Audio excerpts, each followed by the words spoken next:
Hey everyone, welcome to FanFic Canon. Thanks for hitting play. I'm thrilled to bring this fan-made story to life for you. If you enjoy the ride and want more narrated fanfics, smash, subscribe, and tap the bell so you never miss an episode. And if you want audiobook of a novel of your choice, join my Patreon. Request any title that's freely available online, and I'll produce a full narration just for you. Now, let's dive into today's adventure. S.H.I.E.L.D. had shared a few ideas with Professor X. In theory, they made sense. Once someone like William Stryker was exposed, it would cause shockwaves across the country. Whether Professor X would actually go that far, though, was anyone's guess. When S.H.I.E.L.D. finished saying goodbye to Jean and Rogue, he headed out. Sharon was already waiting. Finally. "I thought you planned to move in," she teased. "Not a bad idea. Want to stay too?" he shot back. Sharon knew exactly what kind of flirt S.H.I.E.L.D. was. His charm bounced right off her. "Stop joking. Take me home. Teleport. What about the plane? Someone else will deal with it." He didn't waste time. He reached out, and Sharon took his hand so the teleport would work. The moment she did, he gently tugged her closer, pulling her into his arms. She sighed inwardly. He was definitely doing that on purpose. But it was just a hug, so she let it slide. "Shall we?" she asked. "Of course." He kept it just playful enough not to annoy her. Then the world blurred, and the two of them appeared back at the villa. Wanda and Pietro were shocked, especially since S.H.I.E.L.D. was still holding a very pretty woman. Pietro pointed immediately. "See, Wanda? Playboy. I told you." Wanda just folded her arms and looked at S.H.I.E.L.D., clearly waiting for him to explain. S.H.I.E.L.D. smiled calmly. "Relax. This is just part of teleporting." Sharon cut in, reminding him, "We're here. You can let go now. I'm heading home." He reluctantly released her. "Goodbye, Sharon." "Bye." Without another word, she left. She had zero interest in getting pulled into whatever drama this was. S.H.I.E.L.D. turned back to Wanda. It was just to stabilize teleportation. Nothing else. Wanda wasn't naive. She knew S.H.I.E.L.D. wouldn't pass up the chance to get close to a beautiful woman. And she remembered that when he teleported with her and Pietro, he'd simply grabbed a shoulder. So she ignored him and said, "Pietro, dinner time." S.H.I.E.L.D. grinned. "Got room for one more?" "No," Pietro snapped instantly. Wanda didn't argue. "It's late. You should go." She was clearly upset. S.H.I.E.L.D. planned to explain things to her. Just not with Pietro standing there like a neon sign. "Then I'll head out. Good night, Wanda." "Pietro, look after her." He teleported home. The villa was lively. Gwen, Hannah, and Liz were cooking. Hannah looked completely lost, more in the way than helpful. S.H.I.E.L.D. appeared beside them. "Looks like you're struggling." Hannah sighed in relief. "Good, you're back. Help me." With those pleading eyes, he couldn't refuse. He jumped in, and dinner came together much faster. "Has Cheelin come back yet?" he asked. "Not yet," Hannah said. Cheelin and Betty both loved their work. Late nights weren't unusual. Watching everyone laughing and cooking together, S.H.I.E.L.D. felt genuinely content. Though he couldn't help but wonder how long this peaceful balance would last as more people joined his life. Dinner was warm and lively. Gwen eventually asked where he'd been. He mentioned Wanda briefly, then talked about the Mutant Academy. The girls were shocked. To them, mutants were a rumor, not reality. Most mutants had gone into hiding or been captured. Ordinary people didn't even know they existed anymore. Robert had once used anti-mutant rhetoric to boost his political momentum. Ironically, he'd been snatched by Magneto before he could reach power. Now his fate was sealed. After dinner, S.H.I.E.L.D. decided it was time to clear the air with Wanda. When night fell, he teleported quietly into her room. He'd done this before. Gwen, Mary Jane, Betty. He was practically an expert at window entries by now. Wanda stepped out of the bathroom in a bathrobe, hair still damp. She nearly attacked out of pure reflex until she recognized him. "How did you get in here?" He had meant to explain the Sharon situation, but the words changed as soon as he saw her. "I thought we left something unfinished earlier." "Did we?" she asked softly. He stepped closer. Her heart raced. So did his. Without Pietro around, I can finally talk. She already guessed where this was going. She just didn't know what to do about it. He wrapped his arms around her gently.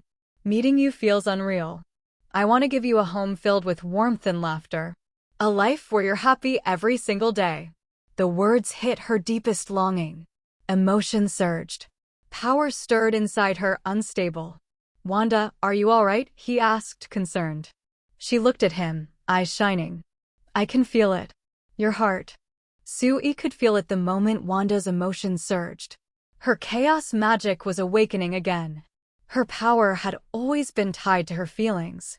When those feelings spiked, so did her strength. It had been the same in every version of her story. Grief, loss, anger, love. Each one had unlocked something terrifyingly powerful within her. Because of Pietro's death, she'd once unleashed a storm of energy that shredded an army of robots. Encouraged by vision, she destroyed the Mind Stone while facing Thanos alone. Later, after returning, she nearly tore Thanos apart with nothing but raw fury. She reshaped an entire town into a fantasy life. In another world, she wiped out the Illuminati in minutes. Say what you want about the storylines, but her power was undeniable. And in the comics, it was even wilder. Heartbroken over her lost children, Wanda spoke 3 words that changed everything: no more mutant. Most mutants lost their powers overnight. The shock waves reached across realities. Now, here she was again, awakening something new. Not from grief this time, but happiness. You said you can sense my heart? S.H.I.E.L.D asked gently. A little, Wanda replied. It feels real. Instead of being afraid, S.H.I.E.L.D was glad. Try it. Scarlet energy gathered in her palms. Chaos magic. She placed her hands at the sides of his head and let the power drift into his mind. But S.H.I.E.L.D's spiritual strength was immense. His mental energy reacted right away, pushing Wanda's magic out like a foreign intruder. Wanda blinked. I couldn't do it. Your mind is too strong. I can't read it clearly yet. She paused. But I did feel one thing. Your love. S.H.I.E.L.D smiled and brushed a hand along her cheek. I feel you too. And in that moment, everything changed. His little sneak attack had worked perfectly. While Wanda was still sorting out her emotions, he'd wrapped her in warmth and belonging. He had made himself part of her heart. Another thread of destiny quietly shifted.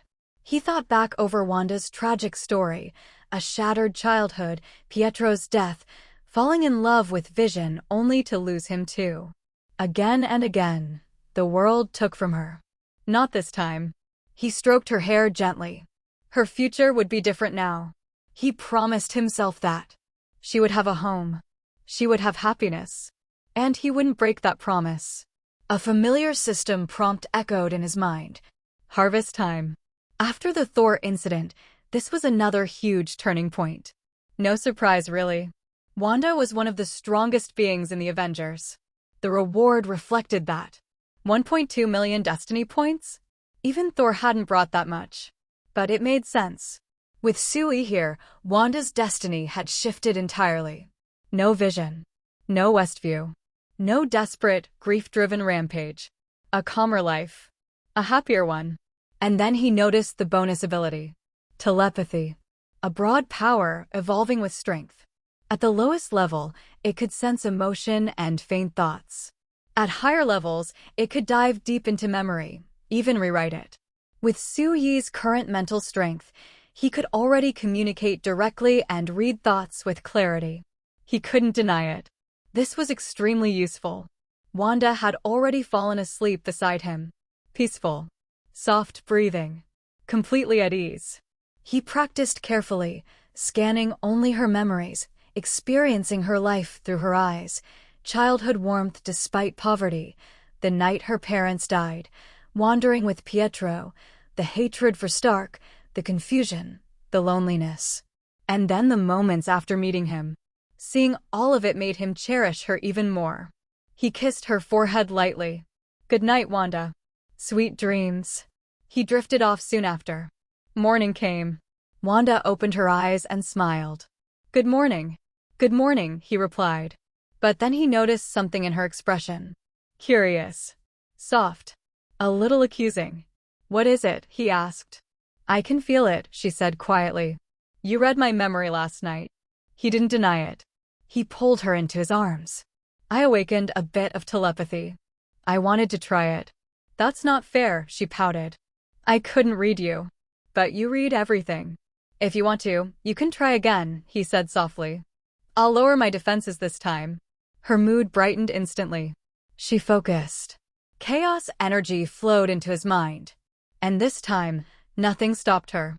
She saw his memories, his warmth, his care, and the others. She pulled back immediately, slightly upset. "I saw it.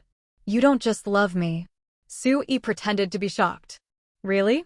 You're sure?" She didn't want to keep watching. Seeing his life with other women still stung. But she also couldn't deny how deeply he cared for her. He chose action over words, wrapping her in reassurance until the jealousy finally eased. Eventually, he got up. "I should go. Remember, I'll always love you. And you'll always feel it." Wanda smiled softly. "So will I." And for once, her smile wasn't lonely. It was full, warm, truly happy. Sue teleported home, washed up, had breakfast, and set off for school with Gwen.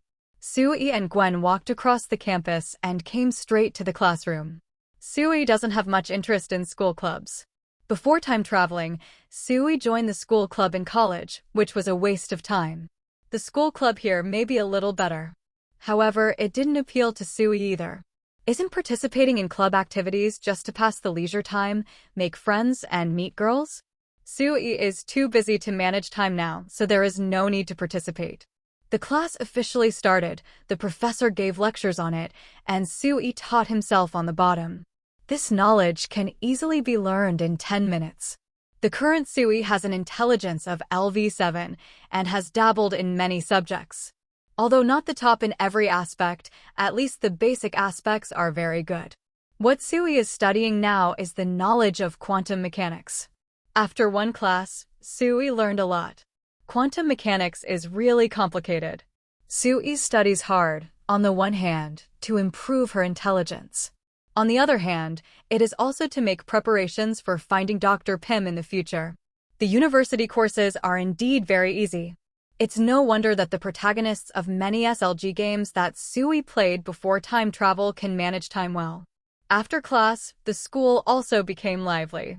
Sue and Gwen didn't stay together for too long, and Gwen was going to study in the library. Sue thought about it for a while, and there was nothing to do today, so she went to study with Gwen. After class, Peter was also very busy and was found by his good friend Harry Osborn. "Peter." "Harry, do you have anything to do with me?" Harry had something to do with Peter, definitely. "Have you joined the club yet?" "Oh, nope." Harry smiled and said, "You're still the same as ever, a nerd. Just studying is useless, and you can't find a girlfriend either. I joined the school's elite club. Soon, the club will hold a dance. Are you interested in joining us?" Peter wasn't interested in proms or anything. What's more, I don't have a dance partner. However, Harry Osborn was his friend, and his hospitality was hard to deny. This made Peter look very embarrassed. Harry didn't know this and thought Peter was just shy. "Peter, be bold. I tell you, we're going to invite a lot of hot girls, and you might find your true love." Harry's invitation made it difficult for Peter to refuse. "Okay, I will participate." Seeing that Peter agreed, Harry also began to express his true intentions. "Peter, where are your two friends? You invite them to join us." Just going to the prom, Peter didn't think much of it. Moreover, Peter still had a lot of trust in Harry, and he didn't think Harry had any bad intentions. "I'll invite them, but I'm not sure they'll say yes." "Peter, I believe in you. You can definitely invite them." After Peter was complimented, "I'll do my best." After Harry got Peter's answer, he looked very happy. The Elite Club is a club formed by the rich second generation of the school. The criteria for entering the community is also very simple, that is, to see if the family has money. This club also has a long history, and it has been developed until now, becoming a channel for the rich second generation to socialize and expand their contacts. The purpose of Harry Osborn inviting Peter was also for Sue and Gwen. From the first moment he saw Gwen, Harry fell in love with Gwen. And Sue-yi, in Harry's eyes, is not worth mentioning at all. Inviting Sue-yi and Gwen to the dance is just to make things happen. Show your financial power, beat Sue-yi, and find a way to steal Gwen away. Harry was extremely confident. With his identity, there was no reason why he couldn't compare to an Oriental man. After Harry left, Peter had no choice but to ask Sue-yi with information. Sue-yi and Gwen were studying in the library, and just as they sat down, Sue-yi received a message from Peter. Sue-yi was taken aback when she saw Peter's message. Prom? In Sue-yi's mind, the arrogance of the bully when he danced immediately appeared. Throwing away this thought, Sue-yi felt a little puzzled. Peter, doesn't he seem to be the kind of person who likes dancing? Maybe it's because Peter has no pressure in life now, and the task of superhero is relatively easy, so he can enjoy it. After all, in comics, villains can never be wiped out. After hitting one, another one pops up. If you catch one, you may be afraid to escape 2 or 3. In this world, the villains who were captured are now well locked up, and it is not so easy to escape. Because of the efforts of Peter, Daredevil, and law enforcement officers like George, the number of gangsters on the street is also slowly decreasing. Peter is not as busy as in the movie, which is normal. Sue still took the opportunity to ask Peter, and then learned that it was Harry Osborn's idea. Harry Osborn, what's the idea of inviting Peter and me and Gwen? Sue couldn't figure it out for the time being, but no matter what Harry had in mind, Sue was not afraid at all. Even if his father Norman Osborn comes, Sue is not afraid, let alone him. Sue moved closer to Gwen and talked in a low voice. Gwen, what's wrong? Peter's friend, Harry Osborn, is going to invite us to a club dance. Do you want to attend? Gwen's attitude towards the prom is mediocre. If it's a class reunion with some acquaintances, it's more interesting. They were all strangers and then went to socialize, but Gwen didn't have much interest.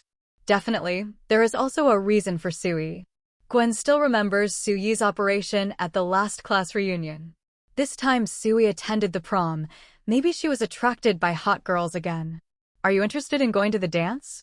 Normally, I'd rather watch a movie with you or study for a while. However, Peter's friend Harry Osborn invited us, and he seems to have some plans. Sue briefly stated his guess, and Gwen was a little unconvinced. Are you thinking too much? Perhaps. You decide, Gwen. Gwen hesitated for a while. You can also participate. Then I replied to Peter and said, we will participate. Okay. The news that the two agreed to come down soon reached Harry. Harry was extremely excited when he received the news. He was worried that Sue and Gwen would refuse, so he would not be able to implement the plan. Now, both Sue and Gwen will be there, and when the time comes, it's time to watch their own performance. With this in mind, Harry decided to plan more carefully. Picking up the phone, he contacted Martin Jefferson, the current president of Elite Society, the grandson of oil tycoon Musk Jefferson. Senior Jefferson, I'm Harry Osborn, and I'd like to ask you to do me a favor. My pleasure. Sue didn't know what Harry was planning. However, no matter what plans the other party has, Sue is not worried. If he is ignorant, then Sue has no choice but to throw some ashes into his eyes. Sue and Gwen were studying at school, and it was almost time before they chose to go home. Sue has one more thing to do today. Go to the Xavier Ability Academy again, talk to the girls about life, and spoil Wolverine's experience by the way. For some reason, Wolverine lost her past memory. While wandering, he is also looking for the memories of the past and himself. Professor X's ability helped Wolverine recall part of her memory, but it was still very vague. Sue has a good impression of Wolverine. Although this Wolverine doesn't look like Wolverine, Sue still intends to help out and get a wave of fate points by the way. After saying goodbye to the beauties at home, Sue teleported out of the castle. Sue's appearance was very abrupt, but it was not unacceptable to Mutant Academy. What happened yesterday also made Sue a celebrity here. When Sue came here, he didn't stay too long and aimed directly at Professor X. Professor X was not surprised by Sue's appearance. You came. I'm here to see Wolverine Logan. He shouldn't have left yet? Professor X said with a smile. He hasn't left yet. He is very interested in his past. I helped him recall the fragments, but he still can't recall all the content. He knows that you know his past, so he is looking forward to meeting you. S.H.I.E.L.D didn't intend to waste any more time and went directly to the topic. With the Wolverine thing done, I can still date Jean Grey. After waiting for a while, Professor X sent someone to find Logan. Logan is drinking a bottle of iced soda at the moment because there is really no alcohol in the academy.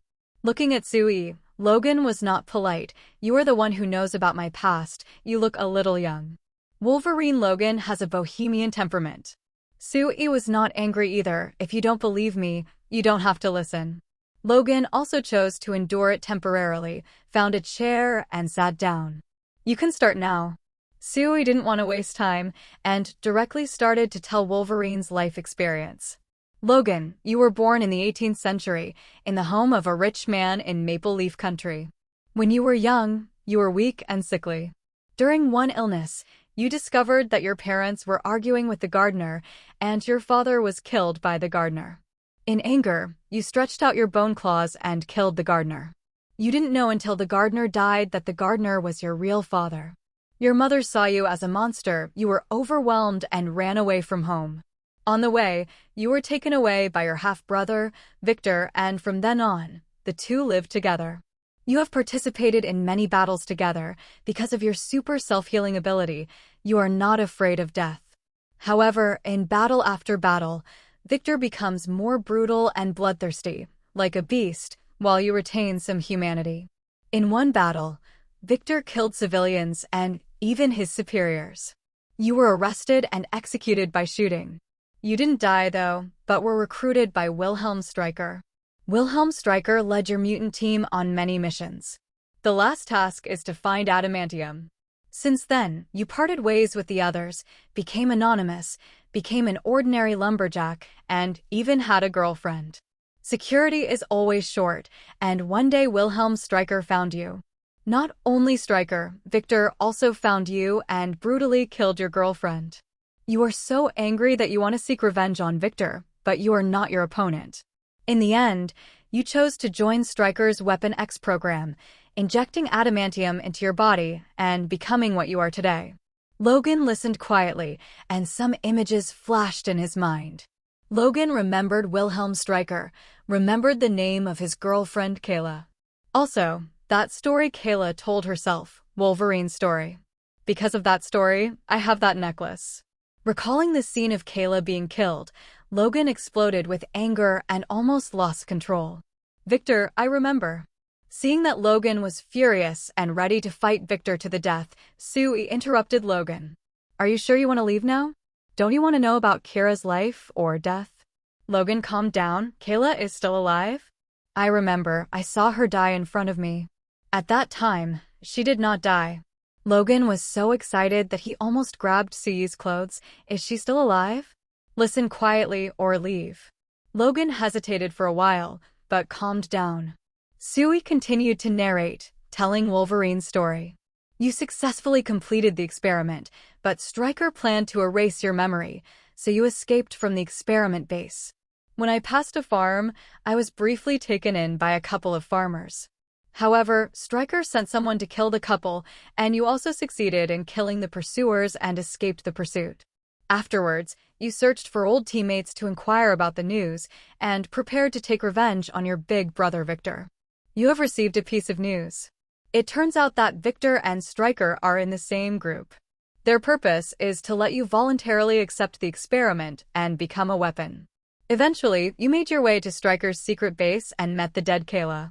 It turns out that Kira is also a mutant, and her ability is to influence and even control the other party through contact. Because my sister was caught by Stryker, she had no choice but to work for Stryker and monitor you. Her suspended animation was because of her ability, which affected your judgment. In the final battle, you and Victor defeated Stryker's secret weapon, destroyed the experimental base, and rescued many mutants. Just before leaving, you found Stryker and were about to kill him. Shot in the head with a bullet he made of adamantium and lost his memory. Kayla was killed by Stryker. Kayla had the opportunity to use ability to make Stryker commit suicide, but she passed up the opportunity. Logan remembered that the woman in front of his eyes was his beloved, his girlfriend Kira. However, I lost my memory, even without hesitation, and left the scene. This is roughly what you experienced before you lost your memory. Wolverine Logan was filled with pain and anger after hearing about her early life. Painful because of losing Kayla. The anger, of course, was because of Victor and Stryker. S.H.I.E.L.D's spoiler is done, and it's paid off. Logan, remember what Kayla told you, you're not a beast. S.H.I.E.L.D's spoiler task has been completed, and next, whether Logan intends to seek revenge on Stryker or stay, it has nothing to do with him. With Logan's character, the possibility of staying is unlikely. Logan's heart has no destination, so it cannot be settled down. Unless Logan really calls this place home. S.H.I.E.L.D. leaves the office and is going to chat with Jean Grey about her life and her ideals. The cute little naughty girl stood impressively at the door. Little Rascal was entertaining and relaxing with his companions. When he heard that S.H.I.E.L.D. was coming, he immediately ran over and waited outside Professor X's office. Seeing S.H.I.E.L.D., he seemed a little embarrassed. Hi, Sue. Hello, Anna. How are you doing? Are you still adapting to life here? Anna was very happy. Everyone is very friendly, and I have made several new friends. Anna has been wandering around since awakening ability. Because of his younger age and his inability to control his own ability, he is worse than Logan. Now that she has settled down, Anna is naturally very happy. Looks like you're doing pretty well. Anna asked curiously, are you leaving now? I tried to practice flight, but I still can't control it well. Can you teach me? The ability that Anna obtained from S.H.I.E.L.D. will not disappear in a short time. I don't have any skills, just practice more. Anna was a little disappointed. Then, can you practice with me for a while? Seeing Anna's lost look, S.H.I.E.L.D. couldn't refuse. However, my primary goal is Jean Grey. Definitely can. Let's go practice now. Anna pulled S.H.I.E.L.D. and was about to practice flight outside the castle. The two walked through the corridor and were about to go out when they went down the stairs, when they met a boy head-on. This boy was playing with a lighter, he looked cool, and he looked like he was #1 in the world. Seeing Anna and S.H.I.E.L.D. leave, Fireman John showed a somewhat provocative look. S.H.I.E.L.D. appeared here yesterday because of flight ability, she shined. Not only that, S.H.I.E.L.D. also has a good relationship with the beauty Anna, which makes John even more dissatisfied. Seeing the two leaving the castle, John followed immediately. S.H.I.E.L.D. and Anna came to the lawn in front of the castle, and Anna was about to practice flight. However, Anna didn't dare to fly too high. She just flew close to the ground and flew very slowly. S.H.I.E.L.D. watched from the side, ready to give a word of encouragement. If something goes wrong, he will save others by himself. Pyro John watched the scene from afar, feeling jealous. S.H.I.E.L.D. also heard the existence of Pyro John. Seeing the other person's appearance and also likes to play with lighters, S.H.I.E.L.D. immediately knew the identity of this person.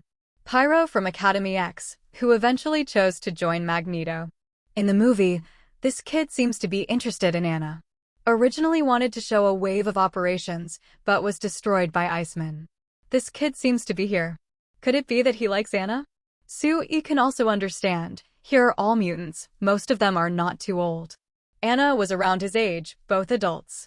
Moreover, Anna is indeed quite beautiful. At this age, it is normal to be attracted to beautiful women. Pyro John walked over with aggressive steps. You are also a mutant. Is your ability the flight? It doesn't seem to be useful at all. S.H.I.E.L.D. didn't want to pay attention to this ruffian boy. They think they are invincible, but in reality they lack education and beatings. Seeing that S.H.I.E.L.D. didn't take himself seriously, John became even angrier. The lighter made a flame, and then used his ability to control the small flame. Under John's control, from a small cluster of flames, it turned into a fireball. See? This is my ability. Anna saw in the air that John seemed to be trying to trouble S.H.I.E.L.D., and she became anxious. Immediately landed beside S.H.I.E.L.D. and rushed in front of S.H.I.E.L.D. John, what are you doing? It's nothing. I just want to see his ability. Unfortunately, this Oriental looks like a coward. S.H.I.E.L.D. sighed. Young people these days are really young and energetic. However, Hua Cheng is right. If you are not arrogant, you are still called a young man. But the one in front of him is obviously a little ignorant and lacks the beatings of the society. Do you want to challenge me? Let's talk about breaking this energy barrier. Soo-yi waved his hand and formed an energy barrier. When John saw Soo-yi's ability, he was not afraid at all. The fireball in his hand became even bigger and smashed directly towards Soo-yi. Huge amounts of flames lit up the night sky a little. This situation immediately attracted the attention of some people. The teachers and students noticed the situation outside the castle one after another. Seeing the big fireball, they thought the college was under attack. What happened? Could it be someone attacked? Go back to the room immediately and enter the secret room. The students were not too flustered. This situation has been simulated and practiced many times. As a mutant, this is the last paradise. However, Professor X also prepared for the worst. If one day I and these teachers cannot protect the students well, then we must transfer the students as soon as possible. Storm and the others sensed the commotion outside and rushed outside immediately. All I saw was that John was attacking the barrier in front of Soo-yi frantically, but it had no effect at all. Storm flew down and stopped John before he landed. Enough, John. What are you doing? Anna immediately complained. I don't know what kind of nerves he has. It seems that he is very hostile to Soo, and even launched an attack. Storm knew Soo-yi's true identity. If Soo-yi wanted to do something, I'm afraid John would have already laid down.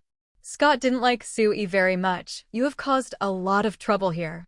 If it's okay, you'd better leave as soon as possible. Soo-yi is not afraid of Scott at all. Did I cause the trouble? Or did he provoke it? Your task should be to educate him well. Let him learn to control his temper and ability. Instead, let him use ability to trouble me or even hurt innocent people. Like him, if you think you are invincible, you will have a big problem. Scott still wanted to argue, and Jean Grey showed up. Scott, that's enough. John, we taught you to control the ability, not for you to use it to hurt innocent people. You must apologize. John calmed down. I'm sorry, I shouldn't have shot you. I don't care. After all, you can't hurt me. However, next time you attack someone else, you might be caught as a bad guy. John was still a little unconvinced. Jean Grey continued, John, the professor wants to see you. I see. Jean Grey also came to apologize. I'm sorry, Sue, we failed to educate him well. It's not your fault. It should be that he was a little jealous when he saw me with Anna. Just like him, he seemed to be jealous of me. Soo-yi looked at Scott, and Jean Grey also heard what Scott said to Soo-yi just now. Facing Jean's eyes, Scott was a little ashamed and nervous and immediately explained, Jean, I'm not. You should not explain to me, but apologize to Sue. I'm sorry, but I do envy your relationship with Jean. Soo-yi never expected that Anna would be so charming. Just came here for a day, and John the Pyro was attracted. So much so that Pyro John got jealous and started a fight.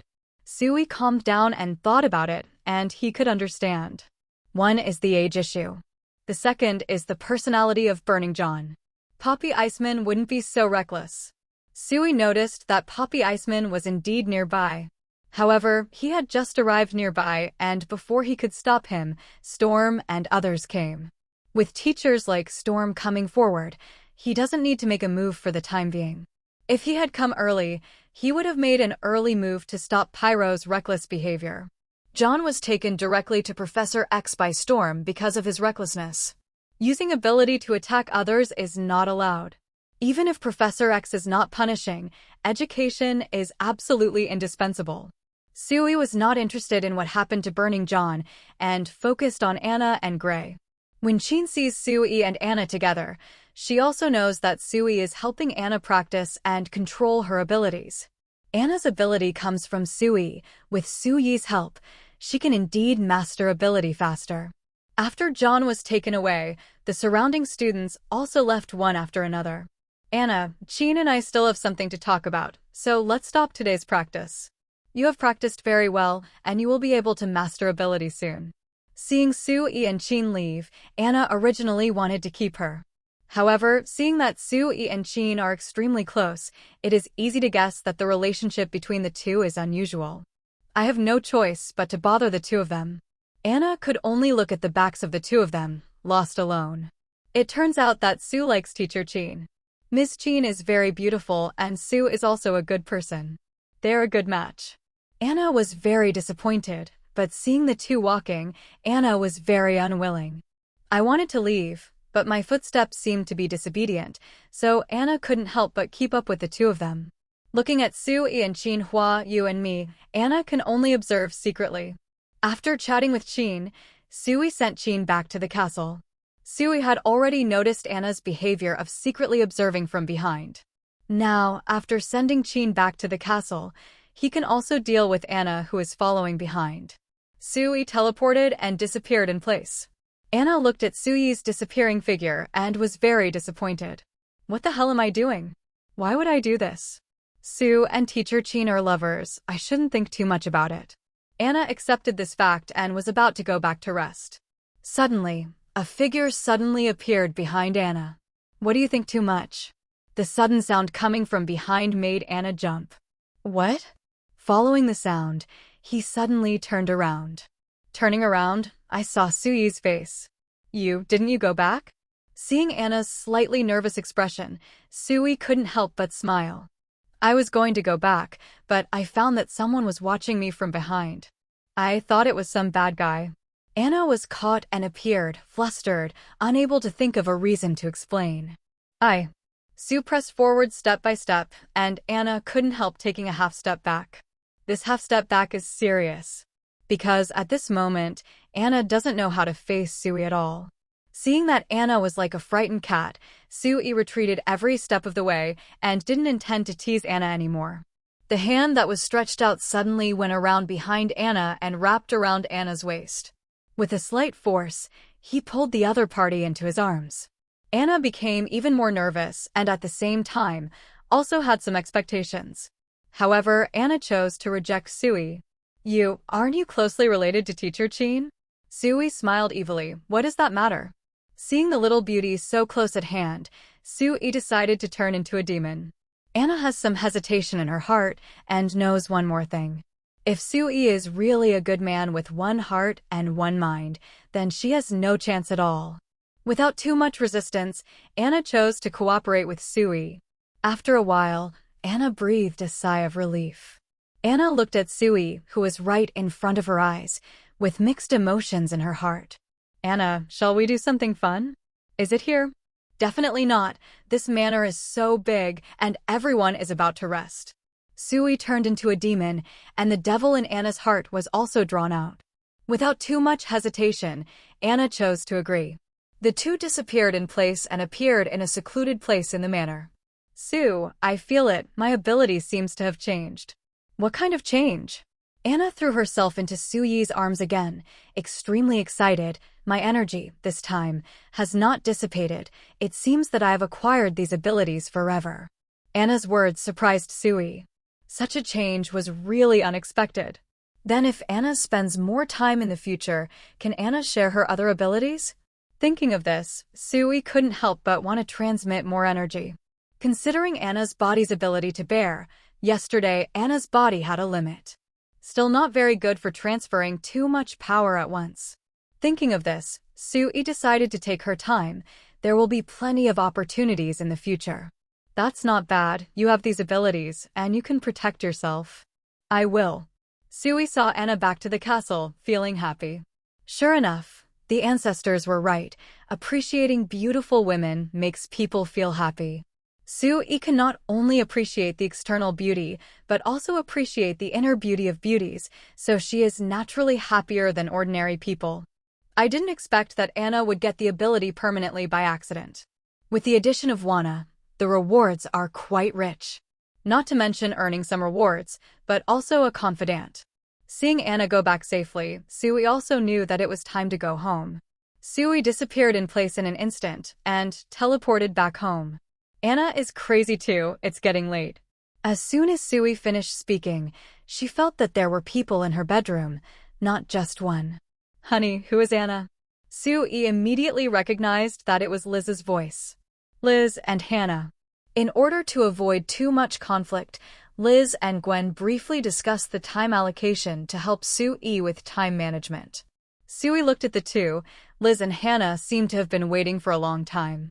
While waiting for Sui, the two played games at home. Liz as bunny girl Raven and Hannah as sweet nurse Akali.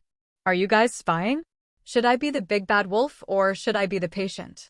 Hannah was a little cautious, but Liz was not afraid at all. A black rabbit went straight into the wolf's mouth. There was no other way. Sui had no choice but to stay up late and play games with her two confidant friends. Sui's life is back to normal. At the Xavier Ability Academy, you can't go every day, and you have to set aside time to take care of other people. Sui is full every day. Before you know it, it's the weekend, and it's also the day of the dance. Harry Osborn got ready and waited for Sui and Gwen to arrive. Harry kept urging Peter to make sure Sui and Gwen would arrive. Peter could only contact Sui, and Harry was relieved when he learned that Sui and Gwen were on their way. The place of the dance is in a mansion in the school. This mansion was invested and built by members of the Elite Club, and it became the base of the Elite Club as a matter of course. Not only the base, but also the residences of the core members of these elite associations. For example, Martin Jefferson, the president of the Elite Association, does not live in this city. A rich and young man like him will never live on campus. Therefore, you can only buy a house off campus. With this villa right on campus, they can live on campus. Tonight's dance is hosted by Martin. Invited a lot of rich and young from the school. Definitely, beauties and babes are indispensable for the prom. However, in order to enter the ball, the requirements are not low. Either there was an invitation card, or a member of the elite club brought it in. Sui and Gwen didn't have invitations, they were invited by Harry Osborn. The two drove to the vicinity of the mansion, and there were quite a lot of luxury cars nearby. It is normal for these rich and young to have their own luxury cars. Sui parked the car, took Gwen to the courtyard of the mansion. Looking around, the mansion is already very lively. There were also some people who came to the dance outside. Sui is formally dressed, and Gwen is also very smartly dressed. Just this appearance, this image, can definitely attract everyone's attention. Gwen took Sui's arm, and the two came to the door together, but they were stopped by security guards. Please show your invitation. Sui smiled slightly, curious in her heart. Could this be Harry's plan? Stop yourself with security guards to embarrass yourself? This method is a bit naive. Apparently, this wasn't Harry's plan either. Because Harry Osborn was nearby and seemed to be waiting for Sui and Gwen's arrival. When the two were stopped, Harry Osborn appeared just in time. They are my friends. The two security guards backed away immediately. Please come in. Harry immediately explained, they are the security guards of Silver Sable Security Company. They are very professional and reliable. Sui took a look and saw that these security guards were all strong, looked very professional, and had a sense of security. Push open the door and enter the villa. The dance has not yet started, and the crowd in twos and threes are chatting happily. Peter also came out from the next room with a glass of wine. Hi Sue, Gwen, you're here. Seeing Peter dressing up as an adult, Sui really made sense. Peter, take your chances and move around more. Peter said a little awkwardly, after I finish this glass, I'm going to walk around. After Peter finished speaking, he was ready to look around and chat with girls. Sui was looking forward to Harry's performance. He was not Harry's friend at all, and Harry had no reason to invite himself and Gwen. He must have another purpose in doing this. Thank you very much for the invitation, Harry. If nothing else, Gwen and I are going to enjoy the dance. After Sui finished speaking, he prepared Ragwin to leave, but Harry finally couldn't sit still and blocked Sui's way. Hey, wait a minute. What's up? Harry continued, I want to ask Gwen to be my dance partner. Seeing that Sui's eyes became less friendly, Harry continued to explain. This is a dance held by our elite club. However, I just came back and I don't know many people at all, so I couldn't find a suitable dance partner.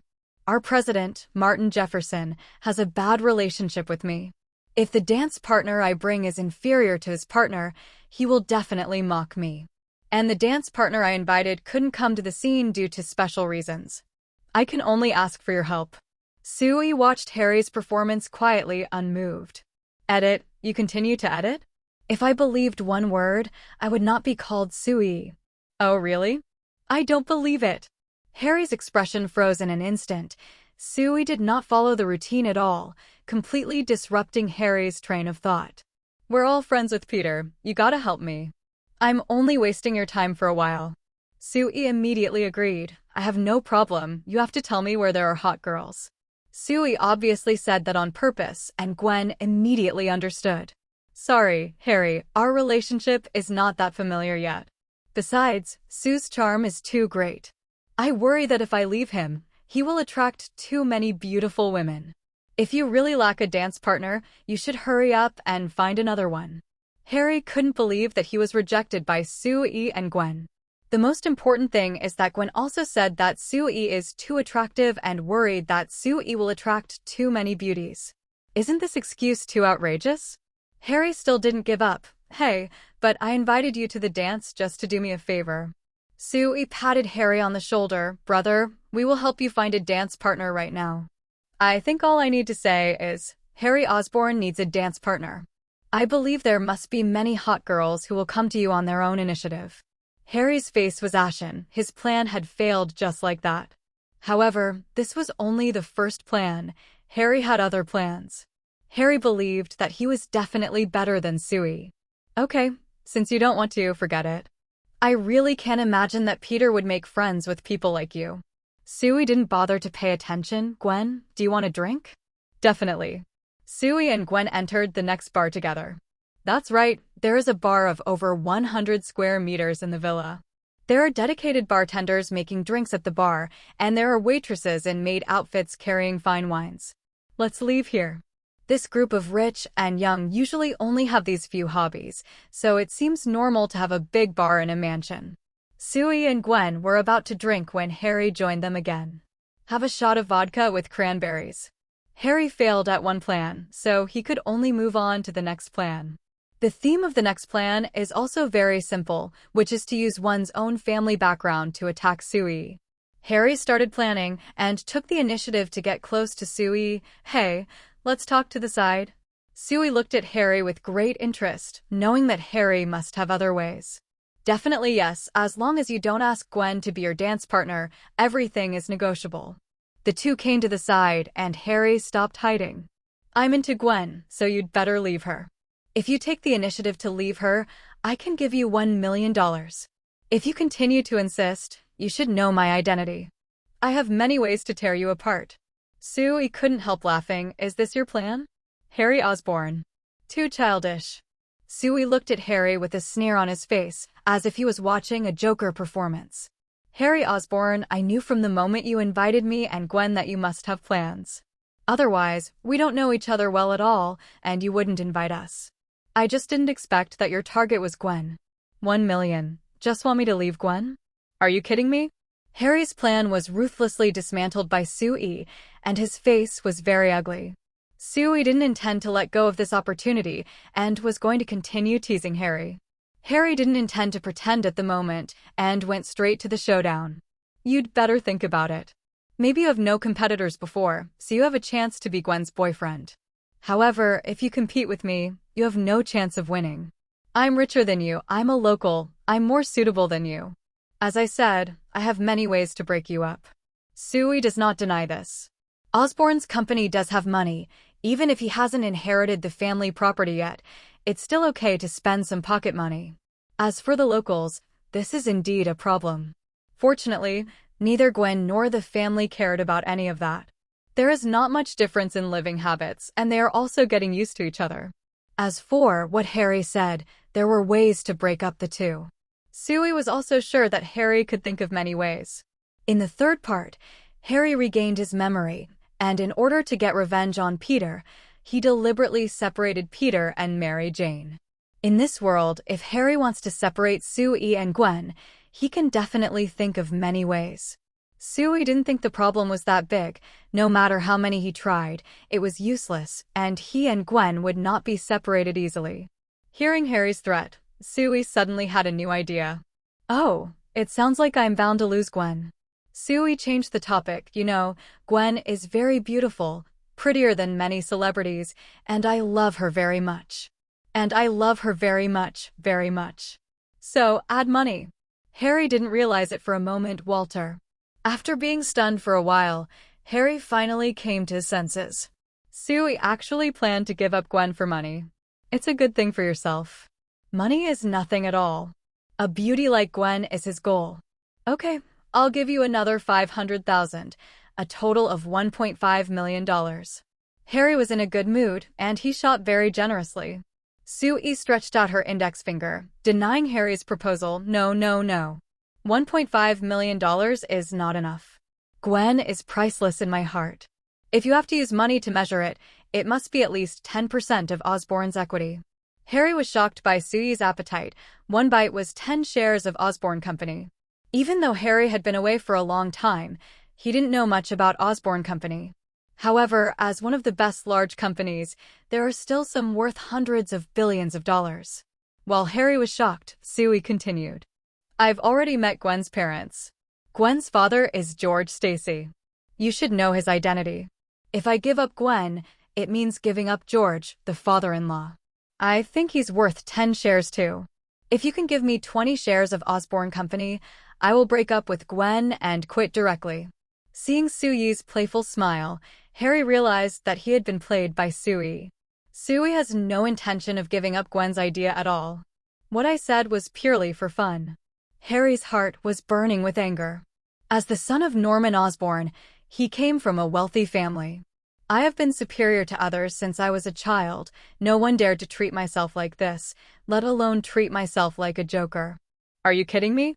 Sui restrained her smile. Have you realized it? It seems that you are not stupid. You invited me and Gwen to the dance just to plan to break up Gwen and me. You are still recording quietly now. Isn't it just to show Gwen to listen to, and then let Gwen disappoint me? You can hurt me, why can't I tease you? Sui's words made sense, leaving Harry speechless. However, in Harry's eyes, it was different. I can bully you, but you can't bully me. I swear on Osborne, you're F*********. No one can ever play tricks on me. I'll make you lose Gwen and make you suffer. Sui didn't intend to spoil him either, really? Then you'd better not be caught by me. Otherwise, I will absolutely throw some ashes in your eyes. Harry was so angry that he left without looking back. Sui let out a sigh of relief, seeing Harry leave. He felt extremely relieved. Xiaomian, you still want to steal my girlfriend? If you don't restrain yourself, don't blame me for being rude. Sui knew one thing in his heart. Harry would definitely not give up. As for what plans will be in the future, Sui is not yet clear. However, Sui had already figured out how to deal with Harry. When the time comes, lock them both father and son, file-size Green Goblin, in. Then he could occupy their family's property. Osborne Company, although not comparable to Stark Company, is also a large company in the top ranks. To kill someone is to punish one's heart. If you want to deal with me, I will deal with you and take over your property, by the way. Sui went back to the bar and told Gwen that Harry was going to spend money to break up the two of them. Gwen was a little surprised. Then if he is really willing to give it, and he can give this price, are you willing to leave me? Sui looked into Gwen's eyes. How can I be willing to leave you? I already have enough money to feed you. What do I need so much money for? Gwen knew Suyi's answer a long time ago, but at this moment, knowing Suyi's choice, she is still very moved. Just as the atmosphere between Sui and Gwen heated up, an untimely voice sounded. Welcome to my ball, I'm Martin Jefferson. Martin Jefferson, the grandson of oil tycoon Musk Jefferson, is the current president of the elite society. Hi Jefferson, I'm Sui. I'm Gwen Stacy. Sui was sure that this Jefferson had been watching before. I deliberately came to say hello, I don't know what the purpose is. No matter what it was, Sui didn't panic. Hey buddy, your dance partner is so pretty. Thank you, your dance partner is also very beautiful. Martin looked very happy, and he was not polite. I saw you chased Harry Osborn away just now, it was great. Ever since this kid joined the elite club, he wanted to kick me out and become the president. I didn't want to invite him to the ball, but he is also a member of the club. Now, it's very kind of you to get him out of here. Sui didn't know Martin's purpose, so he just replied casually, we don't have the ability to drive him away. There seems to be something wrong with his partner, maybe he just went to pick up his partner. Martin didn't care about this. I can see that you seem very unhappy. I don't have a good relationship with him. Maybe we should have a drink. When Sui heard Martin's proposal, she immediately became alarmed. Okay, have a drink. Sui and Martin had a drink. After drinking this glass of wine, Sui sensed something was wrong. Good guy, it turns out that this Martin is not a good thing either. In this glass of wine, it is obvious that some seasonings that should not appear have been added. And the function of these seasonings is to make people unable to control themselves. Sui was speechless. This Martin is probably in the same group as Harry. These two are acting in front of themselves. The two pretended to be at odds, but actually carried out the plan together. Sui is very sure that this Martin is also part of the plan. Let yourself drink this glass of wine. What do you want to do next? Sui has already thought it over clearly, and it is very clear that she must use beauty tricks. If Sui is a hero saddened by beauty, he will be caught on the spot. At that time, there will be no debate. Gwen must be very sad to see the scene. Sui sighed. Good guy, Harry, the plan is one after another. Missing my wife, in the words of a certain god king, this is called the way of death. Sui obviously had a perception that there were seasonings in it, but pretended not to know that nothing happened. Seeing that Sui had already drank the glass of wine, Martin said happily, have a good time, I'm going to drink with other guests. Please feel free. Martin left, but Martin's partner, Camilla, stayed. Sui had a guess in his heart that this Camilla should be the most important beauty in the beauty trap. Blonde, beautiful, and hot. Her appearance is slightly worse than Gwen's, but she is still considered a top-notch beauty. It can be seen that Harry spent a lot of money in order to complete the plan. Sure enough, Camilla took the initiative to talk to Sui. Hey handsome guy, it looks like you're from the East? Yes, I am from the Eastern Dragon Kingdom. Camilla was delighted. Oh really? I'm very interested in Oriental culture, and I especially like Kung Fu movies. I heard that you all know Kung Fu, is it true? Sui was a little surprised. This girl has good acting skills, quite natural. If it were someone else, maybe they would really believe it. Oh, not everyone knows Kung Fu, but I do. Sui pretended to be fascinated by Camilla and started talking with Camilla. Although Gwen didn't know the specific situation, but seeing Sui and Camilla having a happy conversation, she was still a little unhappy. Sue, can we go dance? Gwen finally couldn't bear it and interrupted the two of them.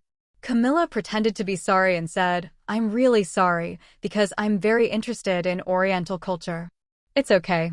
Seeing that the plan was successful, Camilla waited for Sui to take the bait. So, take this opportunity to complete the last step.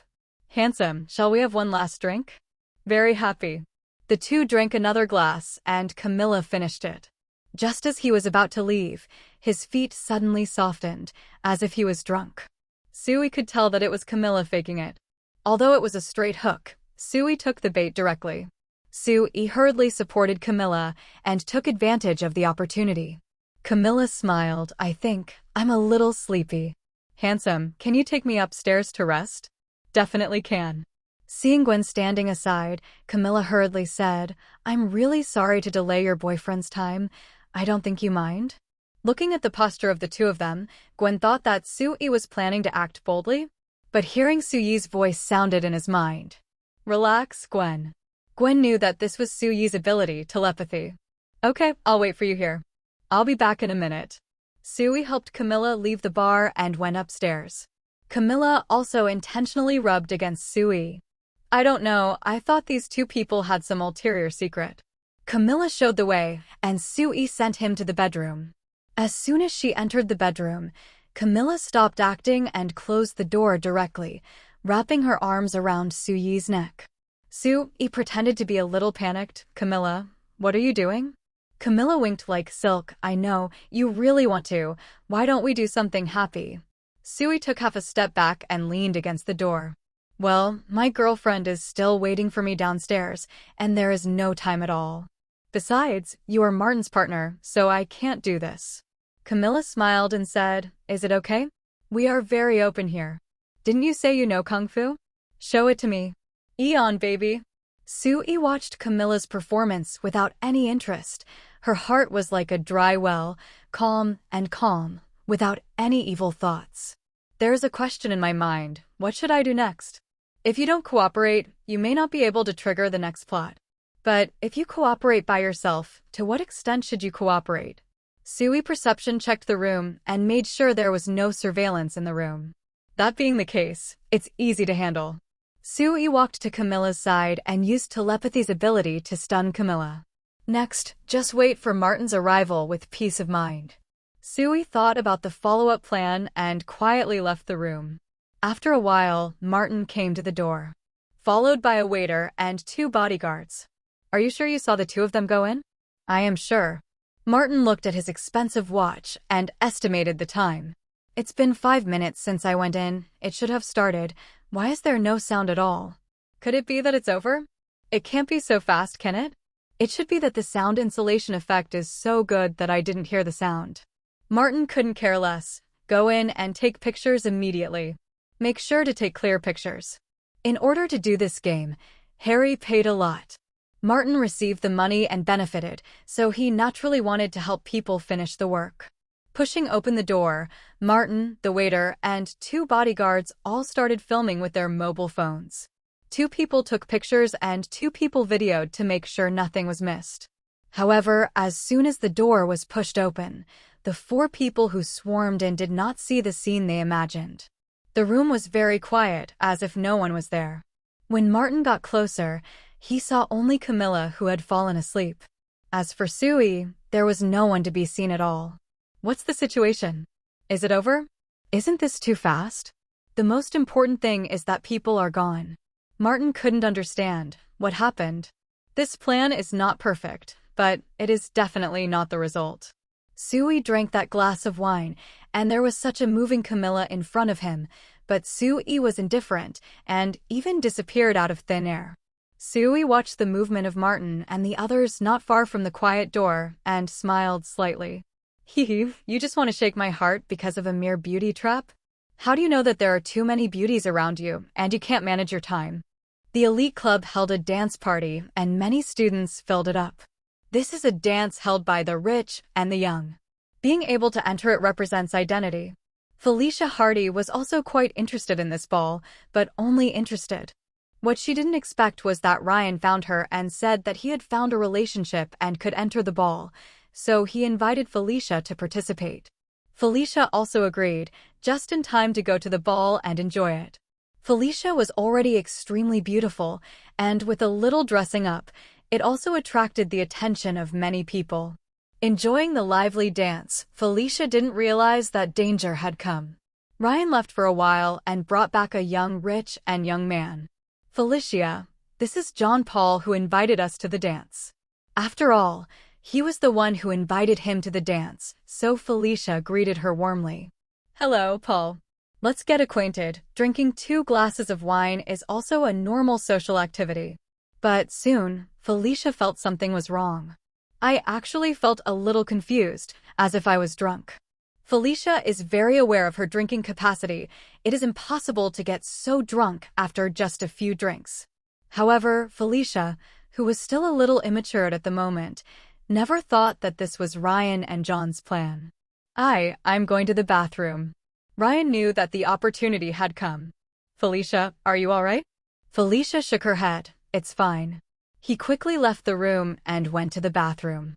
Ryan and John followed closely behind and entered the bathroom together. S.H.I.E.L.D. finished dealing with Camilla and was about to go back to join Gwen. When I went downstairs, I saw Felicia head on. Felicia was going upstairs alone, holding on to the banister, as if she had drunk too much. Felicia's appearance is absolutely top-notch, and in terms of figure, she is even better than Camilla. Originally close to 180 tall, wearing a dress and high heels, it was amazing. Especially S.H.I.E.L.D. is now condescending and able to see more. Seeing that Felicia was not in good condition, S.H.I.E.L.D. still took the initiative to strike up a conversation. Hi, miss. You seem to need help. Felicia was a little alert. No, thank you. S.H.I.E.L.D. didn't pretend to be sentimental and simply reminded, okay, please be careful. Felicia continued upstairs to go to the bathroom. S.H.I.E.L.D. also didn't intend to keep pestering her. She had to go to the bathroom, so it's not appropriate to strike up a conversation by herself. Sui walked down the stairs, but saw two wretched men discussing something in a low voice. Felicia is already a little delirious. This is a good opportunity. You did a good job. I'll let you taste it later. Suyi's super hearing naturally heard the conversation between the two. Sui also remembered that she seemed to have seen one of the men before. On the day of reporting, Sui saw Felicia for the first time, and there was a man next to Felicia. Sui was a little confused. Could it be that Felicia is in danger? Sui stopped for a moment and continued to listen. Sure enough, the two had ideas for Felicia. Moreover, Felicia's state is not right, and it is very likely that these two people are responsible. Sui knew that she had to stop them, otherwise Felicia might be hurt. Sui trotted all the way to the bar, grabbed Gwen's hand, and ran upstairs. Gwen was deeply surprised and didn't know what Sui was up to. Sui pulled Gwen upstairs and said, "Just now, I saw two wretched men preparing to do something nasty. I can't transform here. Besides, I must have a witness before I can make a move, otherwise, it is very likely that I will be slapped back." Gwen instantly understood what Sui meant. "I didn't expect to encounter such a thing when I came to the dance. What Sui said is right. It is indeed inappropriate to transform here, so he can only use his original face and act chivalrously. But this is the elite club, the base for the rich and the young. If Sui has no witnesses or evidence, he will be slapped back at that time, and he will be in trouble." Suyi's super hearing has already heard Felicia's voice. "How did you get in?" Ryan and Paul didn't talk too much nonsense, and they were ready to get to the point. He planned to cover his mouth to avoid making a sound. Soon, Sui and Gwen had already arrived at the door. Gwen pushed the door, and it was locked. Gwen called deliberately toward the door, "Is anyone there?" At the moment when Ryan and Paul were excited, their pants were taken off, and a voice suddenly came from outside the door, which startled them. Looking at it this way, it seems impossible to continue. Ryan was a little timid and retreated. Paul, on the other hand, was daring and became even more agitated at the moment. "Paul, why don't we stop?" With a wretched smile on his face, Paul insisted on continuing. Outside the door, Sui was speechless. "Good guy, you have learned from Hong Shirsian, right? Since you want to pursue excitement, then follow through to the end. Gwen, you kick the door, I'll go in and save people." Sui controlled his strength well and smashed the door with one kick. Huge amounts of power, huge amounts of sound, startled Ryan and Paul in the bathroom. Sui immediately spotted Felicia. As for the two scumbags, Sui easily hit the ground and rubbed the two of them on the ground. It perfectly interprets what a thug in a suit is. Seeing Felicia, who was almost hurt, Sui gently took off her coat and put it on Felicia. Never mind. Felicia had already sobered up a lot because of her fear. Looking at Sui, he remembered Suyi's concern for him before, and his heart warmed. Sui gently picked up Felicia and walked out of the bathroom. Outside the door, Gwen had already made a call, preparing to ask his father to bring someone to arrest these two scumbags. There are huge amounts of movement here, which immediately attracted the attention of many people. Martin, whose original plan failed, was very angry. Hearing huge amounts of movement here, he rushed over immediately, ready to catch the troublemakers. But I saw Sui walking out with Felicia in his arms. When Martin saw Sui, he was furious. "What have you done?" Sui didn't hesitate at all. "Oh, someone wanted to spoil your prom, but we stopped it." Martin was furious. "I see, you are trying to ruin the dance." Sui replied with a smile, I am helping you, President Martin. Think about it, if a girl is hurt at your ball, it will damage the reputation of your elite club. In the future, you and the elite will hold a ball again, and the girls should think carefully about whether they want to come to participate. Gone. Martin quickly calmed down. What happened? Go in and see for yourself. Martin walked into the bathroom and saw what happened to Ryan and Paul. You can see what just happened. He also knew this Paul, and his family was not bad. Sui offended Paul and would definitely be retaliated against. Thinking of this, Martin thought it was pretty good and asked Paul to try Suyi's situation first. Even he and Harry didn't need to take action to solve all this. Sui successfully rescued Felicia, but she still looked a little confused, probably not recovering yet.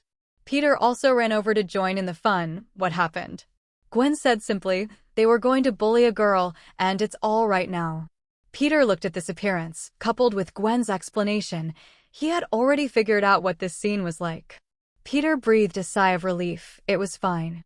If Peter knew that something like this happened at the dance he was attending, and he couldn't find out and stop it in time, he would definitely blame himself. Gwen also knew Peter's character, and comforted him. Don't take it to heart. S.H.I.E.L.D added, Peter, don't blame yourself. If you're free now, go and buy a cup of coffee. The sheriff will ask about the incident later, and Felicia needs to wake up. I'm going right now. Soon, Gwen's father brought people over. After learning about the situation from Gwen, he took him away mercilessly. Ryan and Paul, two wretched men, were pressed to the ground by S.H.I.E.L.D, and their noses and faces were swollen. George is somewhat personal in it. After all, he is also a father and has a daughter, Gwen. It just so happened that Gwen was also attending the prom. If this happened to his daughter, George would not dare to imagine it. It's just that Paul seems very unwilling. My dad is the director of XX company. I want to see a lawyer. George has been in the industry for many years and has seen many storms. George has seen people as rich and young as Paul. Listen, you can see your lawyer, but you have to come with me first. I believe that many people in the prison like you, a young man with delicate skin and tender flesh. Paul felt his body tense instantly and began to panic. No, don't. Seeing the panicked appearance of these two people, S.H.I.E.L.D felt very happy. These two scumbags must be taught a lesson. Due to his identity, he couldn't be cruel. However, S.H.I.E.L.D believes that there must be someone who can teach them a lesson. Who is Felicia? Future Black Cat. Although he is an ordinary person, he is also a ruthless person who can join the defenders. The system's rewards have also arrived, and the rewards are average. However, S.H.I.E.L.D knew what he had changed. According to the original fate, Felicia will be hurt in this incident. Therefore, he inherited his father's mantle, trained himself as a black cat, and became a thief. And also began to hate men. Because of S.H.I.E.L.D's appearance, Felicia was saved in time. Felicia should still choose to become a black cat, but she shouldn't hate men so much. The dance didn't stop. S.H.I.E.L.D, Gwen, Peter, Martin, and others were all outside, ready to deal with this matter first. Regarding Felicia's situation, George arranged for someone to inquire on the spot. After a simple inquiry, I got a similar experience as Gwen and confirmed the criminal behavior of Ryan and Paul. After a few minutes, the inquiry was finally over. Gwen asked with concern, Felicia, are you feeling better? Felicia was wearing S.H.I.E.L.D's clothes, holding coffee, and her hairstyle was a little messy. He raised his head, but his eyes were more on S.H.I.E.L.D. I'm better, thank you for saving me. Martin also stood up and apologized immediately. Beautiful Ms. Felicia, I am very sorry that this happened to you at my ball. Felicia didn't like Martin very much, but it wasn't Martin's fault after all. I accept your apology. With Martin as host, something happened that affected the ball. While asking people to appease the rest of the guests, he stayed outside to deal with the matter. Now that things are done, it's time to go back. Thank you for your tolerance. I have to go back to host the ball too. After speaking, Martin went back. The polite words were over. Gwen saw that Felicia was alone and asked, Felicia, let's take you back. Thank you so much. You're welcome. S.H.I.E.L.D and Gwen had no interest in the dance anymore, so they took this opportunity to leave. Peter, we're leaving first. You have fun. Peter saw that S.H.I.E.L.D and Gwen were going to leave. There was no one he knew at the dance, and he felt that it was meaningless. Goodbye. S.H.I.E.L.D sent Felicia home. Gwen chose to sit in the back row with Felicia, so she could take the opportunity to comfort Felicia, and the two quickly became acquainted. We exchanged contact information and chatted happily, just like girlfriends. Gwen knows that Felicia is very beautiful and is not worried about S.H.I.E.L.D. Because there's no use worrying. Instead of being on guard and worrying, it is better to deal with it generously. This kind of life now seems to be not bad. Felicia didn't know what Gwen was thinking, but had a good chat with Gwen. At the same time, he also quietly followed S.H.I.E.L.D. When I met S.H.I.E.L.D. before, I didn't feel anything. But at this moment, the more I look at it, the more I feel that S.H.I.E.L.D. is handsome, and I feel a little admiration in my heart. The only downside is that S.H.I.E.L.D. already has a girlfriend. And S.H.I.E.L.D.'s girlfriend, Gwen, is a very beautiful and excellent girl, not inferior to her at all. After a while, S.H.I.E.L.D. arrived at the destination. Felicia's apartment still looks very nice. Felicia's father is a famous jewel thief, and it's normal to be able to afford such an apartment. S.H.I.E.L.D. suddenly thought of Liz and her father. Liz's dad is the future vulture. Although it has not become a vulture yet, the foundation should not be very clean.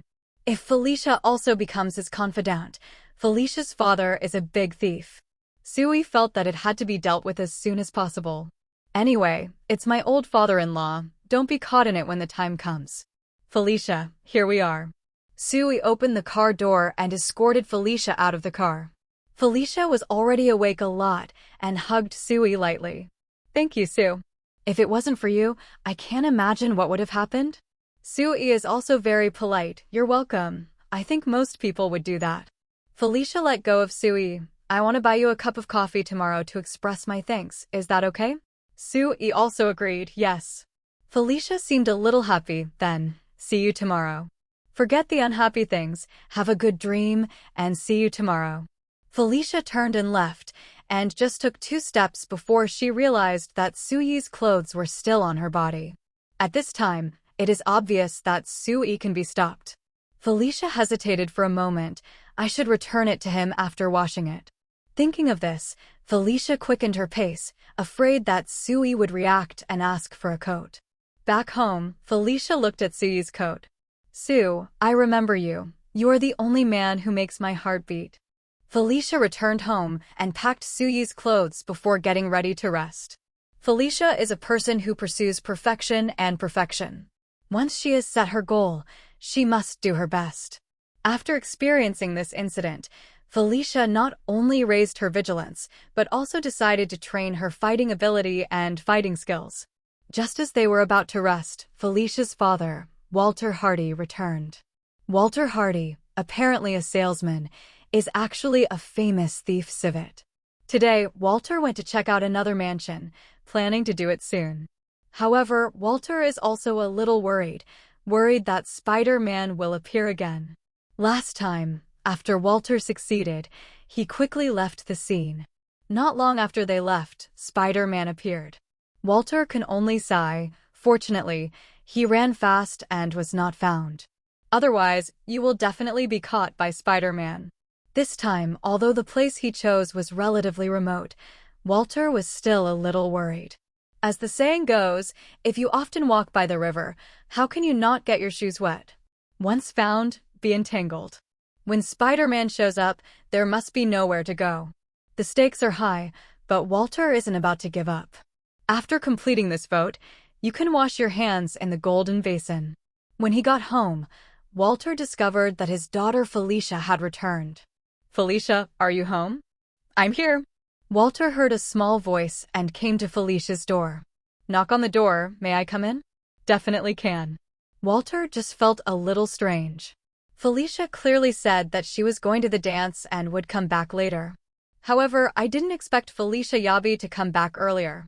Looking at Felicia, who was in a bad state of mind, Walter was a little worried. What happened? You look like you've had too much to drink. Felicia did not hide anything and briefly explained what happened to her. Walter blew his beard and stared angrily and clenched his fists. Thinking of what happened to his daughter, Walter was extremely angry, wishing he could take them out on the spot and give them a hard lesson. Where are those 2 bastards? I'm going to destroy them now. Felicia hastily persuaded they should still be in the prison, and they probably won't be able to get out tonight. Besides, I plan to learn fighting skills and teach them myself when the time comes. Walter was a little surprised that Felicia actually had such a plan. He knew Felicia's character, and once he made a decision, he would do his best. Since Felicia has such a plan, it is not easy for him to intervene. However, Walter was still unwilling to let the 2 of them go without doing anything. Since you plan to teach them a lesson yourself, then I won't interfere. When the time comes, Teach them a lesson and let them know the price of bullying you. Walter was still thinking in his mind, and he couldn't let the two of them go easily. Even if Felicia decides to teach them a lesson, she can't do nothing. Ryan, this boy, he will be taught a lesson when the time comes. There is also that Paul, who has money in his family and is a rich and young man. That being the case, it's normal for me to patronize as a bandit civet. Considering the Spider-Man factor, Walter decided to abandon the current plan and go to Paul's house instead. Felicia had no idea what her dad was planning. "Daddy, I'm going to rest. Tomorrow, I have to thank you for saving me." Only then did Walter notice that there was another key character, S.H.I.E.L.D. S.H.I.E.L.D. saves Felicia. Walter could see that his daughter seemed to have a good impression of S.H.I.E.L.D. After what happened with Ryan, Walter worried that S.H.I.E.L.D. would be a jerk like Ryan. I also wondered in my heart, could this incident be directed and acted by S.H.I.E.L.D.? What's more, S.H.I.E.L.D. is not a local yet. The doubts in Walter's heart couldn't go away. However, Walter had no evidence either. After all, he was also the one who saved his daughter, so without proof, he can't talk nonsense. "He saved my baby, and I want to thank him too." Felicia immediately refused. If her father went, wouldn't there be an extra light bulb? Moreover, if Walter went, wouldn't it be equivalent to meeting the parents? One more elder will inevitably make people feel nervous. "Daddy, this is not good." "Okay, I'm just talking." Only then was Felicia satisfied. "Good night." "Good night, my darling." Walter was worried about his daughter, especially after what he had just been through. For safety reasons, Walter decided to go with Felicia tomorrow because he was worried that Felicia would be deceived again. On the new day, Felicia had breakfast and set off before the appointed time. Walter pretended to go out to S.H.I.E.L.D, but in fact, he waited patiently downstairs. Finally, it was time for Felicia to set off. Walter drove quietly and followed behind. When he arrived at the appointed coffee shop, Walter found that he couldn't see what was going on inside at all from the outside. So, I put on a hat and sunglasses, disguised myself a bit, and entered the coffee shop. Sitting not far away, quietly observing the two of them, especially this S.H.I.E.L.D. It doesn't look strong at all, and it doesn't look like it has the ability to protect Felicia. My daughter, so perfect, this kid is not worthy of Felicia. S.H.I.E.L.D. and Felicia make an appointment to meet at a coffee shop. S.H.I.E.L.D. arrived at the coffee shop early and waited patiently. After waiting for a while, I saw Felicia. After a night's rest and careful dressing up, Felicia is extremely youthful and beautiful at the moment. S.H.I.E.L.D. couldn't help feeling that Felicia deserves to be Marvel's most famous female character. Especially when saying hello, showing a smile makes people fascinated. "Hi, Sue." "Good morning, Felicia." Felicia sat down readily and returned the cleaned clothes to S.H.I.E.L.D. "Here's your coat, I've cleaned it out." S.H.I.E.L.D. jokingly said, "Oh, it's not really necessary. Even if I smell your scent, I won't mind. Maybe I'll like it more." Although Felicia is still a little innocent at the moment, she also has a charming side. "Then I will approve it for a while now, and then I will return it to you." Casual. Felicia didn't do that. She just called the waiter and ordered a cup of coffee. "Thank you very much for what happened last night. You have already thanked me. If you are grateful, there is no need to say too much." S.H.I.E.L.D. and Felicia had a good conversation. Definitely, S.H.I.E.L.D. with keen senses noticed something strange. Someone was observing him. During a conversation, simply observe your surroundings. S.H.I.E.L.D. confirmed the existence of Walter, also heard Walter's words, and confirmed the identity of the other party. Felicia's father, the thief civet, has not been caught yet. S.H.I.E.L.D. couldn't help laughing. "I guess I came here because I was worried about Felicia." "Just right. I can also take this opportunity to warn the other party." Felicia's father was watching, and it was obvious that Felicia didn't know. S.H.I.E.L.D. planned to wait until the chat was over and take this opportunity to persuade the other party. Felicia and S.H.I.E.L.D. had a very happy conversation, and the feeling of heartbeat couldn't go away. However, Felicia also knew that she should not be too anxious. "Moreover, I still have a plan to train fighting skills, and I have to start it." Felicia chose to leave voluntarily. S.H.I.E.L.D. has no intention of leaving and waits for Felicia's father to show up. Sure enough, when Felicia left, Walter deliberately hid himself to avoid being discovered. After confirming that Felicia had left, Walter took the initiative to sit opposite S.H.I.E.L.D. and took off his disguise. Walter didn't waste any time and went straight to the showdown. Boy, let me introduce myself. I'm Felicia's father, Walter Hardy. S.H.I.E.L.D.'s reaction was very calm, and he introduced himself. My name is S.H.I.E.L.D. On the contrary, Walter was a little surprised by S.H.I.E.L.D.'s calmness. I heard what happened last night from Felicia. She is my baby. I am very grateful to you for saving her. You're welcome, Mr. Hardy.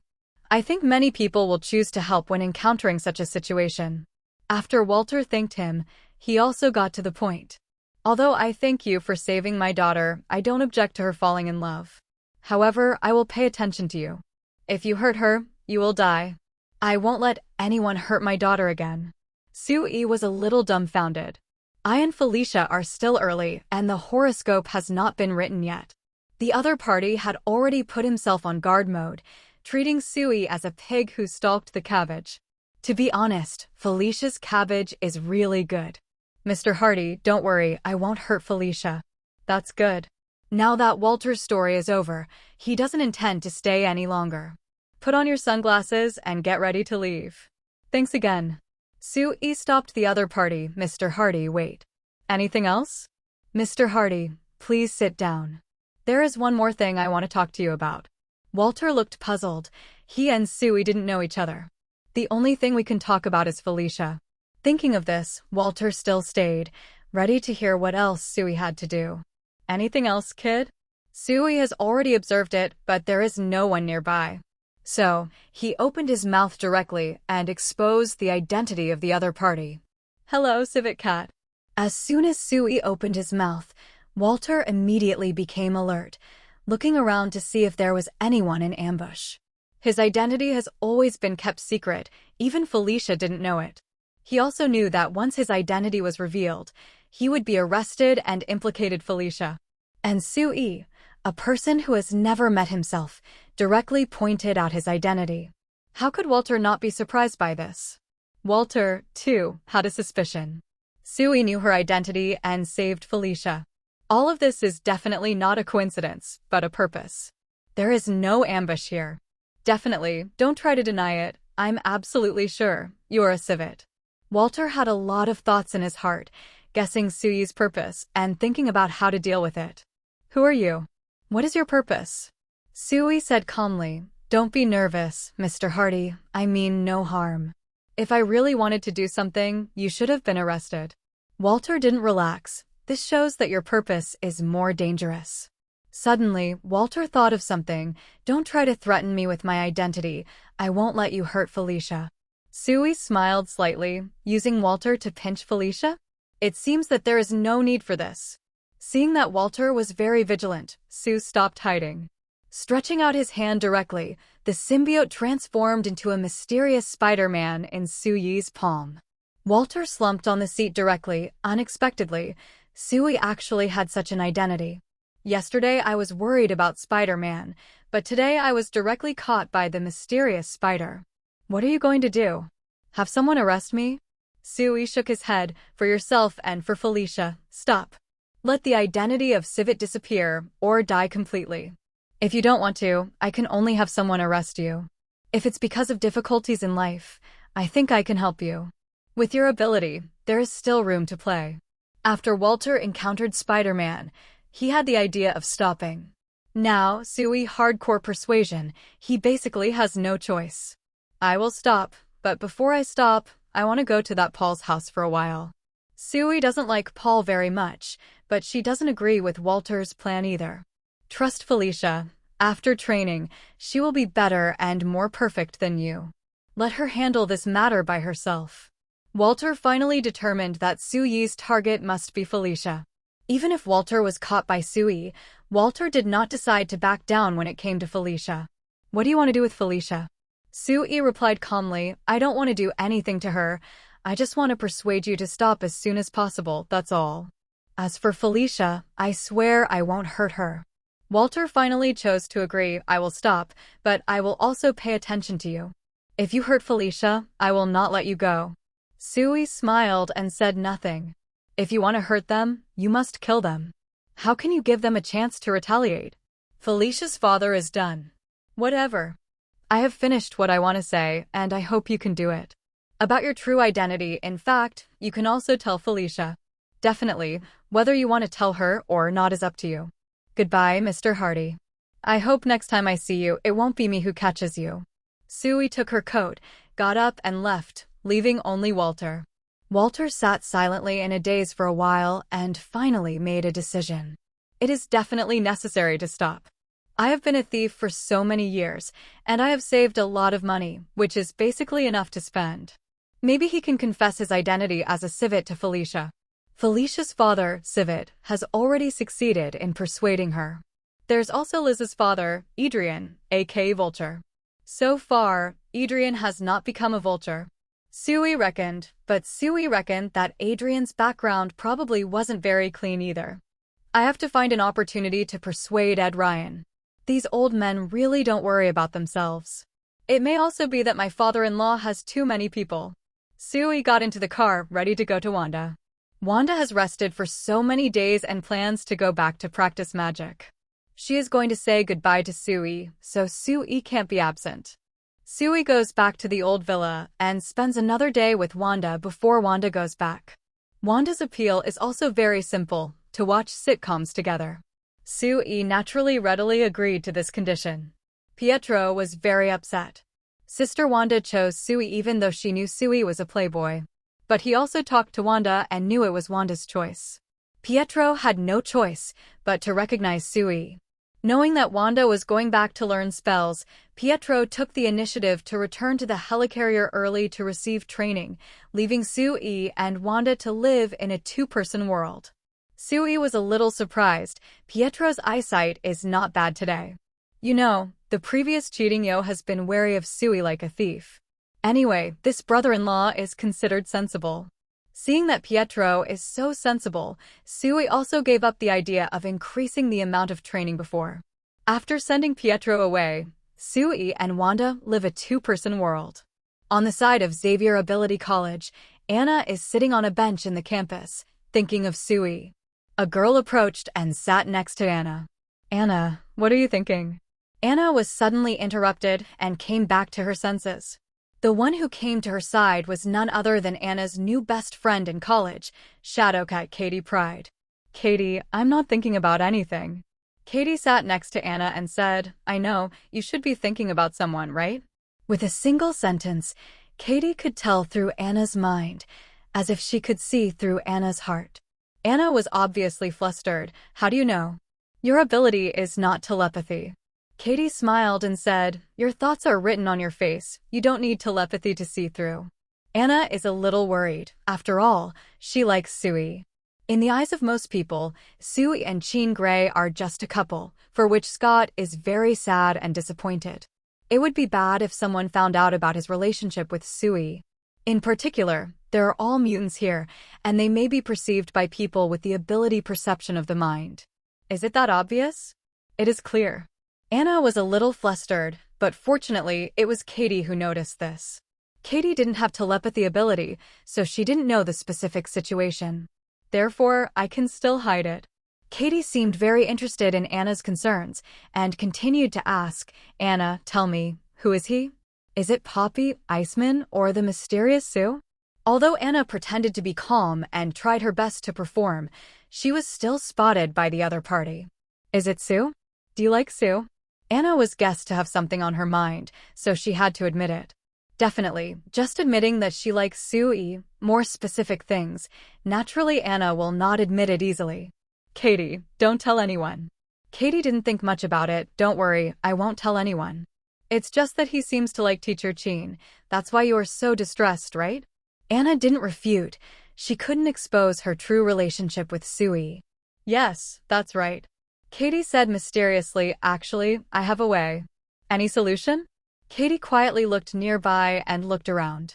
It's not suitable here, let's go to a remote place. Anna was also reminded by Sui to beware of a mystique who can shapeshift. At this moment, a little more vigilance suddenly appeared in my heart. Anna, what are you looking at? Katie, is that really you? Katie looked puzzled. What are you talking about? It's definitely me. I'm not Katie. Who else would it be? Anna breathed a sigh of relief. I'm just a little nervous all of a sudden. The professor told me that Magneto probably won't give up on his plan and will come to catch me. They have a shape-shifting mutant over there, Mystique Raven. Maybe I think too much. Katie was fine, and Anna believed Katie. Anna took the initiative and said, Let's go over there and talk. It is good. By the way, Katie, aren't you playing flight chess with them? Katie replied, It's too boring to play chess with them, so I'll go out and hang out. Anna, this is a temptation, and the temptation has already come to fruition. Katie loves computers and is a computer genius. As for flight chess, she really doesn't like it very much. Therefore, the person in front of him may not be Katie. Anna pretended to be calm just to find an opportunity to fight back. However, Katie moved more quickly. I don't know when he took out a needle and pierced Anna. Good vigilance, but still too young. Anna felt instantly weak all over, losing strength and control. Katie in front of her eyes has changed. Her skin has turned blue. Anna has already determined that this person is Mystique. However, even if the identity of the other party is confirmed, it is already too late. Anna was so anxious that she had no chance of calling for help. Seeing that the plan had been successful, Mystique Raven was about to take someone away, but was stopped by someone. Be stopped, Mystique Raven. Only then did Raven realize that Professor X attached more importance to Anna than he expected. I guess I have been targeted or even surrounded. Sure enough, Storm, Cyclops, and Wolverine Logan also surrounded him. Raven did not act rashly, knowing that one enemy is many, and there is no advantage at all. Charles. Jean Grey pushed Professor X, slowly approaching. Professor X looked at Raven in front of him. From childhood companions to strangers now, the two have experienced a lot. Raven, stop it. Charles, you know my character, and I will not stop. Your retreat and forbearance will only lead to the destruction of mutant. Although Eric's plan is a bit radical, as long as it succeeds, everything can be changed. Professor X knows that Raven is actually more determined than Magneto and has suffered more. It is very difficult for me to persuade Raven. To be precise, Raven cannot be persuaded by persuasion, only by actual actions. You're right, Raven. Because of my retreat and tolerance, I saved this small number of mutants, but most of the mutants are still hiding and are in danger. So, I decided to make a change. Raven couldn't believe that Professor X, who was always conservative and advocated getting along with others, planned to make a change. I have decided to disclose mutants' identity and provide mutant with shelter publicly. Hank will go into politics and increase mutants' voice. At the same time, to put pressure on Parliament to release the mostly innocent mutants they're holding. Professor X said a lot of decisions and plans, hoping to convince Raven. We mutants need to fight for our own safety and interests, but violent conflict is not the only way. Raven, give me some time. After speaking, Professor X made way for Raven. Definitely, Anna had to stay. Raven looked at the road out of the way, with some hesitation. Charles, you will not succeed. They fear us and will stop at nothing to destroy us. I still believe that there is light and kindness in the human heart. In the evening, S.H.I.E.L.D went to Xavier Academy and then learned about Mystique Raven's visit from Jean Grey. Fortunately, Anna was fine and was rescued. However, Professor X finally let Mystique Raven go, which is also expected. Professor X has also made the final decision. Starting tomorrow, the Mutant Rising Plan will be fully implemented. Making this decision was not made by Professor X alone, but the result of discussions with several X-Men. Doing so is naturally risky. The Xavier Ability Academy will be exposed, and they and the students in the academy may be in danger. However, Professor X also believed that those people would not be blatant. What's more, they are not alone, and S.H.I.E.L.D and others will also help them. There are definitely risks, but they have to consider not only themselves, but also the people in the academy, and there are many mutants who are in danger. S.H.I.E.L.D sighed, and all the first-generation members of the Avengers appeared. Mutant will also appear in the public eye. Next, it will definitely be the era of changing conditions and the era of super ability Super Smash Brothers. S.H.I.E.L.D wasn't too worried. At least, the power of superhero had begun to take shape, and some scumbag villains didn't need S.H.I.E.L.D to show up. S.H.I.E.L.D stayed here for a while and quietly asked Anna out. Anna encountered Mystique Anna, but was rescued. After resting for an afternoon, after recovering, I was very energetic. After secretly communicating for a while, the two continued to try to transmit energy to Anna. S.H.I.E.L.D expects that after Anna absorbs more energy, new changes will appear.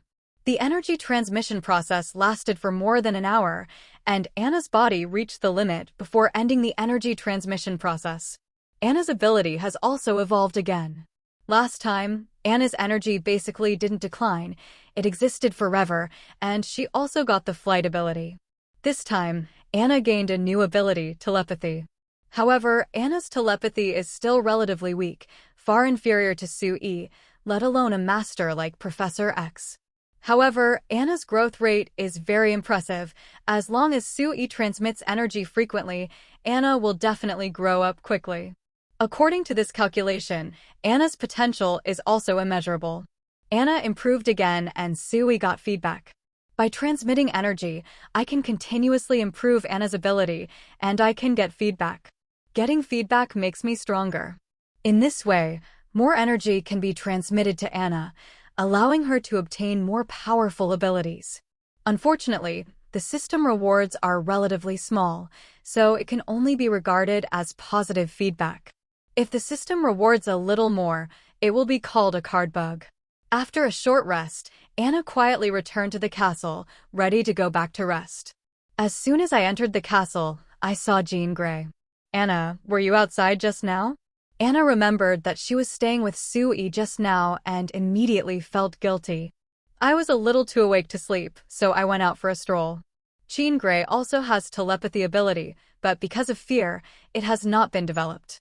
I can only feel that Anna is a little guilty, as if she is lying, but I can't perceive the specific reason. Mystique may not give up, you still have to pay attention to safety and rest early. "Mr. Chin, good night." "Good night." Anna breathed a sigh of relief and hurried back to her bedroom. It can only be said that it is very thrilling and exciting. If it is discovered, the consequences will be disastrous. After Anna returned to the room, she sent a message to S.H.I.E.L.D, telling S.H.I.E.L.D about the experience just now. Now I still have to hide it for a while and wait for a suitable time to confess to Jean Grey. A new day, S.H.I.E.L.D has a new plan. As for Professor X, he has already started to act. As one of the representatives of high IQ in the Marvel world, Professor X has multiple degrees in biology and psychology. Today, Professor X originally gave an academic speech, and the topics of the speech were human evolution and mutant. Because of the mutant incident, this topic was very hot, and many students participated.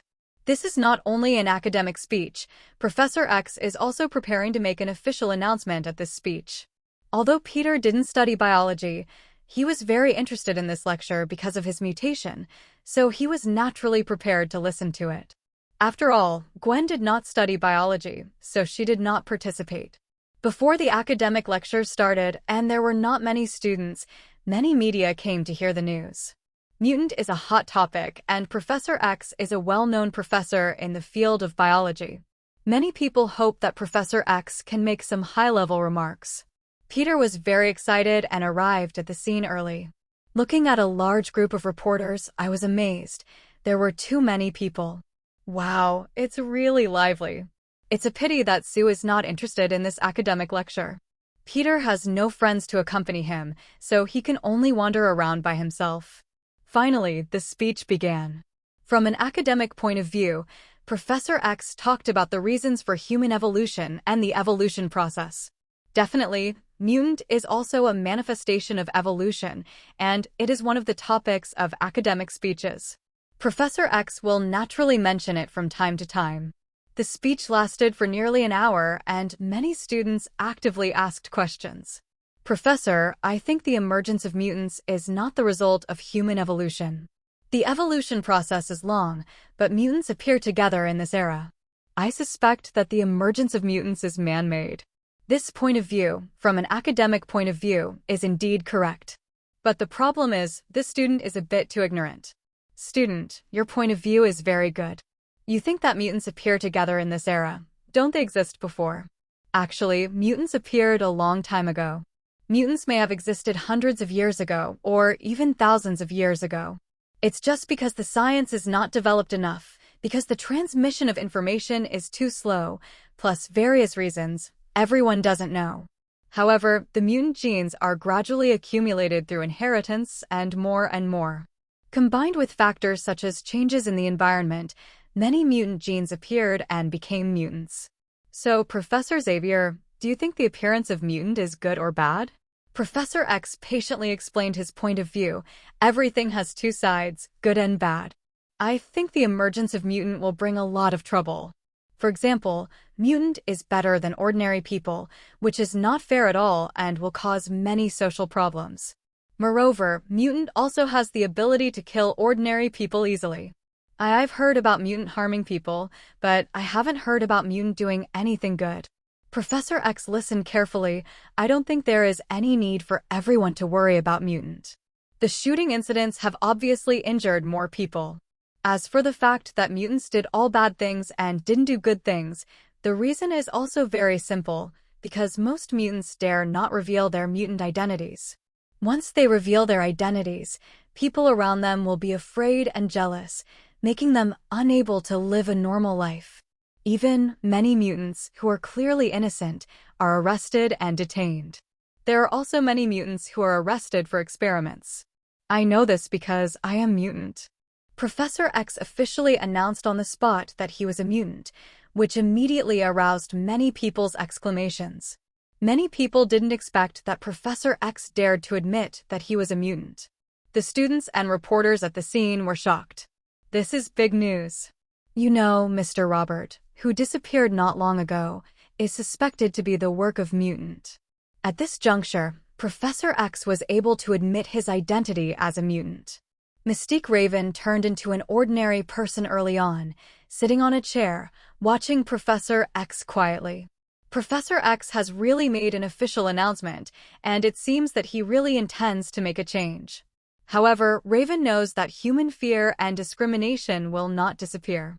When people know that he is a mutant, he and the students of the Xavier Ability Academy will definitely be implicated. In comparison, Professor X is still somewhat idealistic. But Raven, who has experienced a lot, knows that reality is often more cruel. Charles, you're thinking too well, and these people aren't going to be like you at all. They only fear, discriminate, and want to destroy us.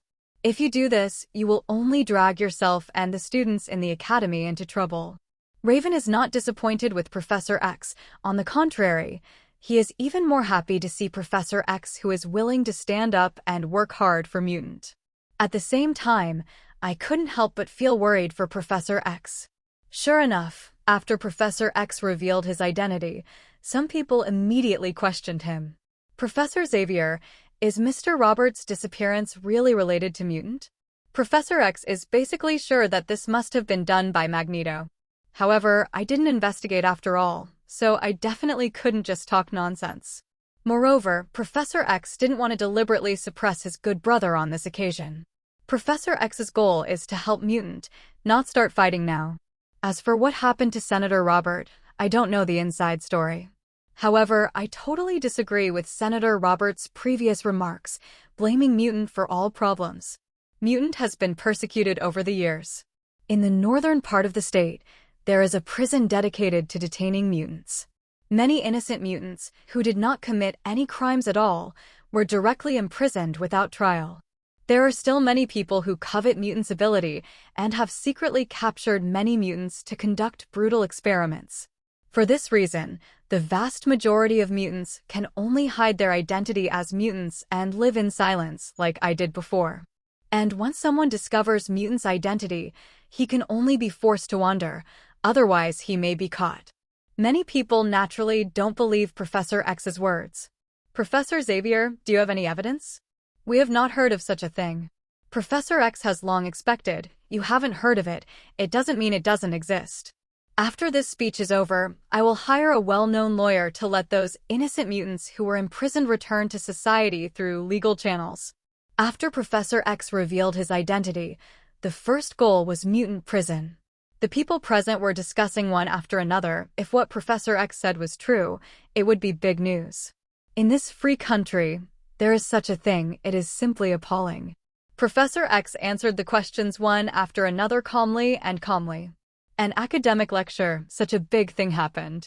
The speech was finally over and Professor X was about to leave, looking for a law firm to help him resolve these lawsuits. Just as she was about to leave, Mystique pretended to be a speaker and quietly came to Professor X. "Charles, you're going to fail. They can't be trusted." Professor X can naturally perceive the other party's true identity. Perhaps, but it must be tried. Mystique is not here to persuade Professor X, but to remind Professor X. After the reminder is over, it is natural to leave. Mystique knows that it is not easy for Professor X to achieve his goal. Therefore, she had to help, find a way to get some evidence so that Professor X's plan could proceed smoothly. Seeing Mystique leave, Scott was still a little worried. Having had many skirmishes with Magneto and Mystique, Scott is very wary of Magneto. "Professor, will she and Magneto sabotage our plans?" Professor X believed in his old friend. The purpose of the two is the same, but they chose different paths. Professor X stopped Magneto many times, also because of Magneto's means. They are all thinking about the future of mutant. I don't think they should do this. From here, Professor X has already started looking for a suitable law firm. In the capital of freedom, there are many large law firms. However, these are not within the scope of their consideration, and they have already agreed on a law firm. This law firm is recommended by S.H.I.E.L.D, the law firm of Daredevil Matt. Although the firm is small, there are only lawyers Matt and Fergie. However, both of them have the ability and a heart of justice. What's more, lawyer Matt has the identity of Daredevil. At the moment, word of the academic talk has spread. Shocking news began to spread on the internet. Professor Xavier is actually a mutant. Mutant has actually existed for many years. Mutant has been treated unfairly. Faced with these news, netizens talked a lot. There are so many mutants? It's scary. I can't believe how dangerous it is to have a mutant around. Member Robert's disappearance must have been done by mutant. Arrest them. Walter? Isn't mutant a human? No crime. Why should he be arrested? I haven't heard of mutant hurting people, but shootings happen every day. I don't know what to say, Frito. I'm so envious. I also want to have super ability and become a superhero like Spider-Man. Everyone was discussing, and Peter was so excited beyond words that he contacted Sue immediately. "Hey, Sue, do you know what happened to me when I attended an academic lecture just now? You won't believe it. Professor Xavier is a mutant, right? Water? How do you know? I contacted you as soon as the speech was over. The internet is significantly faster, and I knew about it ahead of time. They identified themselves, and I actually suggested it to them." Peter was speechless and wanted to share a piece of good news. As a result, Sue knew the good news a long time ago, and there was no feeling of surprise at all. "You suggested them? Why?" "Mutants are in a very bad situation, being arrested and persecuted. I just helped them and let them live a normal life." Word spread quickly. On S.H.I.E.L.D's side, Nick Fury was lost in thought as he watched the news. After S.H.I.E.L.D was established, it naturally encountered the mutant incident. I have also investigated and recruited mutant, but the results are not satisfactory. Because mutant was captured and used as an experimental research object, this kind of thing is real. Many mutants are reluctant to show their faces in public for fear of accidents. But after Professor X's torment, more and more mutants will definitely come out to do activities. If there is any trouble at that time, they may have to deal with it by S.H.I.E.L.D. This situation is actually a better one.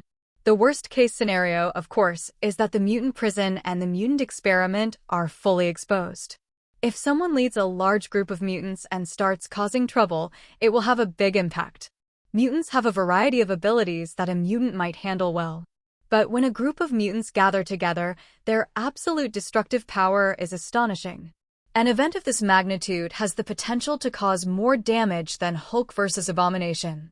Mutant, once it is handled carelessly, causing mutants counterattack, the consequences will be disastrous. Nick Fury knows the situation of those congressmen, and this matter may cause problems. Although Professor X's group did not agree to join the Avengers, overall, they can still win cooperation. When something happens, the number of Avengers may not be enough. Thinking of this, Nick Fury knew that he had to prepare early. Picking up his fur coat and putting it on, he was going to talk to the captain who was practicing boxing and talk about it. When I came to this old boxing gym, there was no one around, only the Captain Steve was practicing against the sandbag. Because he is alone in this era, Captain Steve spends most of his time exercising and always ready for missions, except for visiting Carter often. Team leader. Steve didn't stop at all, just a little surprised by Nick Fury's appearance. Director, do you have a mission? Not yet, but it will be available soon. I came here to inform you and get ready. There was some expectation in Steve's heart. I've been preparing for nearly 70 years, so now, who is our enemy? Nick Fury said, mutant. Steve looked puzzled, not knowing what it meant. Mutants? Nick Fury had no choice but to patiently explain. Mutant is a type of person who has acquired super abilities due to genetic mutation. Steve understood a little bit, but not much. The opponent also has a super ability. Do you have any specific information? I want to make some plans based on the opponent's ability. Without specific information, I'm not even sure how many mutants will be enemies. After this period of time, Steve is slowly adapting to this era and has learned some information. I know that there are several superheroes in this world who are active. Now, there's mutant again. It sounds like there are quite a few people. I thought I was the only monster in the world, and now it looks like I'm normal. Want to fight a group of superpowers? I can't do it alone. Nick Fury definitely knew that no matter how powerful Captain Steve was, he was only one person. Facing a group of mutants, one Captain Steve is definitely not enough. I have prepared a team. Nick Fury took out some materials and placed them in front of the captain. Nick Fury knows the power of mutant. If mutant really gathers to make trouble, these few people in the Avengers plan may not be enough. It would be the best if S.H.I.E.L.D. can make a shot. If it doesn't work, we can only invite Captain Marvel in space to come back. As Professor X's old enemy, Magneto Eric is also watching the video at the moment. The content in the video is exactly the lecture where Professor X revealed his identity. Seeing Professor X's actions, Magneto was not worried at all, but rather happy. When they were young, the two were friends. Have a common goal and fight together. Later, due to different ideas, the two parted ways. But in fact, it's all for the future of mutant. Professor X was born in a wealthy family, had no experience of big storms, and was still an elite class, so he chose to get along with ordinary people, established Xavier College, and rarely showed up. And Magneto was born in an ordinary background. Because of his identity as a mutant, he has had many tragic experiences. Years of suffering have made Magneto a radical, if not extreme. Do whatever it takes, just for the future of mutant. Although the current Professor X is still friendly, he hopes to improve the future of mutant through softer means. Charles, you finally realize that we need to fight for a better future for mutant. It's just that your plan is destined not to succeed. Mutants are much stronger than humans. Humans want to control the strong. When people find that they can't control them, they will choose to destroy. They can't control the mutant, so they get scared and they want to kill the mutant. Magneto really wanted to have a theory with Professor X, but unfortunately, the two were separated. Old man, you have to start acting according to your method, and I will continue to plan. Magneto's approach is to transform all normal people into mutants. The plan is very good, but this machine still has a lot of problems. Senator Robert has indeed become a mutant and possessed an ability. However, it didn't take long for Robert to turn into a puddle of water and die completely, not even ashes left. Although Magneto's plan was frustrated, Magneto did not give up. It is still possible to continue the project as long as the machine can be improved. Magneto's first priority is to adjust the machine and continue with his plan. Definitely, there are ordinary people and mutants all paying attention to this big movement sweeping the internet. The exposure of mutant prison made the warden very angry. There are still mutants making trouble outside, and they still want to deal with themselves. Wilhelm Stryker has been planning to make mutant into a weapon to destroy all mutant. Although Professor X's speech did not expose his deeds this time, it also made Wilhelm Stryker feel threatened. Mutant, damn it. After years of research, Wilhelm Stryker's knowledge of mutant is definitely far ahead. To this end, Wilhelm Stryker has prepared several plans.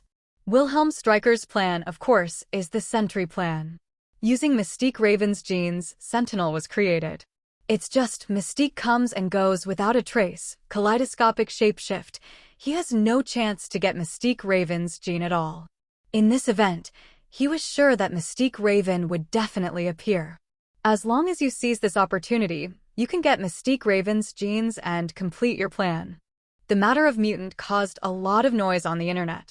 Everyone's attitude towards mutant was also very different, and a crazy debate started. S.H.I.E.L.D is just watching the show and has no intention of making a move at all. Originally, S.H.I.E.L.D thought that the filming was a bit exaggerated. How could so many people have such hostility towards mutant? Now it seems that S.H.I.E.L.D realizes that she completely underestimated these people. Seeing these outrageous remarks, S.H.I.E.L.D realized the difference between people. In the eyes of many people, mutant is not a human being at all. Some people plan to go to the parade and let the authorities arrest all mutants.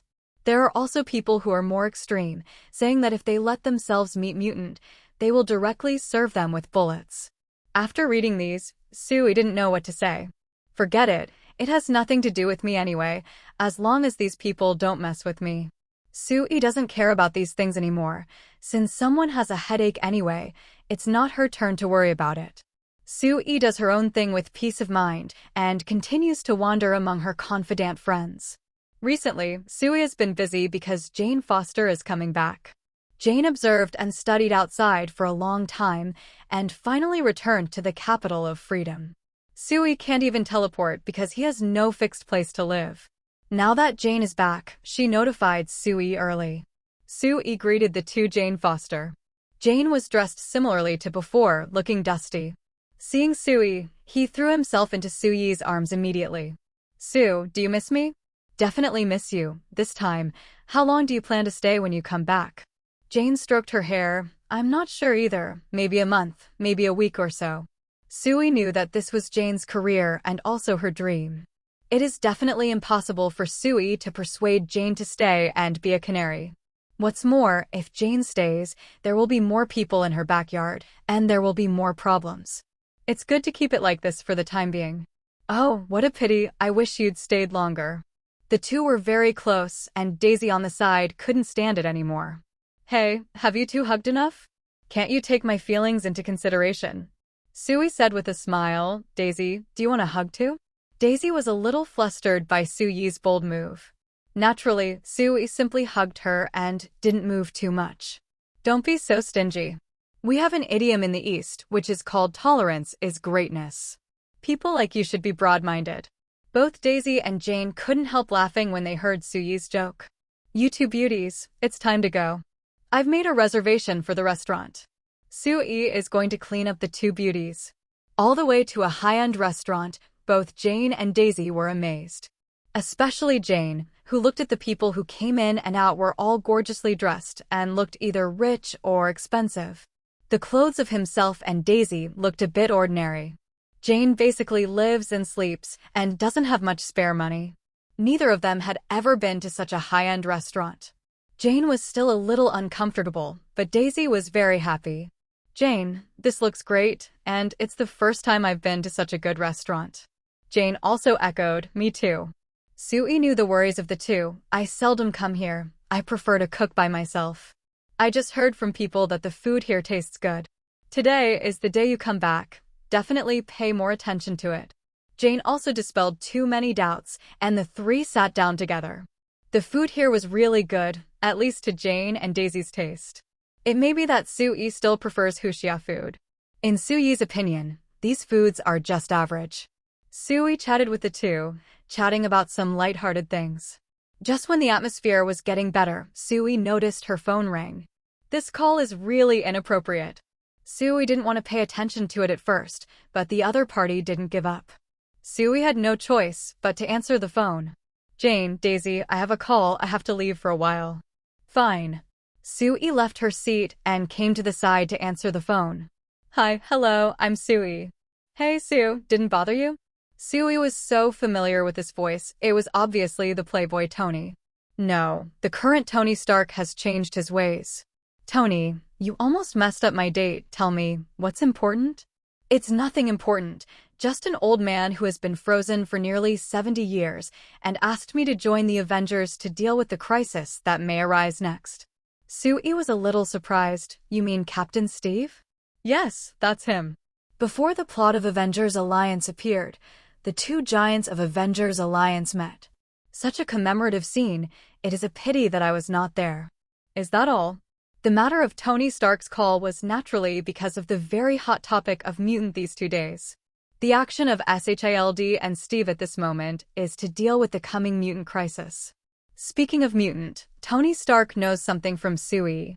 In particular, there is a mutant named Magneto who can control metal. The coming mutant crisis is no small matter. No matter how conceited Tony Stark was, he knew that it was impossible for one person to deal with a large group of mutants. What's more, time waits for no one, and the mutant crisis may appear at any time. Tony Stark had a suspicion that this incident might have something to do with Sui. This call is just to confirm. The mutant matter, shouldn't it be related to you? Sui replied, well, I just gave them some advice. Tony didn't know what to say. Because of Sui's suggestion, his tasks increased dramatically. Originally, I also wanted to study nano armor and shape-shifting steel chariots, Autobots. Now, suddenly there is a mutant crisis, which keeps me busy. Sue, you're really going to cause trouble. You have nothing to do with mutant, so there's no need to meddle in mutants' affairs. Who said it's okay? There are many beautiful girls in mutant, and some of them may be my confidant. Tony Stark was completely speechless. Sue, you are still young. You have to pay attention to your body. Sui jokingly said, oh, Tony, don't you? It was a matter of a man's dignity. How could Tony not take it seriously? Suddenly, it was as if my hair was fried. My body is very healthy. But you, according to your situation, maybe, in a year or 2, you will not be able to do it at all. Sui looked indifferent. Impossible. With my current physical fitness, another 100 will not be a problem. Tony realized that Sui's physical fitness is not normal at all, and maybe his kidneys are stronger than ordinary people. The important topic was over, and the two began to make jokes. I'll hang up if I have nothing else to do. I'm still dating. One more thing, my research has made new progress. Come to my villa tomorrow. Okay. Sui was speechless. She was on a date when Tony interrupted her. Fortunately, not much time wasted. What Tony told himself on the phone should be about the Iron Chariot.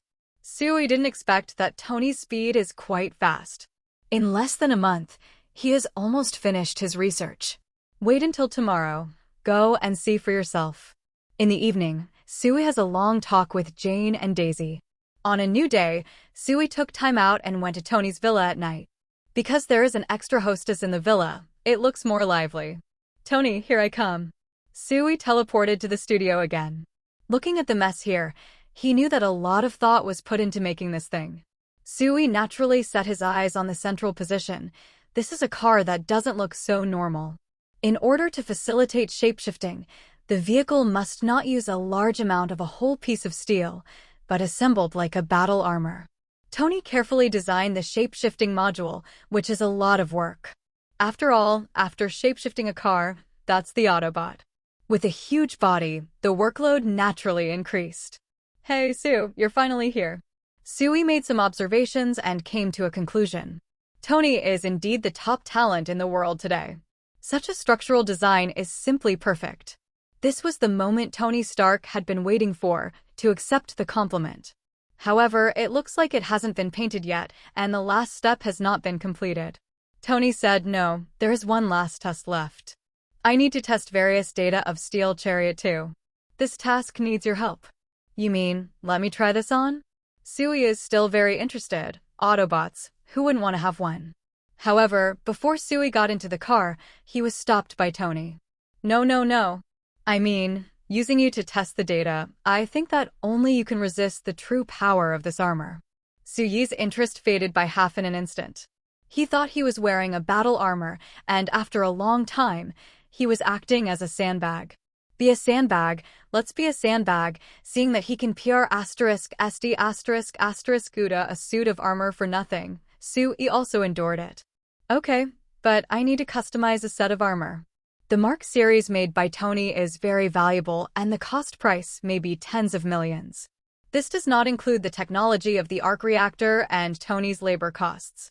Counting these, it is definitely a sky-high price. And this battle armor of the Beyond series uses more materials and is more complicated, so its value is naturally higher. However, when Sui said that he wanted to customize a set of armor, Tony also agreed without any hesitation. No problem. By the way, how did you name this series of armor? Tony proudly introduced, I named it the Excellence series. So, stop talking nonsense and start testing. Tony had been waiting for this moment. Sui is also looking forward to the car starting to change.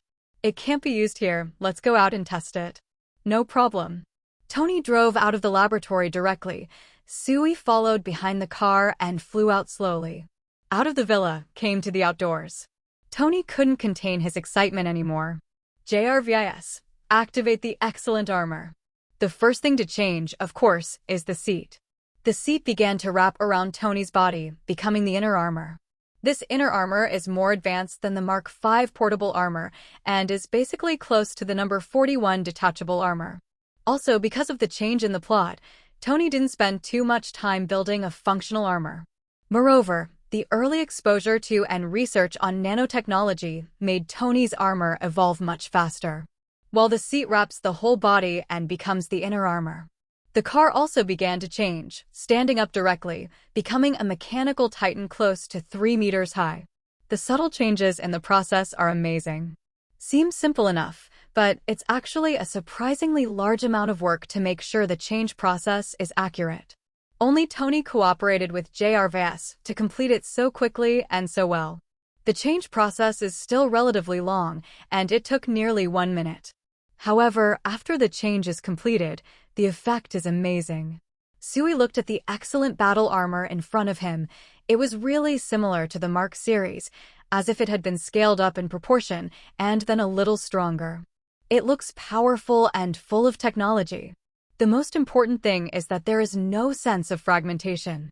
Ha ha hoo. Sue, how's it going? Sui flew around the Joyo armor, looking up and down. There are indeed gaps. If you meet Ant-Man, maybe you can let Ant-Man use his fists. Ignoring Ant-Man, this armor is perfect. Tony, can you see what's behind you now? Tony replied proudly, do you think I'd be stupid enough to ignore the vision problem? I definitely have designs that make sure everything in the vicinity can be observed. So, do you have the means to attack the rear? It seems that your arms can't reach the back at all. Not only that, but with such huge amounts of stature, your movements will inevitably be a little slow. Tony knew it too, so he was prepared. Behind the battle armor, several openings were suddenly opened. There is an attack method hidden in it, and if ordinary people are caught off guard, it will definitely be very dangerous. Sui is naturally not an ordinary person, and she is not afraid at all. And Tony didn't attack, just showed his design. Finally, Sui couldn't help but exclaimed, it looks really good. Tony is still a little dissatisfied. I have spent a lot of time on shapeshifting, and there are still many abilities and functions that have not been added yet. There is also nanotechnology. If this suit of armor can be made with nanotechnology, it will definitely be more perfect than it is now. Tony is not very satisfied with the armor, but Sui thinks it is very good. Although not as presented in the movie, at least it looks very good, like an Autobot. Tony, don't waste time, let's start the test. Okay. The two started the test, and it was definitely an earth-shattering battle. Sui cast an energy barrier while Tony consumed energy and smashed it with his fists. Huge amounts of power bombarded the energy barrier, actually denting the energy barrier, but it couldn't completely destroy the energy barrier. Increase energy output efficiency to 40. Upgrade again. Tony was very reconciled. He was already overloaded and couldn't break the energy barrier, let alone meet Sui. You know, under the overload state, the power of this punch is already nearly 100 tons.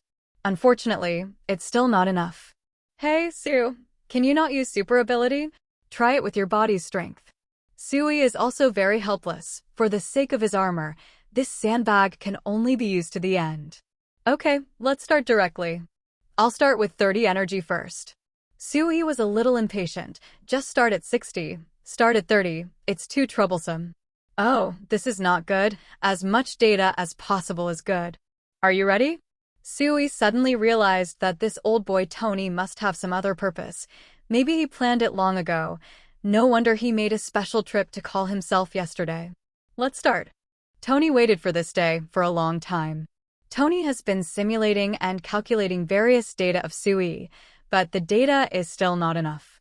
Today, take advantage of this opportunity to collect data well. Looking at the collected data, Tony began to doubt life. Sui only relied on the energy barrier to block such a powerful force. Next, Sui will use his physical strength to fight against the excellent armor. According to Sui's request, Tony directly used 60 energy to punch this punch. This powerful force has amazing destructive power and can easily demolish houses and destroy cities. However, Sui just used both hands to catch the huge fist of Joyue armor. Cracks spread under his feet, but Sui remained motionless. This power is not bad. Tony had already expected it in his heart, but he still couldn't help but want to say a few words about the quintessence of Daxia. Sue, do it again. Sui is also going to give it a try, to see if he can block the power of this punch in the air. Okay, I'll try it too, and see if I can catch this punch in the air. Sui floated directly into the air, and could even catch the punch without moving a muscle. If Sui wanted to, she could even rely on her own strength to push back. Tony looked at the output efficiency of the excellent armor. Sui can actually increase his strength, push back the thick mechanical arm, and it hasn't even damaged the armor. This gap cannot be made up by a set of battle armor. Sui's strength made Tony feel desperate. Sui's physical fitness is extremely strong. Super strength, speed, and defensive ability. This kind of physical fitness is basically invincible. Tony has thought about it. The way to completely eliminate Sui is very difficult. The first way, of course, is to use the ultimate weapon without Sui being aware of it. Such a price is extremely heavy, and it may not be successful. Because Sui's flight is too fast, and there is teleportation. As long as Sui has a little time to react, he can teleport away. Another way is to be a despicable poisoner. Sui's physical fitness is indeed beyond ordinary people, but now he is still a living organism. As long as it is a living organism, some toxins can play a role, but only the file size. Otherwise, you can only use extreme environments. For example, send Sui into space, freeze it with ultra-low temperature, or project it into the sun, etc. Likewise, there is a serious problem with Sui's teleportation ability. As long as Sui is given the ability to teleport, he cannot really kill Sui. Apart from these several methods, it is difficult for Tony to think of a way to kill Sui. Do you want to continue? Tony looked at the data displayed by JRVS a few more times. After a dozen or so attempts, the test was finally over. The combat performance is still good, but because of its large size, it is a bit bulky. Finish the test. The Excellence armor is shape-shifting again. Relying on the device behind it, the entire armor lay down. In the process, quick shape-shifting. Eventually, the appearance of the vehicle was restored. And Tony Stark sat up from lying down. Then, got off the vehicle. How about the test? There is definitely nothing wrong with my armor, but the shape-shifting process is a bit complicated and needs to be optimized. If nanotechnology can be done, it will definitely be a lot easier. Sui is quite satisfied with this excellent armor, at least in terms of appearance and ability are in line with Sui's expectations. I think it's pretty good so far. Tony must be dissatisfied. This set of battle armor can't even test the limit of Sui's strength. Sue, tell me, how much power have you exerted? Sui didn't bother to calculate, maybe 1%, maybe less than 1%. Sui's strength is 100,000 tons, and the output of this outstanding record is only about 100 tons. Tony looked at Sui in disbelief. This set of excellent armor is so strong, but the strength is less than 1% of Su-Yi's.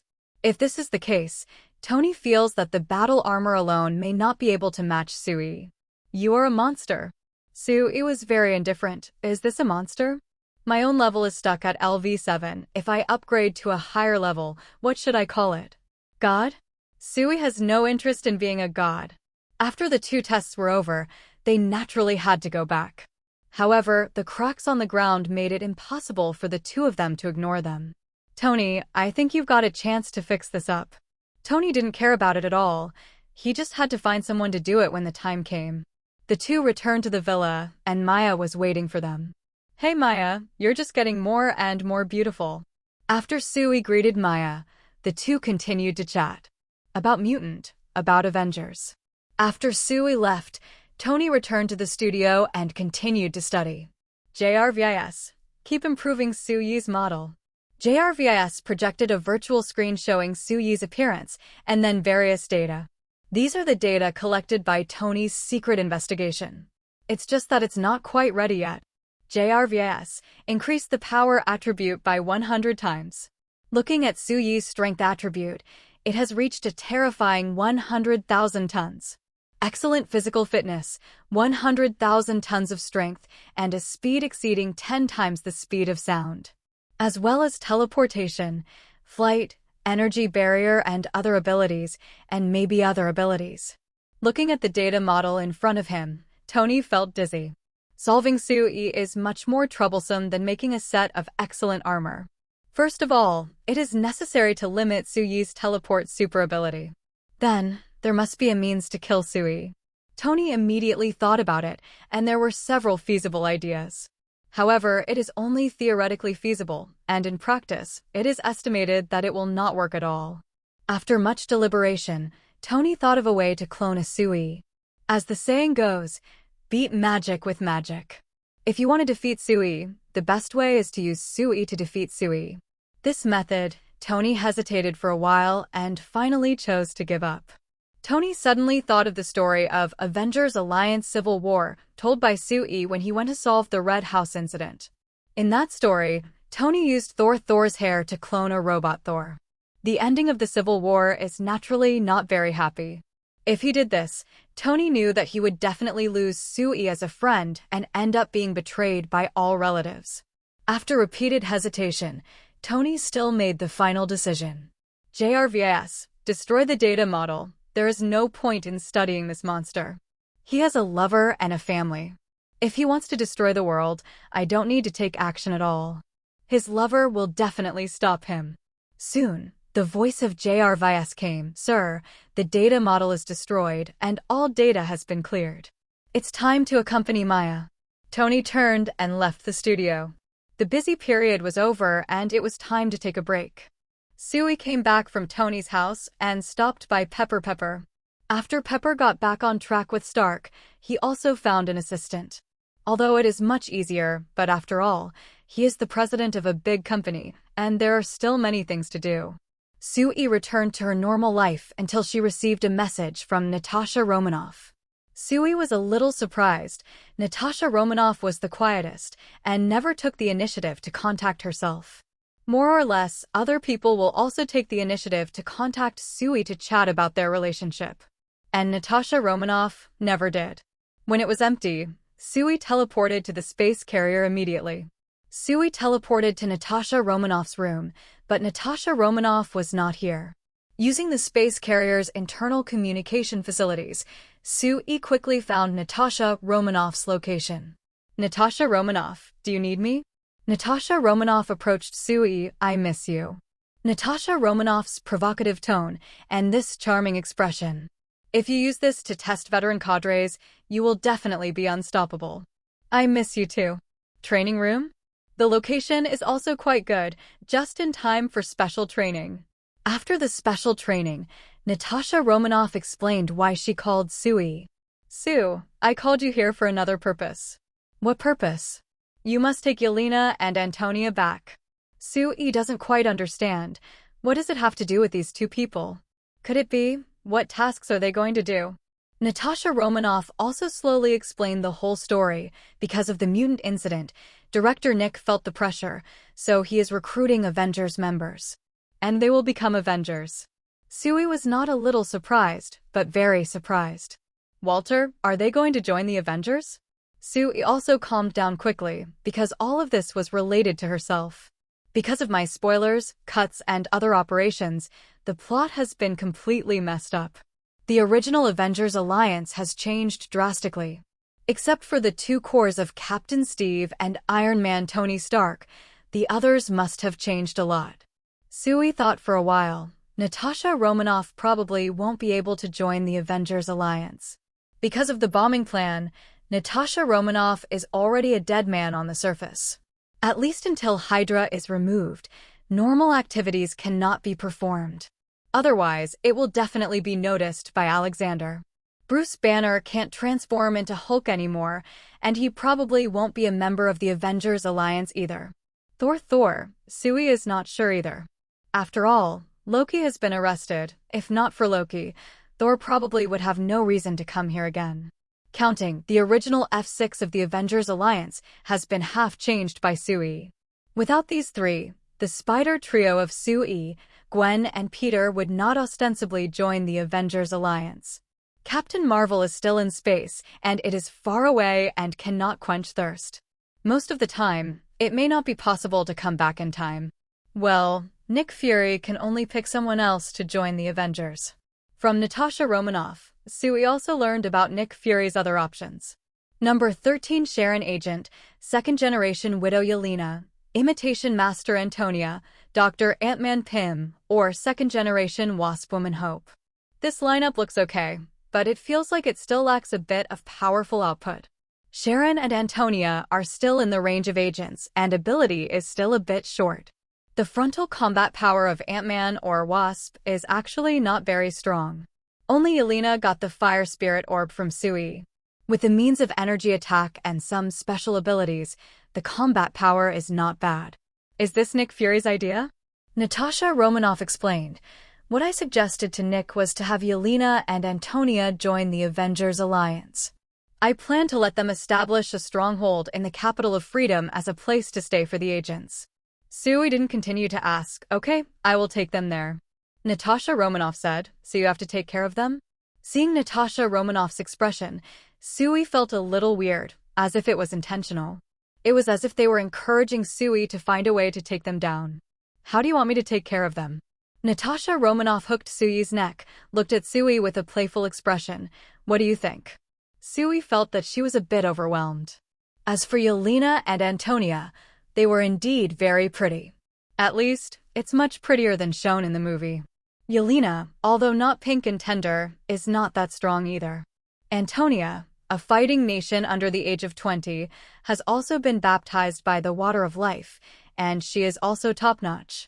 I'll take care of them. They should be ready. We should leave the training room. Sui didn't care. Let them wait a little longer. I still have something to discuss with you. What's up? What should our baby be called? The two were discussing major future events when Yelena suddenly appeared in the training room. Yelena's appearance interrupted their discussion. Seeing that the two were discussing about their future child, Yelena knew that she was a bit redundant. Sorry, I didn't come at the right time. With that said, Yelena was about to leave the training room. After all, this matter has nothing to do with me. Just let Sui and Natasha Romanoff discuss it. And in Sui's mind, a classic scene in a certain drama suddenly flashed. With a twitch of his brain, he uttered the lines smoothly, and it was still in English. No, you came just in time. Yelena was a little confused and froze in place. What does this have to do with her? Natasha Romanoff also felt that Yelena could give some advice on this matter. So, Natasha Romanoff personally came forward to persuade a few words. Natasha Romanoff came forward, and it was definitely a success. So Yelena also joined the discussion. Discussed for a while, but did not discuss the results. Sure enough, naming a child is a time-consuming and labor-intensive effort. Fortunately, Anthony Yabi is more calm. If Antonia also came over to urge the four of them to discuss together, they would probably have to quarrel for a long time. It was getting late. S.H.I.E.L.D teleported back to Liberty Capital with Yelena and Antonia. Although they can still live in their own villa, they are obviously not suitable. After some consideration, it was arranged to go to the old villa. This old villa used to live in S.H.I.E.L.D, Pietro, and Wanda brothers and sisters, and now Yelena and Antonia are staying temporarily. If they can find a better place to live, it won't be too late to make it vacant. These 2 rooms have been occupied by people. This one belongs to Pietro, and this one belongs to Wanda. They should come back to live again, so you can only choose other vacant rooms. There are also some daily necessities that you may need to buy yourself. Car Curry also has a car. The key is here. You can open it whenever you need it. S.H.I.E.L.D explained something, and after the 2 settled down, she chose to go back. After S.H.I.E.L.D settled the 2 of them, she returned home. Gwen, Liz, and Hannah are watching the show together and getting along very well. This kind of life is naturally what S.H.I.E.L.D wants to see. S.H.I.E.L.D naturally sat in the middle and watched the show with the 3 of them. At this moment, S.H.I.E.L.D came back alone. S.H.I.E.L.D, you're back. Let's watch the show together. I have to go wash up first and come back later. About half an hour later, S.H.I.E.L.D had changed into her home clothes and came to the living room. Recently, S.H.I.E.L.D and Betty are busy investigating a black shop selling used cars. This black shop usually does business normally. But if you meet people who don't understand cars, they will fool around and sell some garbage trucks to customers. Betty and S.H.I.E.L.D have almost finished the investigation recently, and they will get the evidence soon, and then they will directly wipe out the black shop. S.H.I.E.L.D, how is your investigation with Betty going? It's almost finished, and we can get the evidence in a maximum of 2 days. S.H.I.E.L.D reminded, you'd better be careful, open a black shop to deceive people, maybe you will do even more outrageous things.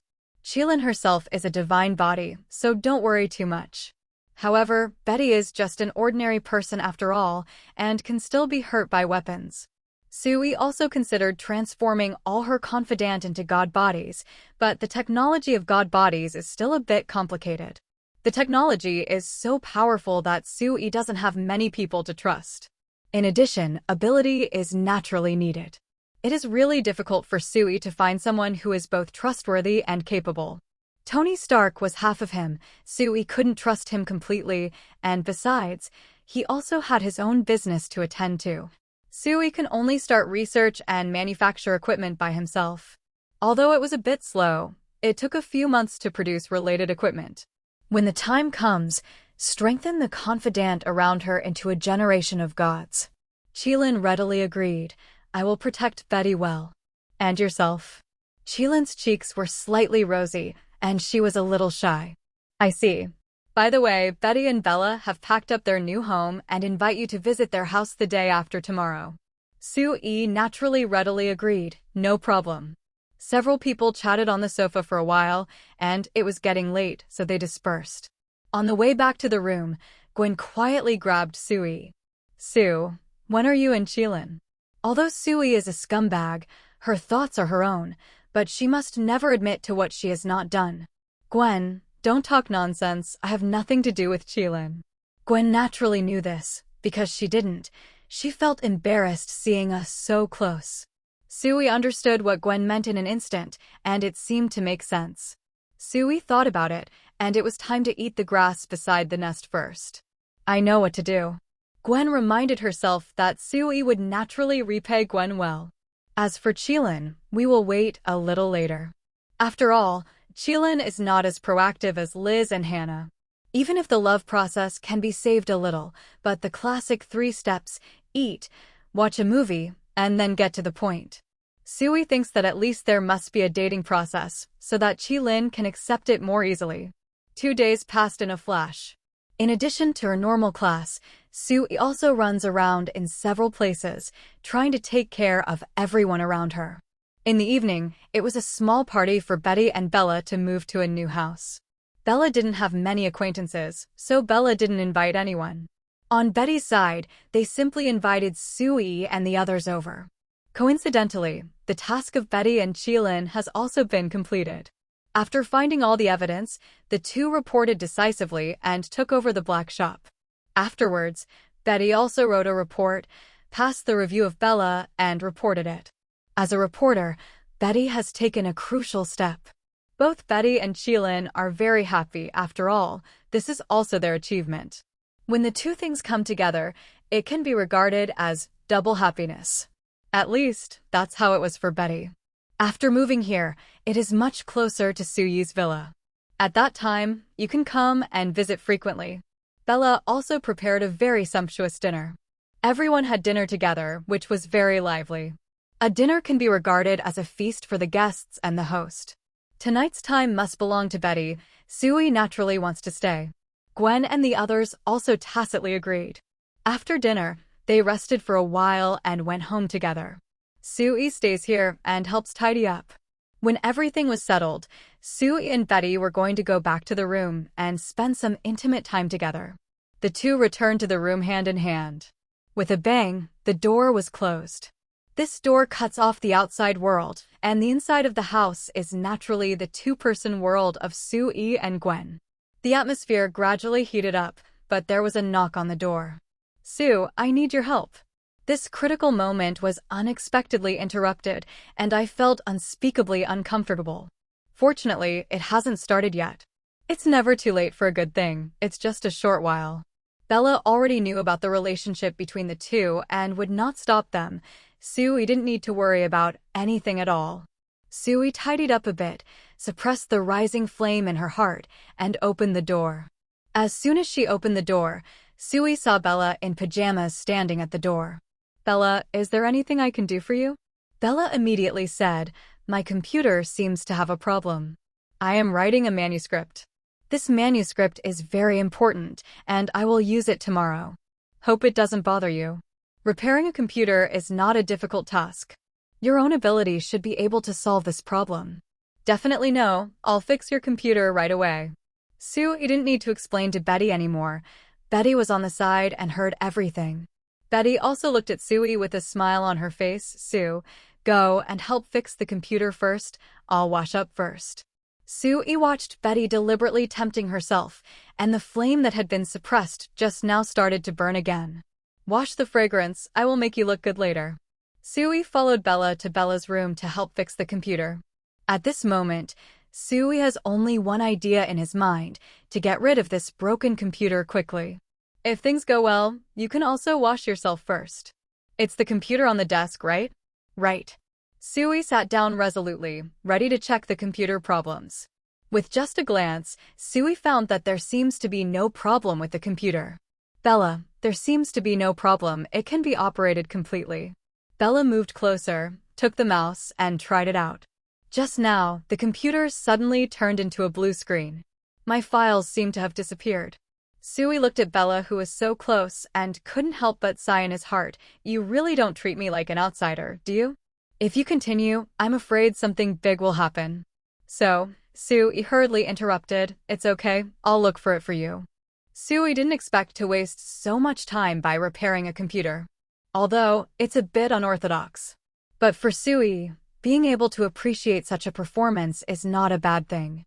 The matter of Betty's moving came to an end, and Sooyi also determined what to do next. Grasped by the nest, S.H.I.E.L.D. Gwen keenly noticed S.H.I.E.L.D's embarrassing situation. There's no way, the room full of beauties are all Sooyi's confidant. S.H.I.E.L.D was summoned by Sooyi. She is Sooyi's friend, not a confidant. With different identities, seeing Sooyi getting intimate with other beauties would naturally feel a little awkward. With such a big oriental beauty beside her, seductive eyes are not enough. Sooyi decides to date S.H.I.E.L.D. Because the previous black shop is over and there are no major events recently, it is natural to get off work earlier. S.H.I.E.L.D sat in the co-pilot seat. "Where are you taking me today?" "Definitely is taking you on a date." After all, S.H.I.E.L.D has never been in a relationship before, and when she heard Sooyi's bold and straightforward words, she immediately blushed a little. "Dating? Yeah, how can you enhance your relationship if you don't date and fall in love?" S.H.I.E.L.D knew Sooyi's purpose and originally had a natural liking for Sooyi. "During this time, I have been with Sooyi for so long, and I also know Sooyi better." But neither of them developed in this direction, so naturally they didn't take this step. Today, Sooyi took the initiative to take this step, and S.H.I.E.L.D would not refuse. Everything is so natural, it will happen when conditions are ripe. Well then, where are we going? Go to Chinatown. The Oriental culture is more intense. Qilin is also full of expectations. After coming to this world for so long, Qilin has gradually adapted to life here. However, he is an Oriental after all, and besides Sui, he seldom sees Oriental faces around him. If you go to Chinatown, you will indeed feel very cordial. The two drove to Chinatown, and a lively atmosphere suddenly appeared. Here, many Oriental elements can be seen. People walking on the street also have many familiar Oriental faces, and they can also hear familiar languages. Sui was also a little emotional. It has been a long time since I came to this world, but I have never been to the East. Thinking of this, Sui is still very interested in the ancient Oriental country in this world. In the comics, there are also many superheroes in the East, and there is also a spear bureau. In the movie universe, only Shang-Chi was filmed, and it was filmed as depressed, which is really shocking. Sui also had no way to get on the line with the Spear Bureau. Collaborate if possible. Sui quickly put aside these thoughts, and now the focus is on dating Qilin. Sui and Qilin got out of the car, and Sui took Qilin's hand. Qilin reacted subconsciously, wanting to do a combo of grappling and throwing over the shoulder. But still under control. Sui felt Qilin's small hands, which were soft and slender, and felt very good. Do you mind if I hold your hand? Qilin has long experienced Sui's brazen behavior. Reluctantly replied, you only asked after you had already started. Is it too late? Sui naturally interpreted the brazenness to the extreme. It's just a symbolic question. Whether you answer or not, it's useless.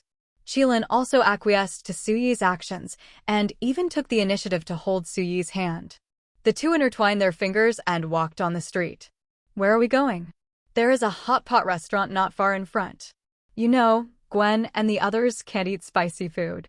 Qilin asked curiously, then you can also eat hot pot with clear soup? Let them slowly accept Oriental food. Sui took Qilin to eat hot pot.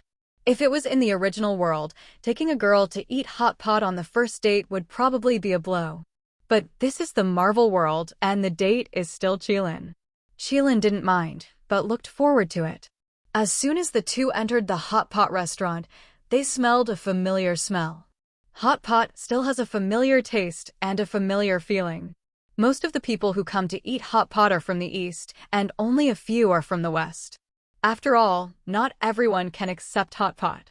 Sui and Qilin are still very satisfied with the meal. The food and atmosphere are very good. The two came out of the hot pot restaurant contentedly. How is it? It's not bad. After buying the ingredients in the future, you can also eat hot pot at home. Nice plan. Qilin looked at Sui next. Shouldn't it be time to watch a movie? According to the process, it should be. If you don't want to, we can skip this link. Qilin knew that Sui was deliberately teasing her, but she was unavoidably shy. Who said to skip it? Then let's go. I don't know if there are any good movies. The two chose a cinema nearby. This movie theater in Chinatown will not only release large-scale commercial films, but also import some films from the ancient Oriental country.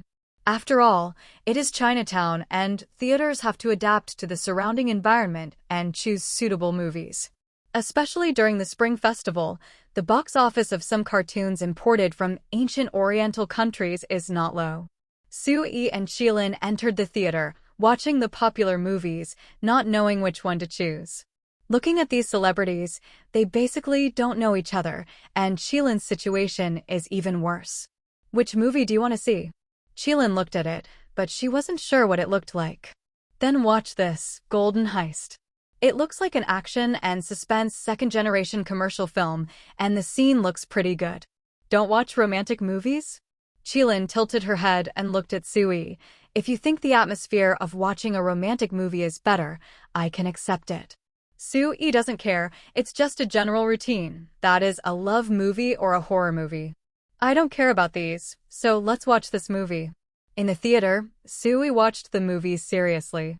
It can only be said that the plot is really ordinary and full of loopholes. A bad movie, only a few scenes can still be watched. If it wasn't for Qilin, Sui probably would have left the stage less than halfway through.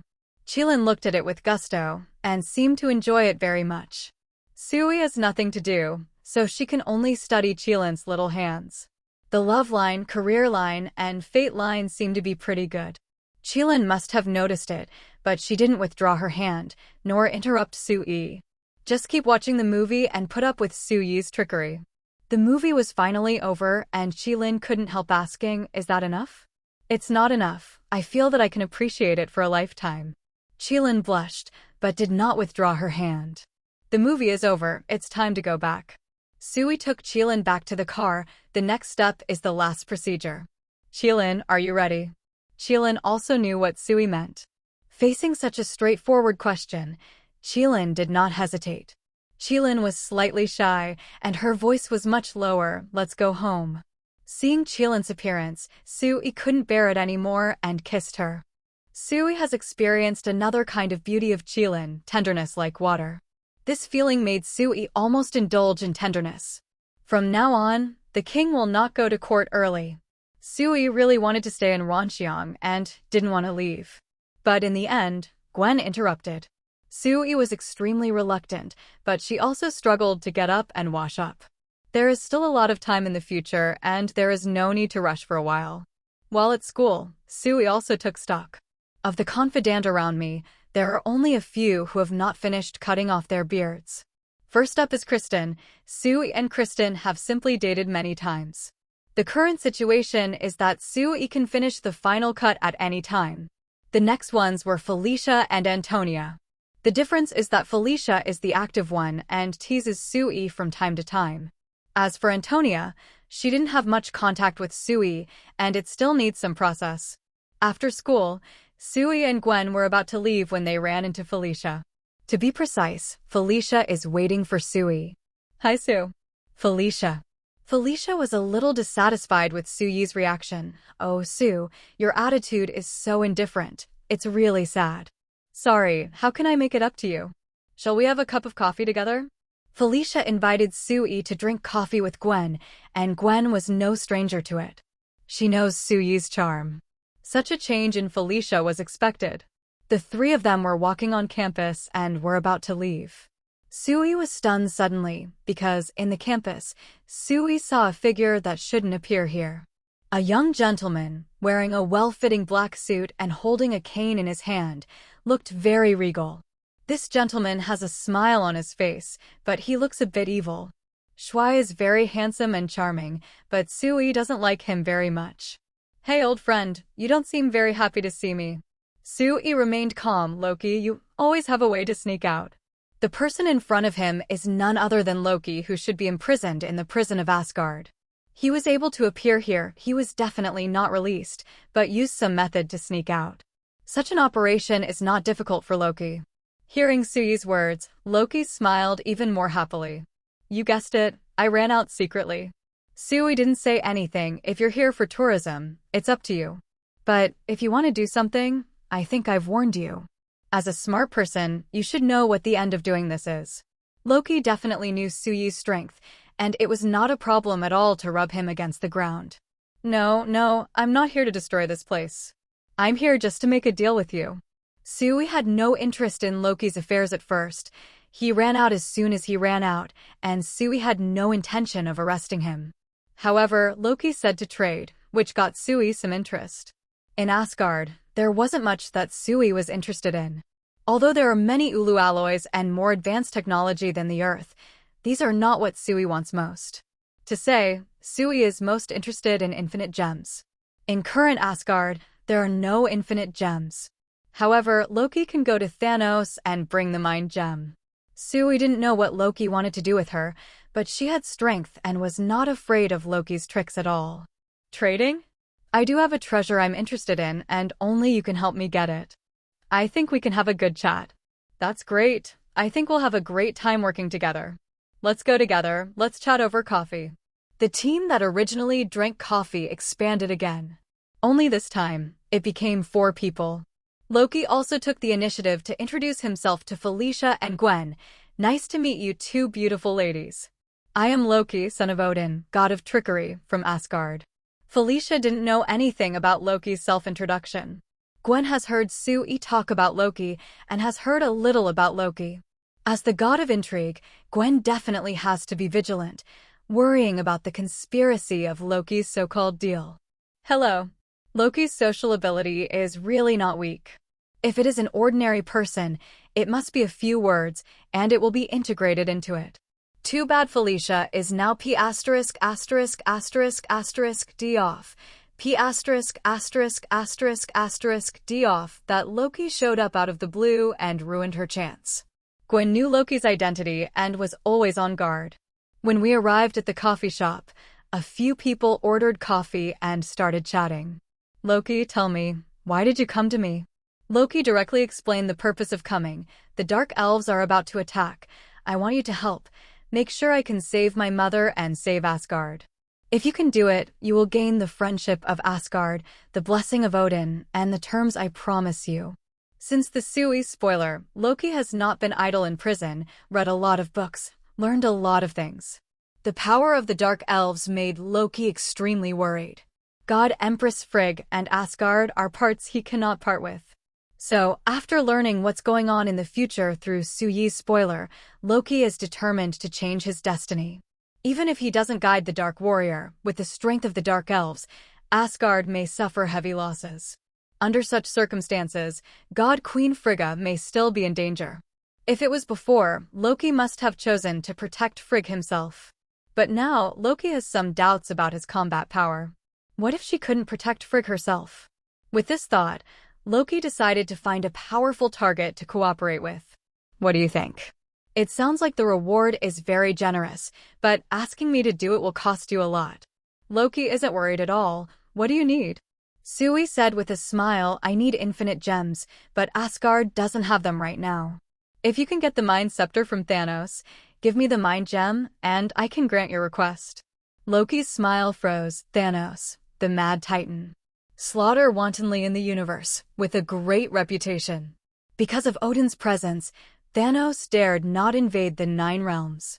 But now, Odin is getting old, and he and the Nine Realms are about to lose their biggest backer. If I offend Thanos, the end will not be easy. As the god of trickery, Loki can naturally see this. You asked me to offend Thanos, which is not a good idea. If he invades the Nine Realms, aren't you worried that he will bring disaster to this planet? As I remember, you care about this planet and them. S.H.I.E.L.D. said with a smile, I definitely care about this planet, just like you want to protect Asgard.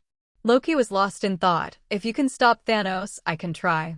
S.H.I.E.L.D. knew that if Loki made a move, the Psychic Scepter would definitely be available. I'll stop Thanos. Loki also readily agreed. Deal. S.H.I.E.L.D. doesn't really believe in Loki, but if anyone can get the Psychic Scepter, it must be Loki who is the most suitable. As for Loki going to Thanos? S.H.I.E.L.D. thinks, definitely not. S.H.I.E.L.D. reminded Loki that Thanos' goal is to kill, to wipe out half of the life in the universe. This also means that Asgard will also suffer. As long as Loki knows Thanos' true intentions, he will definitely not go to Thanos sincerely. S.H.I.E.L.D. believes that the reason why Loki asked him to cooperate is true, in order to save his mother. But it's Loki after all, so maybe he's going to play tricks. So, first question, then believe. Let's talk about other things after Loki hands the Psychic Scepter into his hands. Loki looked very happy. Happy cooperation. Pleasant cooperation. Loki finished chatting about business and was about to leave. I have to leave first. Maybe my stupid big brother will find him soon. Loki got up to leave, but S.H.I.E.L.D. stopped Loki. And many more. Loki was a little surprised. Is there anything else I can do for you? You give Thanos a message for me. If he's ready to die, let him do it. The corner of Loki's eye twitched. S.H.I.E.L.D. is a ruthless person. He had heard a little about Thanos' deeds. I heard that the combat power is very strong, and it must be weaker than Odin at his peak. However, Odin is old now and his combat power is no longer what it used to be. Are you sure? Doing so will surely anger Thanos? I don't think it's a wise choice. S.H.I.E.L.D. was very calm. I'm sure he doesn't dare to call now. Loki didn't know where S.H.I.E.L.D. got the confidence, but after a moment of hesitation, Loki still agreed. I'll pass that on to Thanos. After talking about cooperation, Loki left, leaving S.H.I.E.L.D. behind. Gwen reminded Sue, you have to be careful. He doesn't seem like a reliable person. I know if he is a reliable person, he wouldn't be called the god of trick. In the face of absolute power and strength, any trick will be reduced to a joke. I am confident that he will make the right choice. Leave him alone, let's talk about some happy things. S.H.I.E.L.D was chatting with the beauties while Asgard was extremely lively. Loki fled, and Thor was the first to sit still. My younger brother is a brat and a troublemaker. Thor knew that nothing good would happen if Loki ran out. What's more, it was Odin who ordered Loki to be imprisoned. Loki ran away without authorization, and it was an extra crime. The people of Asgard naturally want to capture Loki and keep him locked up. Only, not even Heimdall found Loki. Without knowing Loki's whereabouts, there is no way to capture him. Thor was still very worried about Loki, and immediately suggested, "Father, let me take someone to find Loki back. Loki is missing, and it will take a long time to find Loki. The 9 realms still need you, Thor." After Thor went through the last incident, his strength has grown a lot, and his heart has matured a lot. This time, Thor was not as reckless as before, but calmed down. But where will Loki go?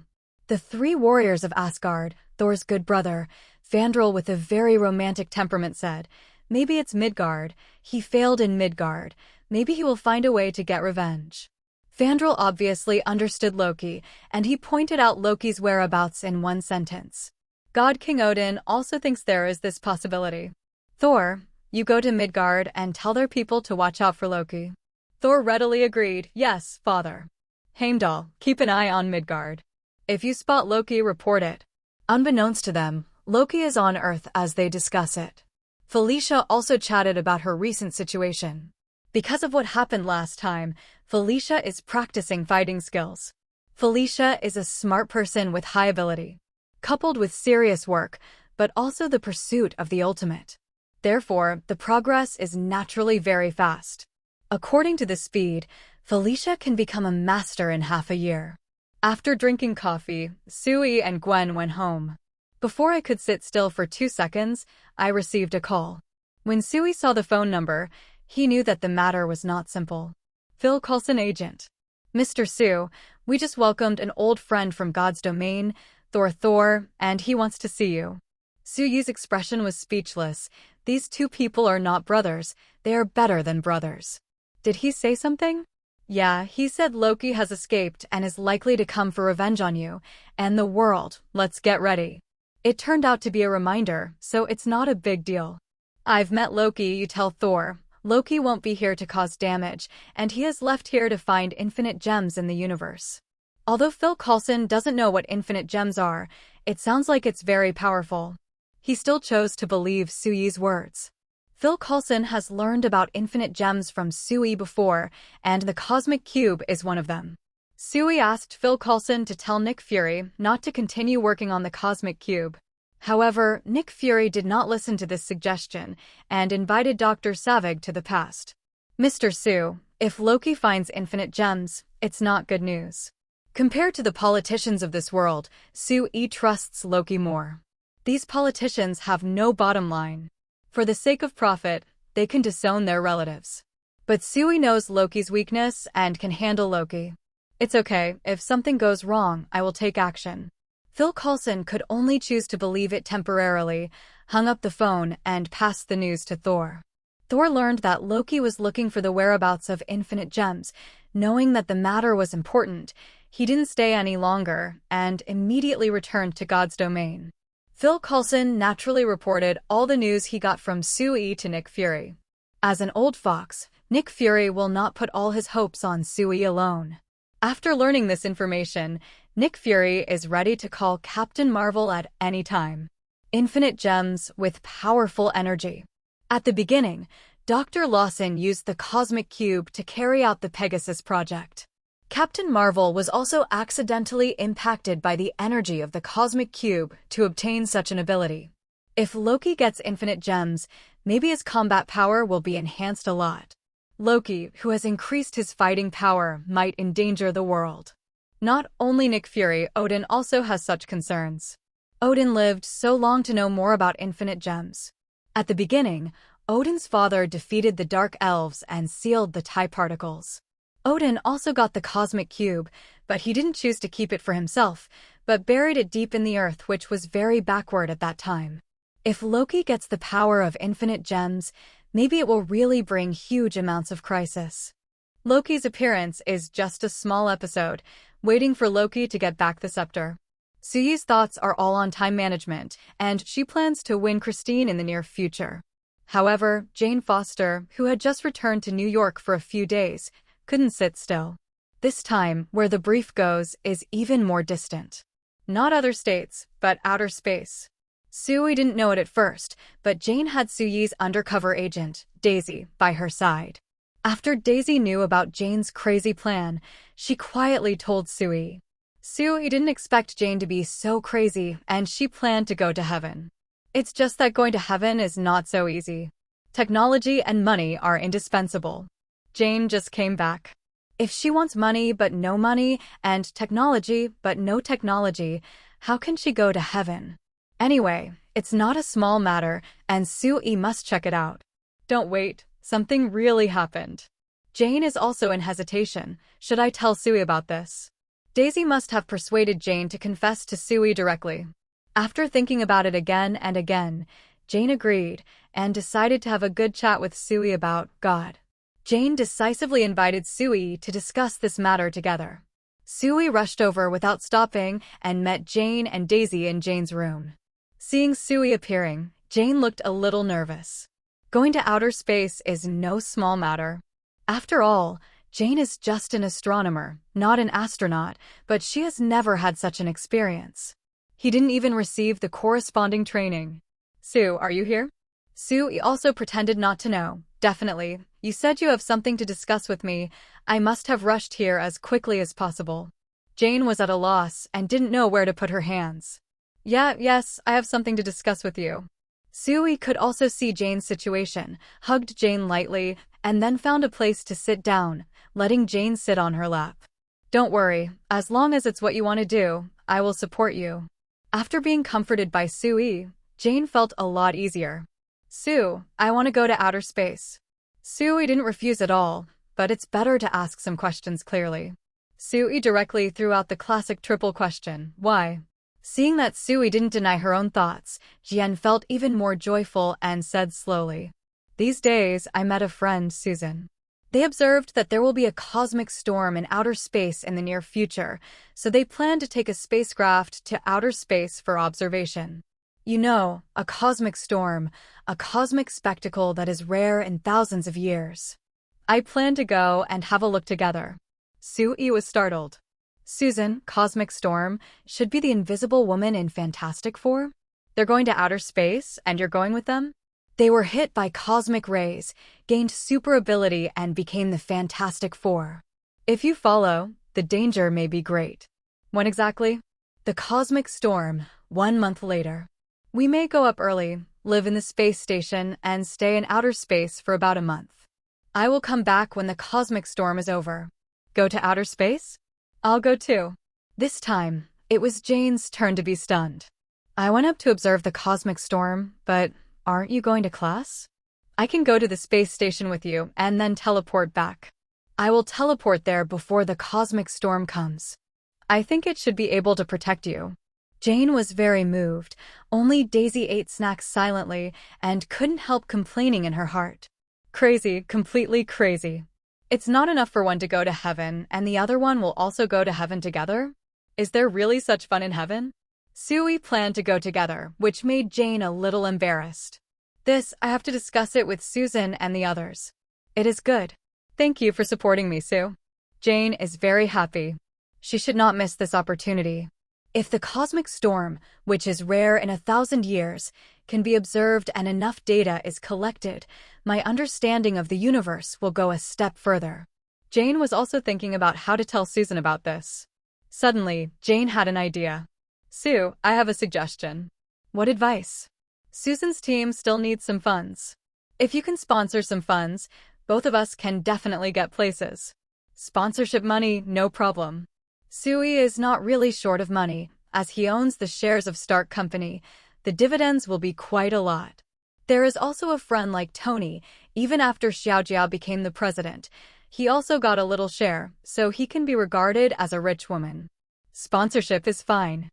Jane was very excited and gave Sui a kiss. Great, if you are willing to sponsor, Susan won't have to worry about funding, and we can also have a place. Jane went to contact Susan and told Susan all about Sui's sponsorship and plans to go to outer space together.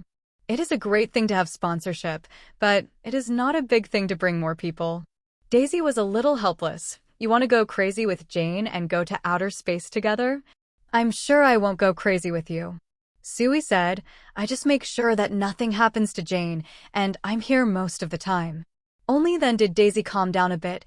Anyway, she wouldn't go to outer space if she was killed. Jane also brought back good news, Susan agreed, but she wants to meet you and talk about the sponsorship in detail. Shall we meet and discuss? Invisible Susan, she is still a pretty beauty, worth seeing. Sui is still deeply impressed by the invisible woman in the movie, but she doesn't know whether the real Susan in this world is pretty or not. Judging from my own experience in Cutting Who, these female characters are actually very beautiful. Susan, certainly not bad. No problem, you can arrange a time. Let's meet tomorrow. I've got an appointment with Susan. It's tomorrow night. Not bad timing. On the other side, the Bash building, Susan was very happy. I didn't expect the matter of funds to be solved like this, which is really a surprise. Jane is an astronomer, and Susan has a related career. The two had a common topic, met by chance at the beginning, and became friends. Recently, Jane Foster was back in New York and contacted her. Hearing that Susan plans to go to outer space, Jane is also very interested.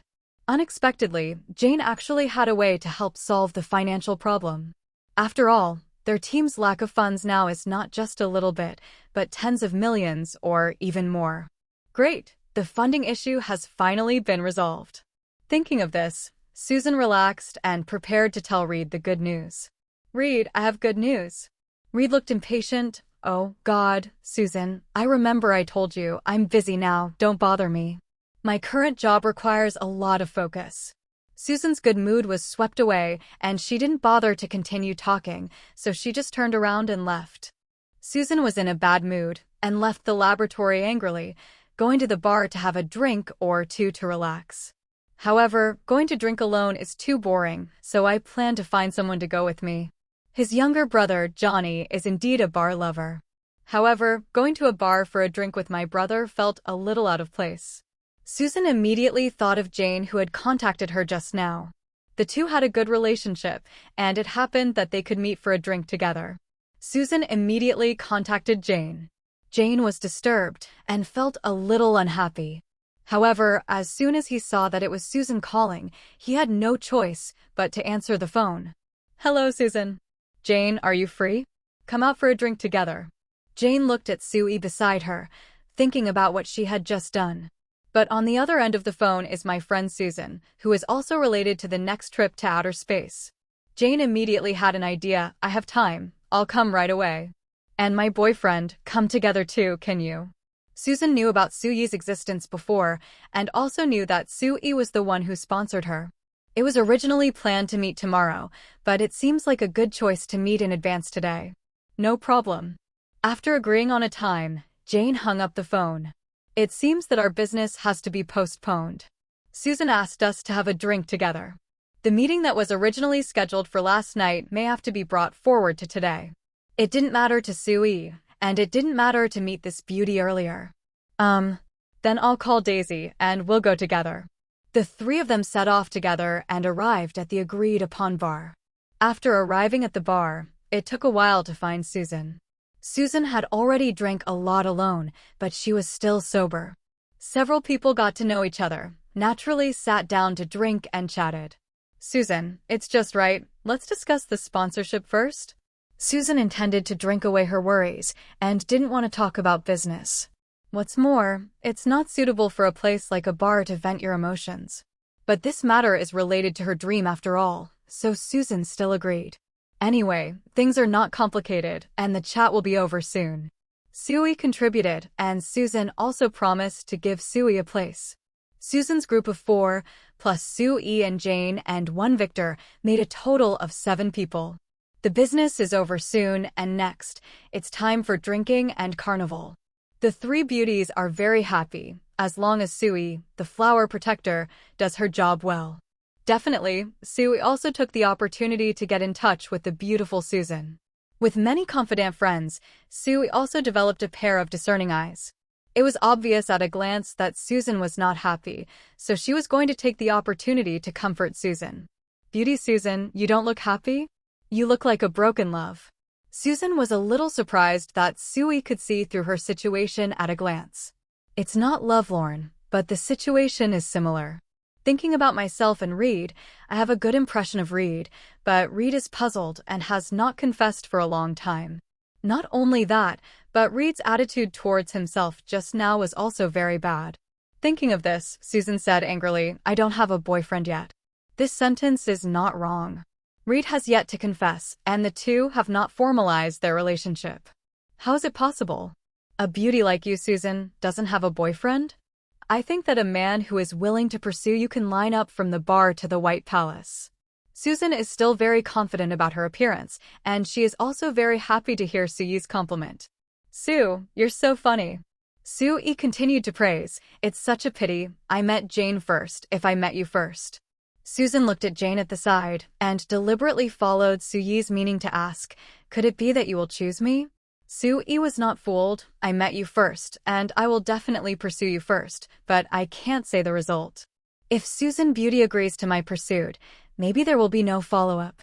Susan's affection for S.H.I.E.L.D has increased slightly. Compared with the bookworm Reed, S.H.I.E.L.D has been in love for a long time and is obviously better at flirting with girls. Under the provocation of S.H.I.E.L.D's few words, he gradually opened up his heart. Jane didn't pay much attention to it. She only thought that S.H.I.E.L.D was helping Susan get rid of her inner unhappiness. The beauties drink a lot, so it was inevitable that there would be some unsightly ones who wanted to take advantage of it. How could S.H.I.E.L.D, the flower protector, allow these people to succeed? S.H.I.E.L.D is always by her side, taking good care of the three of them, allowing the three beauties to enjoy their leisure time at night. The three of them gradually drank too much and were no longer as sober as before. Seeing that the three of them were half drunk, S.H.I.E.L.D planned to stop the three of them from continuing to drink. "Beauties, it's getting late, and you've had a lot to drink. It's time to end." Susan was not happy. "I still want to drink, come on, keep drinking." Jane and Daisy drank a lot, and they didn't intend to stop at the moment. S.H.I.E.L.D was also very helpless, so she could only continue to accompany the three beauties and drink together. Su-Shan was teased by S.H.I.E.L.D and gradually became more courageous and began to tease S.H.I.E.L.D back. S.H.I.E.L.D was quite surprised by Susan's bold move. "I am not a gentleman, but an Aquaman scumbag. No matter how indifferent he is to the beauty delivered to his door, then there is something wrong with his body." Finally, the three of them were a little confused, and only Daisy was still awake. Looking at the drunk Jane and Susan, I wanted to send Susan back. "Well, Susan, it's in the Bash building." At this moment, S.H.I.E.L.D suddenly had a new idea in his heart. As the saying goes, if you lose your mind after drinking, you will be distracted. S.H.I.E.L.D's strategy in attacking confidant before is to first increase the goodwill and then unlock the intimacy process. Today, do you want to change your mind and attack Susan? After repeated hesitation, S.H.I.E.L.D made a decision to take Susan back with her. Daisy still kept a little sobriety. "You send Susan back." "I don't know where she lives." "Then what to do?" "Take her back first." Daisy didn't object, but she was unconscious at the moment and wanted to go back and rest early. S.H.I.E.L.D took the three of them back to Jane and Daisy's residence. Daisy had just returned to the room and was about to go back to her own room. "I'm going to rest, and they will leave it to you." How could S.H.I.E.L.D miss this opportunity and let Daisy go back? While supporting the two, S.H.I.E.L.D also grabbed Daisy and pulled Daisy back to his body. "Daisy, stay here." Daisy looked at the drunken Jane and knew what S.H.I.E.L.D was thinking. "However, I also drank a lot of wine, and I was very sleepy." "Sue, I'm already very sleepy, let's go to another day." S.H.I.E.L.D said quietly, "Daisy, I have a way to confess to Jane." S.H.I.E.L.D explained the method to Daisy in detail. Daisy naturally knew that with S.H.I.E.L.D's method, she could confess the relationship between the two to Jane. Definitely, this method will also satisfy S.H.I.E.L.D's wish. As exciting as it is to be sneaky, Daisy doesn't want to hide from Jane for the rest of her life. Therefore, without much hesitation, Daisy readily agreed. I agree. S.H.I.E.L.D knew that tonight was a good day. Early in the morning, the four of them were sitting on the sofa, looking at each other in silence. S.H.I.E.L.D and Daisy, both of them were still awake last night, remembering what happened last night. At the moment, the next step is being planned. And Jane and Susan, who were completely unconscious, received too much information after waking up, and they still haven't recovered for a while. All this to them is too crazy. Jane only remembered that she drank too much in the bar last night, and she was a little not sober at that time. I can't even remember what happened after I came back. At that time, S.H.I.E.L.D and Susan seemed to be flirting with each other, but she didn't pay much attention to it. As a result, something that shouldn't have happened. Susan was even more distraught. I was originally in a bad mood because of Reed. As a result, under the dual effects of S.H.I.E.L.D's teasing and alcohol, something wonderful happened. S.H.I.E.L.D understands herself very well, and she also has a good impression of S.H.I.E.L.D, so everything goes with the flow. The only problem is S.H.I.E.L.D is Jane's boyfriend. It's messed up, completely messed up. The first one to speak was naturally S.H.I.E.L.D.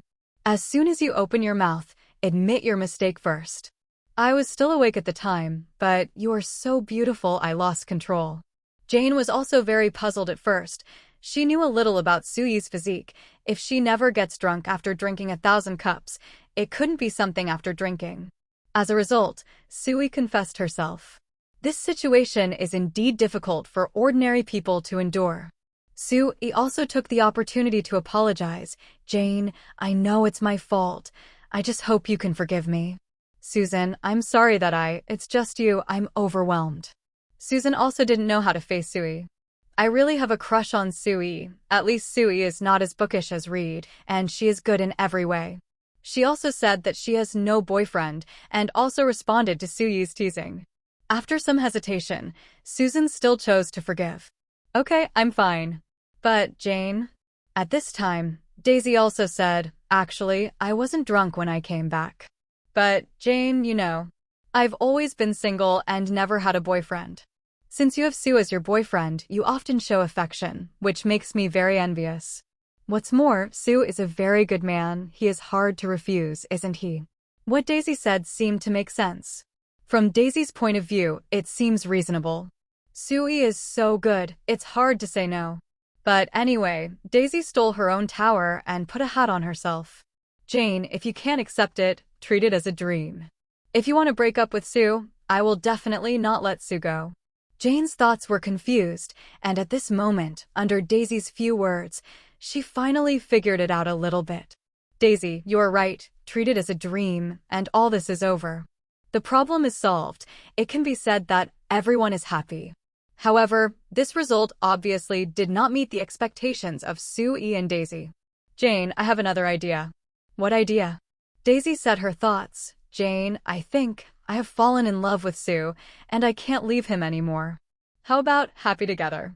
Jane was completely shocked. This idea is really too bad. Seeing Jane's hesitation, Daisy decided to give in a little. Jane, I know it's hard for you to accept. I have two choices. The first choice, you try it first, and then decide whether to continue. The second option, it doesn't matter if you don't accept it at all. However, I want to relive the old dream with Susan. Susan suddenly regretted why she hadn't left yet. At this time, Daisy was dragged into the water again. Walter? What does it have to do with me? I have to go. Daisy stopped Susan. Susan, you may not remember clearly at that time. You're very happy and crazy. Don't tell me you just want to forget everything and end it all? When Susan was reminded by Daisy, she seemed to recall some pictures. It seemed that as Daisy said, she was very happy. Jane, just once. Jane was completely shaken and chose the second option, just once, and then it's all over. It's like a dream, nothing happened. No matter which option Jane chooses, it will serve S.H.I.E.L.D's purpose. Thank you, Jane. Daisy continued to seduce Susan like a devil. Susan, just this one chance. In the future, Jane will not agree. What should happen has already happened. Now, it's just a dream. Daisy's ability to bewitch people, S.H.I.E.L.D thinks, is almost comparable to the legendary Faith. Daisy's mission has been completed, and it's time for Sue to appear next. Thank you, Jane. Sue naturally started with Jane first and resolved the conflict with kisses. Jane slowly emptied her mind and put these complicated things behind her. Susan wanted to leave at first, but Sue and Daisy, how could they let Susan leave so easily? Crazy, go on. On the other hand, Gwen got up and washed as usual, then had breakfast and went to school. Knock on the door to wake up Sue, but there is no response. After pushing the door and entering, I found that Sue was not in the room at all. According to this situation, it is likely that he did not return all night. Gwen also knows that Sue has many confidants, probably due to time management. In this case, you can only go to school by yourself. Came to school and waited for class. However, Sue did not appear in the classroom as expected, which made Gwen a little puzzled. Under normal circumstances, Sue would come to class even if she was in time management. Did something happen today? After a short hesitation, Gwen decided to call Sue. The bell rang for a while before it was connected. However, within a few seconds of connecting, Gwen knew what was going on. Before Sue could explain, Gwen hung up the phone. In the S.H.I.E.L.D. building, Reed was rushing out of the laboratory in a state of irritability, ready to find Susan. On the way, Reed met Susan's younger brother, Johnny. Johnny, where is Susan? Johnny looked confused. Do you still need to ask yourself this kind of thing? At this point in time, it must be in the laboratory. Isn't she in the lab? Not here. Johnny was also a little surprised. Maybe it's in the room. Reed came to Susan's door and started knocking on the door, but there was no response. In desperation, Reed chose to call Susan. Susan took a break from her busy schedule, picked up her cell phone, and answered the call. Seeing that it was Reed's call, Susan felt mixed feelings. Hi, I'm Susan. I'm Reed. What's up? Reed also said it directly. Where is the pulse launcher I made? Walter? How do I know? Who else would mess with my things but you? Susan was so angry that she asked, when did I mess with your things? Reed started to enumerate, which made Susan even more angry. He didn't come home all night and Reed didn't care at all. Not only that, but he also blamed all those things on himself. It's obvious that you, Reed, like to mess things up, and I'll help you tidy them up. Why do you still have so many opinions? There was a quarrel before, and Susan would not help Reed pack things after that. Now, when something is missing, I still ask myself, is it my fault? Susan was furious. I'm not interested in your crap at all. I went out for a drinking date last night. Don't disturb me, okay? Susan hung up the phone angrily and became more focused. After everything was over, after lunch, Sue drove Susan back. Susan in the co-pilot seat has calmed down and started to return to rationality. Through rationality, start to analyze the two people around you. On one side is Reed, who I have known for many years, and has obvious advantages and disadvantages. Rational and smart, he is a nerd, incomprehensible, and often loses his temper. On one side is Sue. Although they have just met, she is funny and has a good manner in her conversation. In contrast, Sue is definitely better. It's just that I still can't let go of my feelings for Reed, and I need some time to get out.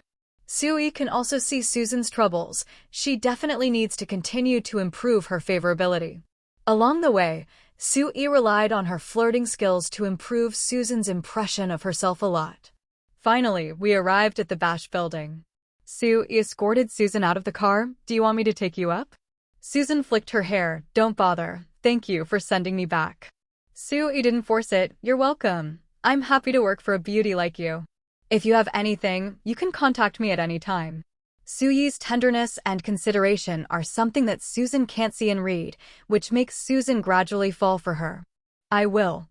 Sue watched Susan go away and watched Susan go upstairs. Susan also packed up her mood and returned to the laboratory. Reed hasn't confessed to himself, and he's still single, so there's nothing wrong with dating. Moreover, based on my own conditions, there are indeed many people who want to chase me, and I don't have to hang myself on the reed tree. Susan went back to her room, ready to change clothes and go to work in the laboratory. Met Johnny passing by. Johnny is also very worried about Susan, because he learned from Reed that Susan went on a date last night and did not return all night. My own sister has very little experience in relationships. I've always liked that nerd Reed. John doesn't like Reed very much, but John is more worried that Susan will meet some prodigal sons like himself outside. Susan, I heard Reed say you're out on a date? Susan was a little surprised. Yes, I went on a date. Johnny became nervous when he heard this and stopped Susan immediately. Are you really dating? What kind of person is the other party? Don't you be deceived? I'm not a little girl, okay? I'm your sister. Johnny also replied immediately, I'm just worried about you. You don't have much experience in relationships. Susan just opened the door, leaning against the door at this moment. Johnny, like you, it's not something to show off. Johnny spread his hands. Ian, Susan, you must at least tell me what kind of person he is? I'm your brother, and I should have the right to know. Wait a little longer, you'll see him later. Johnny couldn't help but muttered, I'm afraid that by then, you will have been completely deceived. What did you say? Johnny hastily denied. It's nothing, I said. Reed seems a little lost. Susan didn't take it to heart at all. What does his loss have to do with me? It's okay, I have to change clothes. Johnny could only back away. It's okay. Susan closed the door, remembering Johnny's words. Reed's loss should be because of himself. It's just that you don't know how to cherish until you lose it. Is it too late? Belated affection is the cheapest. Susan tidied up her mood, changed into a set of clothes, and put on a lab coat. When I came to the laboratory, I saw that Reed was not interested in researching at the moment. Susan didn't even bother to say hello to Reed and started her own work. When Reed saw Susan appear, he seemed to have a glimmer of life. Susan, you. Susan ignored it at all, which made Reed helpless. Reed finally mustered up the courage to confess his love. Susan, I have something to tell you. Susan had no choice but to turn her head and looked at Reed coldly. What's the matter? Could it be that your pulse transmitter was damaged by me? No, not this one. I just didn't find it for a while. It doesn't matter now. What I want to tell you is that I like you. If this confession had been made earlier, Susan might have happily agreed. However, in this day, too many things happened. At this moment, Susan couldn't be happier with Reed's confession. Even a little indifferent. So, when you don't need me, you never care about me, without a greeting. In your eyes, experiments are the most important thing. Wherever I am, it's like an instrument. Do I have to be by your side when you need me? I'm not your thing, I'm a person, Reed. Reed was left speechless by Susan's response, recalling his getting along with Susan and his attitude towards Susan. It seemed that it was indeed a bit inappropriate. After Susan finished speaking, she felt much happier. I'm sorry, I'm not in good shape today, I'm going to rest. One more thing, the sponsorship has been negotiated. You can rest assured to study, don't worry about funding. Susan turned her head and left without much reluctance. Reed also knew that he had missed Susan. At least, if he is still the same as before, he will definitely lose Susan. Susan went back to her room, ready to take a good rest. And Reed stood there blankly in the laboratory, extremely depressed. Just as John was about to go out to take his sister for a drive, he saw Susan coming back from the laboratory, and she seemed to be in a bad mood. Susan. Susan didn't bother to pay attention. Leave me alone, Johnny. Susan went straight back to the room and slammed the door behind her. John thought it was Reed who had provoked Susan, and he didn't care about taking the girl for a ride. At this moment, my sister is the most important thing. Johnny came to the laboratory angrily and saw Reed standing there like a sculpture. Johnny didn't care about this at all and rushed over, grabbing Reed's clothes. Nerd, what did you do to my sister again? To make her so angry? Reed seemed to be awakened by Johnny. I confessed to her, but she rejected me. Johnny suddenly realized that something was wrong. As Susan's younger brother, he knew early on that Susan liked Reed, a bookworm. But now Reed confessed, but Susan was not happy. Something must have happened last night, and there must be something wrong with that date. At this moment, Johnny felt that his IQ had reached the pinnacle of his life. The problem has to be found. Listen, something must have happened to Susan. Tell me, what happened last night? Reed recalled last night, I don't know. Only then did Reed realize that he really didn't care about Susan at all.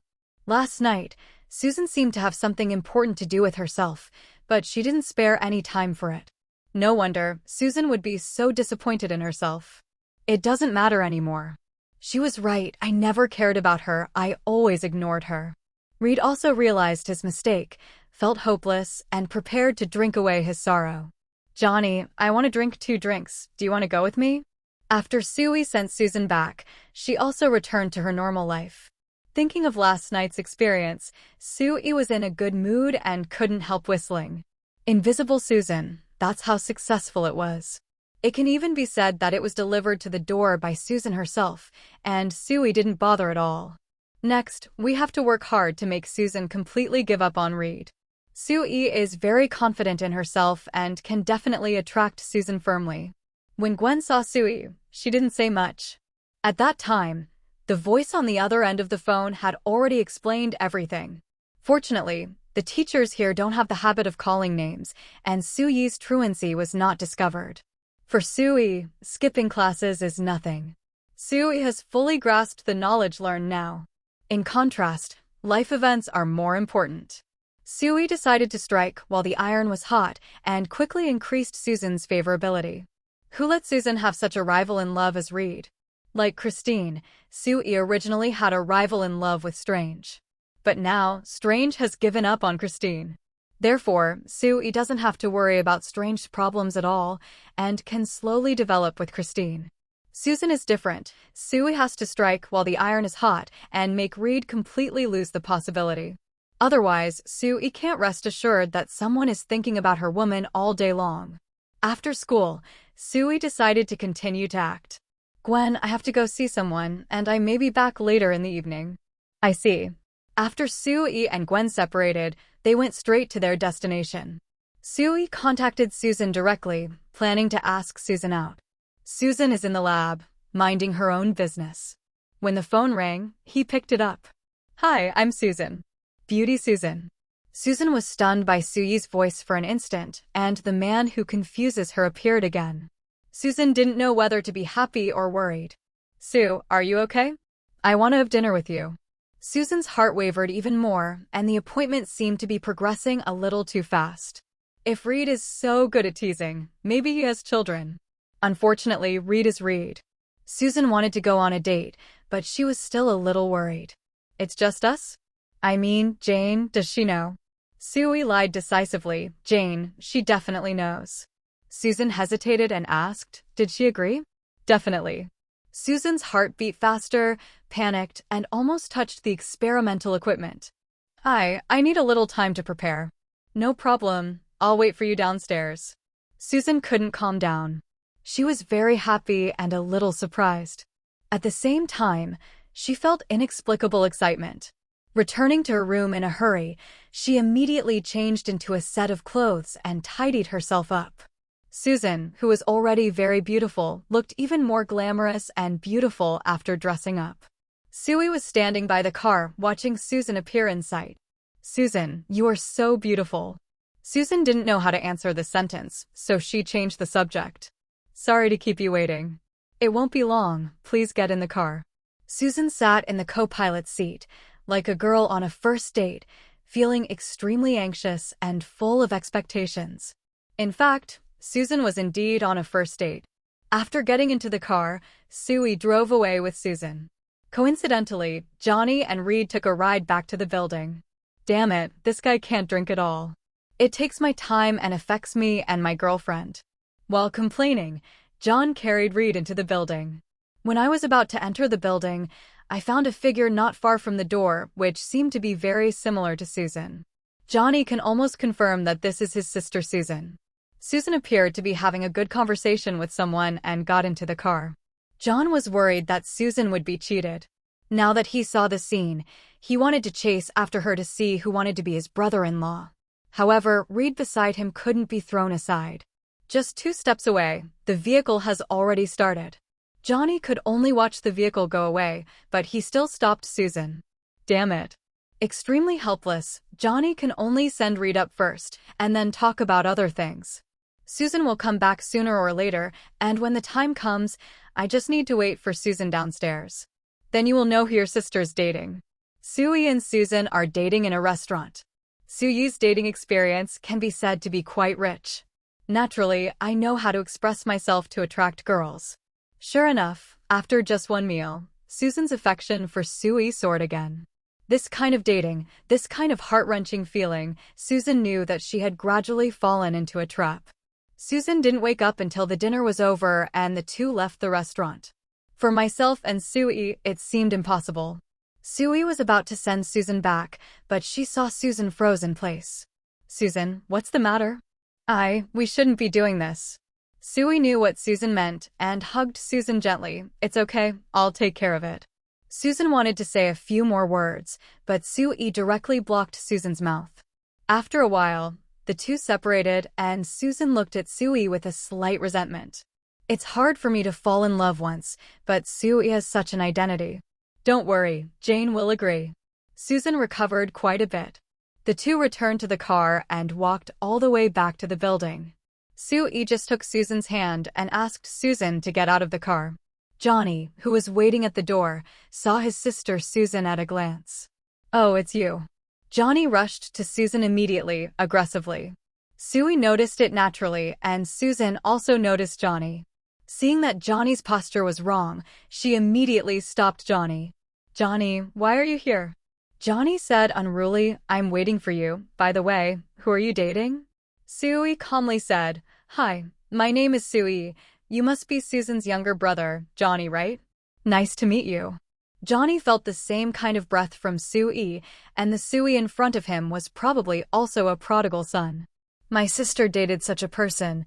9 times out of 10, she was going to be played with her feelings." "I'm not happy to meet you, I warn. Stay away from my sister." Susan suddenly became angry. "Walter? Johnny, what are you doing?" "This is my business. Do you have to do this?" Johnny immediately said, "Susan, this kid seems to be someone who often cheats on girls. You have to be careful." S.H.I.E.L.D immediately retorted, "I won't cheat on a beautiful woman, especially a beautiful woman like Susan."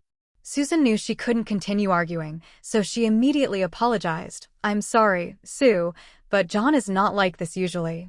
S.H.I.E.L.D didn't care. Pietro was the same way back then. Although Human Torch Johnny was a bit more thorny, he wasn't afraid either. "It's nothing, he just cares about you, just as I care about you, so I can understand." Johnny obviously wanted to say more, but Susan interrupted him. "That's enough, Johnny, we should go back." John still didn't give up. "I remember you. If you hurt Susan, I won't let you go." "I will never hurt Susan in my life." S.H.I.E.L.D watched Susan leave, feeling a little regretful in her heart. "It's a pity that the situation was disrupted by Johnny, otherwise, I might be able to go further." However, it's not bad. It seems that Susan's favorability for herself has grown rapidly. Reed shouldn't be a problem, right? Thinking of this, S.H.I.E.L.D decided to go back and deal with Jane first. With the joint efforts of S.H.I.E.L.D and Daisy, Jane naturally acquiesced to this situation. S.H.I.E.L.D also knew that Jane no longer minded how many people there were in her backyard. While S.H.I.E.L.D was busy with time management, Mutant was not idle and made a big news. Under the leadership of Professor X, prepared to sue Mutant Prison. Some information about Mutant Prison has been exposed, which is shocking. This mutant prison held many mutants and tortured mutants. Among them, many mutants were arrested without doing anything at all. This is known as the capital of freedom and an advanced society. If something like this happens, isn't that a slap in the face? It's fine if it's behind the scenes, but now that it's being stabbed in the open, isn't that a slap in the face? There are also many netizens who have eaten melons and expressed sympathy. The life of a mutant is also a life. S.H.I.E.L.D was stunned when she saw the lively discussion on the internet. It actually started stacking buffs. If Mutant is really allowed to stack buffs, wouldn't Mutant be invincible in the future? However, S.H.I.E.L.D also knows that the difficulty is very high. Mutants are not the same as people of color. Mutants have various abilities. These abilities will inevitably make people jealous. That's certainly good news for Mutant. Because of the tragic experience of these mutants, many people sympathized with them. This means that no one would dare to target mutants so openly. Mutants' living environment will be much better. Today is the day of the official court session. Professor X's lawsuit against Mutant Prison kicked off. Many people paid attention to this matter, and the reporters all watched from the outside of the court and asked questions to the parties. "Hello, may I ask why Mutant Prison can arrest Mutant without authorization?" We heard that Mutant was tortured in prison. Is this true? On the side of Professor X and Lawyer Matt, many reporters also asked questions. S.H.I.E.L.D pushed Professor X, while Lawyer Matt and Scott blocked the reporters on both sides. The four of them turned a deaf ear to most of the questions and passed through a group of reporters. After passing through the crowd, Lawyer Matt stopped and said loudly to the reporters, "We believe in the fairness of the law, and we also believe that the court will make a fair judgment." S.H.I.E.L.D watched the live broadcast and guessed that many mutants in the world are closely watching this trial.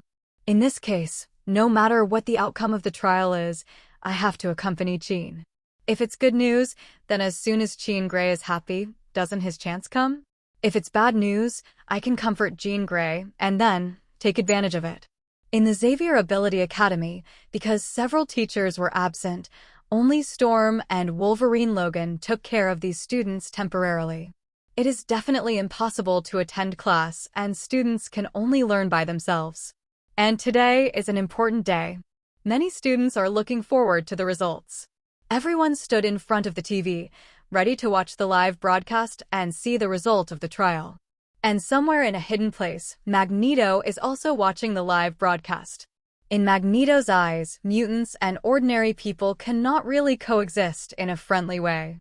Therefore, Magneto does not believe that Professor X can finally succeed. Even if this trial can be won, so what? There are still people who will be hostile to Mutant. There will still be ambitious people who persecute Mutant. Charles, you're going to lose, and lose badly. The trial began with both sides holding their own. Attorney Matt is the most famous lawyer in the Marvel Universe, and ability is beyond doubt. Soon, the balance of victory was in favor of Lawyer Matt.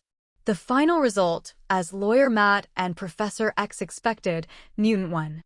This also means that those mutants who have been imprisoned may be freed. It also means that those anonymous mutants can finally walk in the sun. Many mutants were ecstatic when they saw the result of this trial. How many years have passed? Such days are finally gone forever. Professor X and Lawyer Matt came out of the court in a good mood. The same goes for Jean and Scott, who now no longer have to hide their identity as mutants. And all these changes start with the arrival of S.H.I.E.L.D. Thinking of S.H.I.E.L.D, Jean felt extremely joyful and wanted to share the good news with S.H.I.E.L.D. earlier. "Sue, you should have seen the good news, right?" Besides joy, Professor X is also thinking about an old friend, Magneto. "Eric, do you see that? We have many options, and we don't have to use violent extremes." Mystique Raven is still pretending to be an ordinary person at this moment, observing this scene. Although Professor X and Lawyer Matt won the lawsuit, Raven still doesn't think Mutant has won. She can guess that next, there will definitely be a big move against Mutant. Right now, it's not the time to be happy. Magneto thought the same. He didn't think Professor X had won. "Thank you, Charles. Do you think the mutant released from mutant prison will appreciate you?" "No, they will only hate. They will join my brotherhood and fight for the future of Mutant." Magneto has no intention of destroying Professor X's plan at all, because Magneto knows that these imprisoned mutants can be used for himself. "I was worried that my brotherhood was not strong enough and there were not enough mutants. Now is the right time to release such a group of people. They suffered huge amounts of torture, just like their younger selves. As long as they persuade themselves, they will definitely join Brotherhood. It's time to start acting." When the matter in the court was over, Jean hurriedly called S.H.I.E.L.D. to share her joy. S.H.I.E.L.D. could hear the joy in Jean's heart through the phone. It's time to meet Jean. S.H.I.E.L.D. found time to meet Jean and Professor X. Professor X is proud of himself, smiling all over his face. "Thank you, Mr. Sue. It was your idea to rescue those tortured mutants." S.H.I.E.L.D. waved his hand. "I just made a suggestion. I didn't do anything." The contradiction between mutants and ordinary people has not been completely resolved. Next, you may face more difficulties. Professor X is also an old fox. After so many years of turmoil, he naturally knows this. "I know, we will continue to work hard. Please, Mr. Sue, help us more then." S.H.I.E.L.D. definitely agreed boldly. "Based on the relationship between me and Jean, I will definitely try my best to help you." This trial was a complete victory for Lawyer Matt and Professor X, and it could also be said that Mutant had achieved a preliminary victory. Next, Mutant Prison had to release most of the innocent mutants. The news spread and aroused discussions among many people. When hundreds of mutants are released, some people worry that these mutants will cause chaos. Magneto is not idle either, and plans to go outside the mutant prison and recruit some mutants to join his brotherhood. Magneto knew very well that most of the mutants who were captured were also homeless after they came out. This time is the best time to incorporate them yourself. In addition, these mutants have been tortured, and there must be people who are full of hatred for the mutant prison. Magneto felt sure to be rich.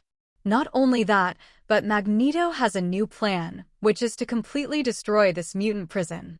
Use this action to witness the rise of Brotherhood and announce to the world that the era of mutant is coming.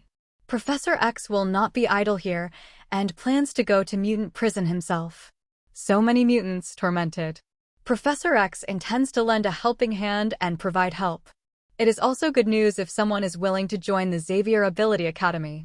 And secretly, Stryker also smiled. This news is also good news for me. Originally, being imprisoned in mutant prison, I didn't dare to be blatant. But now, the mutants are about to be unleashed. Then, just catch them all. Especially Magneto and Professor X, these two mutants with super ability. Stryker has always wanted to eliminate mutant, and these two core characters must be unavoidable. If you can catch the two of them in one go this time, then you will make a profit. All eyes are on the mutant prison, ready for some big moves. S.H.I.E.L.D. can also predict that this incident will definitely have a great impact. However, S.H.I.E.L.D. is not in the mood to think about these things now. Taking advantage of Jean Grey's good mood, asking Jean Grey out is the right thing to do. S.H.I.E.L.D. and Jean went on a date, and Scott looked at Jean and Su-Yi's intimate appearance, feeling extremely unwilling and disappointed, but he could only watch helplessly, unable to change anything. Su-Yi took her sister away in style, but at a critical moment, Su-Yi realized a problem. Where should he take the piano? The place where I live, Yin Yan Yan, is very lively. The original villa was also arranged for Yelena and Antonia. If you go there, you will be misunderstood by Jean. After thinking about it, Su-Yi decided to go to the previous villa. After Su-Yi notified Yelena in advance, she took Jean back to the villa. Su-Yi is also on the way, explaining to Jean that Yelena and Antonia live here. In the villa, Yelena was making macaroni and preparing dinner for herself and Antonia. When Su-Yi and Jean appeared here, neither side was surprised, nor did they have any doubts. After a brief introduction, Su-Yi played the piano and went back to her room to go about her own business. In the living room, Antonia and Yelena were eating pasta together. Antonia looked at Yelena curiously. They're back in the room. How do you feel? Antonia has long seen Su-Yi's relationship with Natasha Romanoff and Yelena, and at this moment, Su-Yi is dating Jean again. Obviously, a complete scumbag. Yelena also took it easy and didn't care. I don't feel anything. You should know that we are all agents. The only way to have a normal life is to quit. So, he and I just take what we need. What's more, his conditions are very good in all aspects. I think you can get what you need from him too.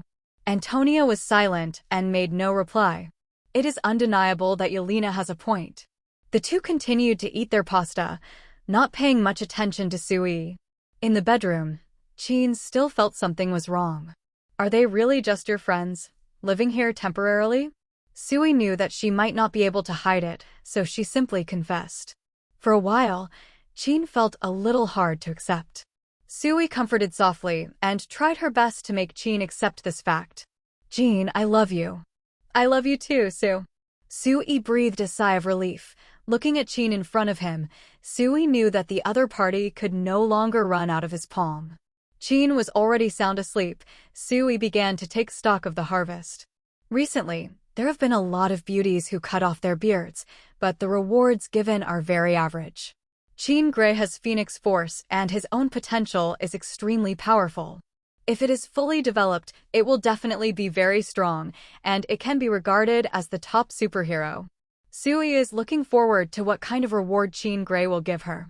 The counting ended soon, and the system notified the final reward. Su-Yi looked at the reward and was extremely happy in his heart. Sure enough, The rewards given by Jean Grey are really rich. One person provided 1.5 million destiny points and got an additional chance to draw a god-level lottery. A god-level lottery chance with a high value and a high probability of getting something good. S.H.I.E.L.D has a lot of things, all of which were drawn in the god-level lottery. System: extract directly. Congratulations to the host for obtaining the god-level item, Indomitable Heart. Indomitable Heart? What? S.H.I.E.L.D has never heard of this thing, nor has it been heard of in the Marvel world or the DC world. However, after reading the introduction, S.H.I.E.L.D knows that this is a good thing. The Unyielding Heart has two functions. The first ability is to improve resistance to abilities such as mind control, and even achieve the effect of immunity. The second ability, the tougher one's own will, the stronger the physical fitness, including strength, speed, and endurance. This boost, like Hulk's rage, is still unlimited. To put it simply, it is really possible to be immortal and fight against the gods. Immune mind control, it's not bad. However, the second ability is not very useful to me. What I want is to be able to crush other people's combat power. This kind of madly squeezing and improving one's own ability in the face of headwinds is not suitable for me. This thing, give it to someone else another day. S.H.I.E.L.D already had a good candidate in mind, and that was Captain Steve. Theoretically speaking, with this unyielding heart, Steve may be able to single out Thanos alone. After counting the harvest, S.H.I.E.L.D put her arms around the Jean, ready to rest. At this moment, S.H.I.E.L.D sensed a slight movement outside the door. The door was quietly pushed open. It was pitch black inside and outside, but S.H.I.E.L.D could see very clearly. It was none other than Yelena. S.H.I.E.L.D was a little surprised. Why did Yelena come here in the middle of the night? S.H.I.E.L.D was worried that Jean would be disturbed, so she didn't make a sound. Instead, used telepathy's ability to ask Yelena, what are you doing here? Yelena smiled slightly, signaling S.H.I.E.L.D to keep quiet. S.H.I.E.L.D instantly sensed Yelena's thoughts. She came here for excitement. Moreover, it is the kind that intends to follow through to the end. S.H.I.E.L.D took a deep breath and her heart beat wildly, but Yelena couldn't be stopped. Early in the morning, 4 people sat at the dining table and had breakfast together. Jean could feel that the Phoenix force in her body was about to move and was about to recover. When the Phoenix force is fully recovered, this powerful and inexhaustible force will destroy the entire world. Most importantly, it is difficult to control. For this reason, Jean is inevitably a little worried. She could clearly feel that it would not be long before this power fully recovered. Maybe a few months, up to a few years. S.H.I.E.L.D also perceived the revival of the Phoenix force inside the piano, and even sensed Jean's worries. Jean, it's okay, I'll be by your side. I will try my best to help you control this energy. If it doesn't work, I'll find a way to erase this energy. No matter what, I will protect you. Jean was very moved. I believe in you. Jean also has a task next, which is to accompany Professor X to the vicinity of Mutant College. For these mutants who came out of prison and returned to society. It looks easy, but in fact, accidents are easy to happen. S.H.I.E.L.D was not worried about Jean being injured, but she also had a hunch that something might happen this time. Therefore, S.H.I.E.L.D still intends to keep an eye on this place all the time. If something really happened, I still have to show my face, get a little heat, and get a wave of fate. S.H.I.E.L.D set her sights on Yelena, who were recruited by Nick Fury to join S.H.I.E.L.D. Right now is not the best time to show up. Therefore, I usually prepare to establish a new stronghold here, a security company. So far, some progress has been made. At that time, some Black Widows will be transferred to become security personnel, and they will definitely occupy a place. Speaking of security companies, S.H.I.E.L.D thought of a group of people. The first one is Felicia's father, Walter Hardy, the big thief civet. As a thief, from the perspective of a thief, you should be able to give a lot of good advice. The second, Ant-Man Scott Lang, an electrical engineer, is also a thief. Scott and several of his good friends can also be recruited. Yelena, does your team need outsiders? I know a few people who might join your security team. The original intention of setting up a security company was to serve as a base for these agents. This stronghold will not hide too many secrets. Therefore, it is also possible to join outsiders. Moreover, if it is a security company composed entirely of female agents, it will be easier to attract attention. Adding some outsiders is also a kind of disguise. What kind of person? S.H.I.E.L.D. briefly talked about the information of Walter and Scott, a thief and a thief. Yelena didn't know what to say. However, being a security company does require some professional advice from thieves. I think it's okay. Let's wait until we meet them. Okay then, I'll arrange it. After breakfast, I went to my own business. S.H.I.E.L.D. went to school as usual and found time to contact Walter and talk about it. Walter was taken advantage of by S.H.I.E.L.D., so he had no choice but to agree. Speaking of which, this job is actually quite suitable for Walter. As for Scott, S.H.I.E.L.D. used the artificial intelligence sent by Tony to investigate, but the result is that he is still in jail and he will not be released for a while. S.H.I.E.L.D. was speechless and could only see if he could find a lawyer to get Scott out. If it doesn't work, then he can only stay in it. Unable to find Scott, S.H.I.E.L.D. decided to bring in some of Scott's friends first. S.H.I.E.L.D. sent the materials and information to Yelena, and Yelena took care of other matters. S.H.I.E.L.D. has been wandering outside for several days, so it's time to take care of the flowers at home. S.H.I.E.L.D. and Gwen strolled through the campus together and were about to go home together.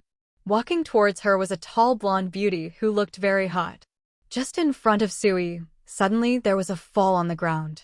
The whole person fell towards S.H.I.E.L.D. Both S.H.I.E.L.D. and Gwen were quick responsive, but Gwen didn't make a move, but let S.H.I.E.L.D. follow the beauty. The beauty seemed to be in shock and lay in S.H.I.E.L.D.'s arms. It wasn't until S.H.I.E.L.D. helped him up that the other party reacted. I'm really sorry, there seems to be something wrong with my high heels just now. It's okay. S.H.I.E.L.D. looked at this beauty with a strange look in his eyes. During the brief contact, S.H.I.E.L.D. had a strange feeling.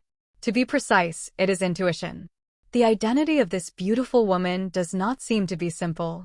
But the strange thing is that S.H.I.E.L.D. didn't feel any strange energy from the opponent. S.H.I.E.L.D. suddenly had a guess. The beauty in front of him might be mutant. Thank you so much. I still have something to do now, otherwise, I will buy you a cup of coffee.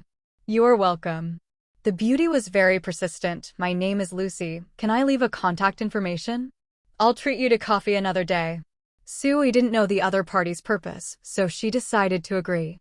Definitely yes, my name is S.H.I.E.L.D. and this is my girlfriend Gwen Stacy. Hello. Your girlfriend is so beautiful. After Lucy and S.H.I.E.L.D. exchanged contact information, they left directly.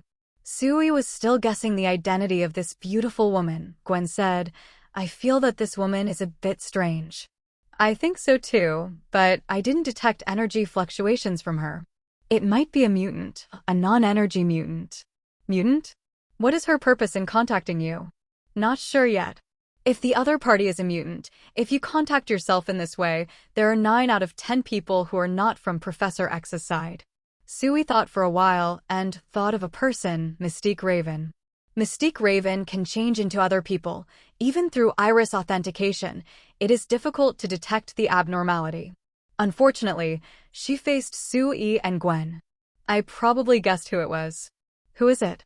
Mystique Raven. Gwen had never heard of the name at all and had no other information. Then what is her purpose? S.H.I.E.L.D. also couldn't figure it out, so she simply gave up. Now that you know her identity, let's show the cards directly, contact her, and ask her directly. S.H.I.E.L.D. called directly, and the call was connected quickly. Hello, handsome guy. We just separated. Do you miss me? Is your girlfriend still around? S.H.I.E.L.D. didn't hide anymore. Mystique Raven, I think we should have a cup of coffee and talk about your purpose. Raven heard that S.H.I.E.L.D. revealed his true identity, so he also chose to show his cards. Mysterious Spider-Man, S.H.I.E.L.D., I also know your identity. I think we can indeed talk about your purpose. Raven deliberately revealed S.H.I.E.L.D.'s identity and showed his whole cards. Okay, we'll wait for you at the coffee shop. Mystique hung up the phone, turned and walked towards the school gate. In the cafe, S.H.I.E.L.D. and Gwen quietly waited for Mystique Raven. Speaking of which, the last time I met Loki was here. Unexpectedly, now I saw Mystique Raven again. S.H.I.E.L.D. is still looking forward to the original appearance of Mystique Raven, and even once thought about adding Mystique Raven to the Confidant group. After all, Mystique's transformation ability can change into various appearances. Owning a mystique is equivalent to having countless beauties. It's exciting to think about being able to change your appearance every day. Although S.H.I.E.L.D doesn't have any special hobbies, but if Mystique's original purple appearance is also very beautiful, it seems quite attractive. S.H.I.E.L.D was imagining that Mystique Raven was still the same as before and walked into the coffee shop. Although Mutant has gained the support of some people, Mystique still dare not show his original shape blatantly and act like this in broad daylight. Not only because of his appearance, it is easy to be recognized. It is because Mystique Raven has been active all these years, wandering in the gray area, and even has a lot of non-crossing behaviors. If these things come to light, Mystique Raven will definitely be arrested. Raven entered the coffee shop, glanced around, and immediately found Su-Yi's figure. He went straight to Su-Yi and sat down. Raven crossed his long legs and got straight to the point. I guess we don't need to introduce ourselves anymore? Need not. I heard from Charles that you came up with these ideas. I want to know, what is your purpose? Raven, like Professor X and Magneto, are people who fight for Mutant. It's just that the three of them have different ideas and experiences, and a lot of grievances and entanglements have arisen. I don't have any purpose, I just want to help Mutant. Let them have fair treatment and live a normal life. Raven doesn't believe it, but doesn't completely deny it either. Are you a mutant too? Su-Yi shook his head. No, I'm not. However, I have friends who are mutants. When Professor X directly pointed out Magneto's plan, it aroused Raven's suspicion. Later, after failing to catch the little rascal, Professor X revealed his new plan. Raven sensed that the person behind it all was crucial. After collecting information and following up for so many days, Raven finally confirmed the existence and identity of Su-Yi. According to the investigation, Raven also knows that Su-Yi and Jean Grey have a very close relationship. At the same time, Su-Yi is still with the little rascal, and there is an ulterior secret behind it. A friend, maybe a girlfriend? In this way, Su-Yi seems to have no reason to kill Mutant. However, Raven isn't sure yet. The only thing she can be sure of is that Su-Yi's methods will make Mutant's situation even more difficult. Do you really think that these methods of yours can make Mutant's situation better? Su-Yi could only confess, to be honest, I'm not sure either. The contradiction between mutant and ordinary people is not a simple math problem, and there is a definite answer. This complex issue will take time and be troublesome to deal with. Other accidents in the middle may lead to different results. This point, Raven absolutely agrees. The difference is that Su-Yi is optimistic about the future results. Raven, on the other hand, doesn't think there will be any good results in doing so. You haven't experienced it, and you don't know what these people will do. Raven's original mutant partners, except for Professor X, Magneto, and Beast, all of them seem to be dead. The deaths of these people must be related to those ambitious officials. I really haven't experienced it, but I can guess some. So, I don't think Professor X or Magneto's method will work. Blindly shrinking back in forbearance like Professor X will only make an ambitious man like Stryker act recklessly. It's even more unrealistic to be determined to fight the entire world, like Magneto, with incalculable consequences. Ordinary people and mutants are not eternal enemies. Raven definitely knew that what Su-Yi said was true. Raven knew better that this was just a theory. In reality, there are too many blind and ignorant people. Now, they recognize mutant. Once it is recognized that mutant is not in the mainstream and not in their interests, they will change their minds without hesitation. Su-Yi said with a smile, so it's not just them, you can do it too. Not using the method of telepathy, but using other normal methods to guide these blind and ignorant people. Raven's eyes widened. Can he still play like this? Manipulate the discussion and then influence the thoughts of ordinary people. It seems that it is not impossible. Others can hack mutant, so mutant can also find a way to spread some news that is beneficial to mutant. Unexpectedly, Su-Yi's thick eyebrows and big eyes. The method is really disgusting. Raven's purpose is only to test Su-Yi's purpose. After testing, Raven could feel that Su-Yi didn't want to harm mutant. Su-Yi's view of mutant is also very common, and he doesn't treat it specially. The solution to the mutant problem is not something that can be proposed casually. These all show one thing: Su-Yi has really thought about it. If you don't really care, you won't spend so much thought at all. In fact, Sui really didn't think about it that much, but suddenly had a flash of inspiration. It's just some simple buff stacking methods, plus the fan circle method. Your approach is too idealistic. However, I can basically confirm that your idea is not to hurt mutant, and that is enough. I have to go. Sui was stunned for a moment. The conversation had just started for a while. Why did he leave? It didn't look like Raven was very angry either. Is this going to leave? I don't know your purpose yet. Raven leaned over in front of Sui, and the two got very close. At this moment, Sui can clearly feel Raven's breath. Most importantly, Gwen was on the sidelines. My purpose, I hope you can help mutant. Sui didn't have any hesitation either, so he agreed. Both Jean and Anna are mutants. If mutant has an accident, it will definitely affect them. Sui will definitely not sit idly by. I'll do my best to help. Immediately afterwards, Raven's face began to change. The skin turned purple and the eyes changed color. This face is extremely natural and beautiful, with a different kind of charm. Looking at this face, Sui seemed to be prettier than her eldest cousin. Just when Sui was slightly dazed, Raven kissed her lightly. This is your reward. I wonder if you're satisfied? Sui was speechless, she was teased, and it was still in front of Gwen. Sui glanced at Gwen out of the corner of her eye, and Gwen must have noticed it. Raven left immediately. I hope you don't mind, Miss Stacy. Gwen turned a deaf ear and seemed very generous. I won't mind. Raven was about to leave. Sui stopped Raven. Where are you going? The most likely place for something to happen. Raven turned around and left gracefully, with long legs, disappeared. Mutant prison in the north. Mutants are all put on collars developed to suppress mutants' ability. At the moment, the mutants are letting loose. And there are extremely strict walls all around, and there are a large number of jailers. These jailers are all heavily armed and may open fire at any time. For mutant, even if ability is suppressed, I dare not underestimate it. In the warden's office, an assistant asked, "Warden, the reporters have already surrounded us. Are we going to release him?" With the trial over, mutant prison is in the spotlight. In a short while, it will be time for the release of mutant. Warden Reed Strucker stood in front of the window, looking into the distance. Is the release list ready? Ready, here is the list. Strack turned around and took the list, and after a brief glance, he didn't take it seriously. Warden, there is one more person. This is the one Colonel Stryker wants. Strack remembered that there was such a person. This person's ability seems to be controlling objects. Strack didn't know why Stryker named such a mutant. Shall we keep her with Colonel Stryker? Stryker was lost in thought. Handing over this person to Stryker doesn't seem to be doing him any good. If you don't give this person to Stryker can't help himself.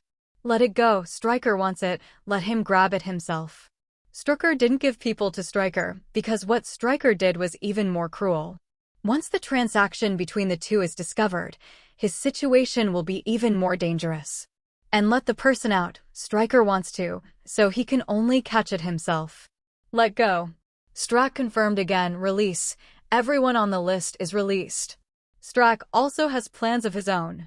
Once mutant makes trouble again, it will definitely attract the attention of many people. At that time, there will definitely be many people calling for restrictions on mutant. In this way, he can imprison mutant openly. In the prison, the mutants are letting loose and moving freely on the playground. Lorna, with green hair, has only been locked in for a while. But because of his outstanding appearance, he quickly accumulated fame among the two groups of mutant and the jailer. Definitely, good looks didn't stop the jailers from torturing Lorna. There are even jailers who want to take advantage of the opportunity to do something wrong. In the end, he was discovered by the warden and stopped this behavior. Lorna is here and doesn't have any friends yet. I can only walk alone, and I overheard a few people chatting by chance. Yesterday, I heard a few jailers chatting. They said that some mutants might be released. Really? It's completely impossible. How could these people let us go easily? Jerry, your jokes are not funny at all. The man named Jerry said, I swear, it's true. I haven't heard any specific reasons, but it seems to be due to external pressure. So, Jerry, is that why they beat you up yesterday? Because you overheard the news. Everyone laughed and didn't believe Jerry's words at all. This will let them out unless God shows up. After entering, these people all realized one thing. Up to the warden and down to the jailers, everyone likes to torture them. How could these people let them go? Just as they dispersed, the warden's assistant appeared with a group of jailers. A whistle sounded, attracting the attention of all mutants. Assemble! Assemble!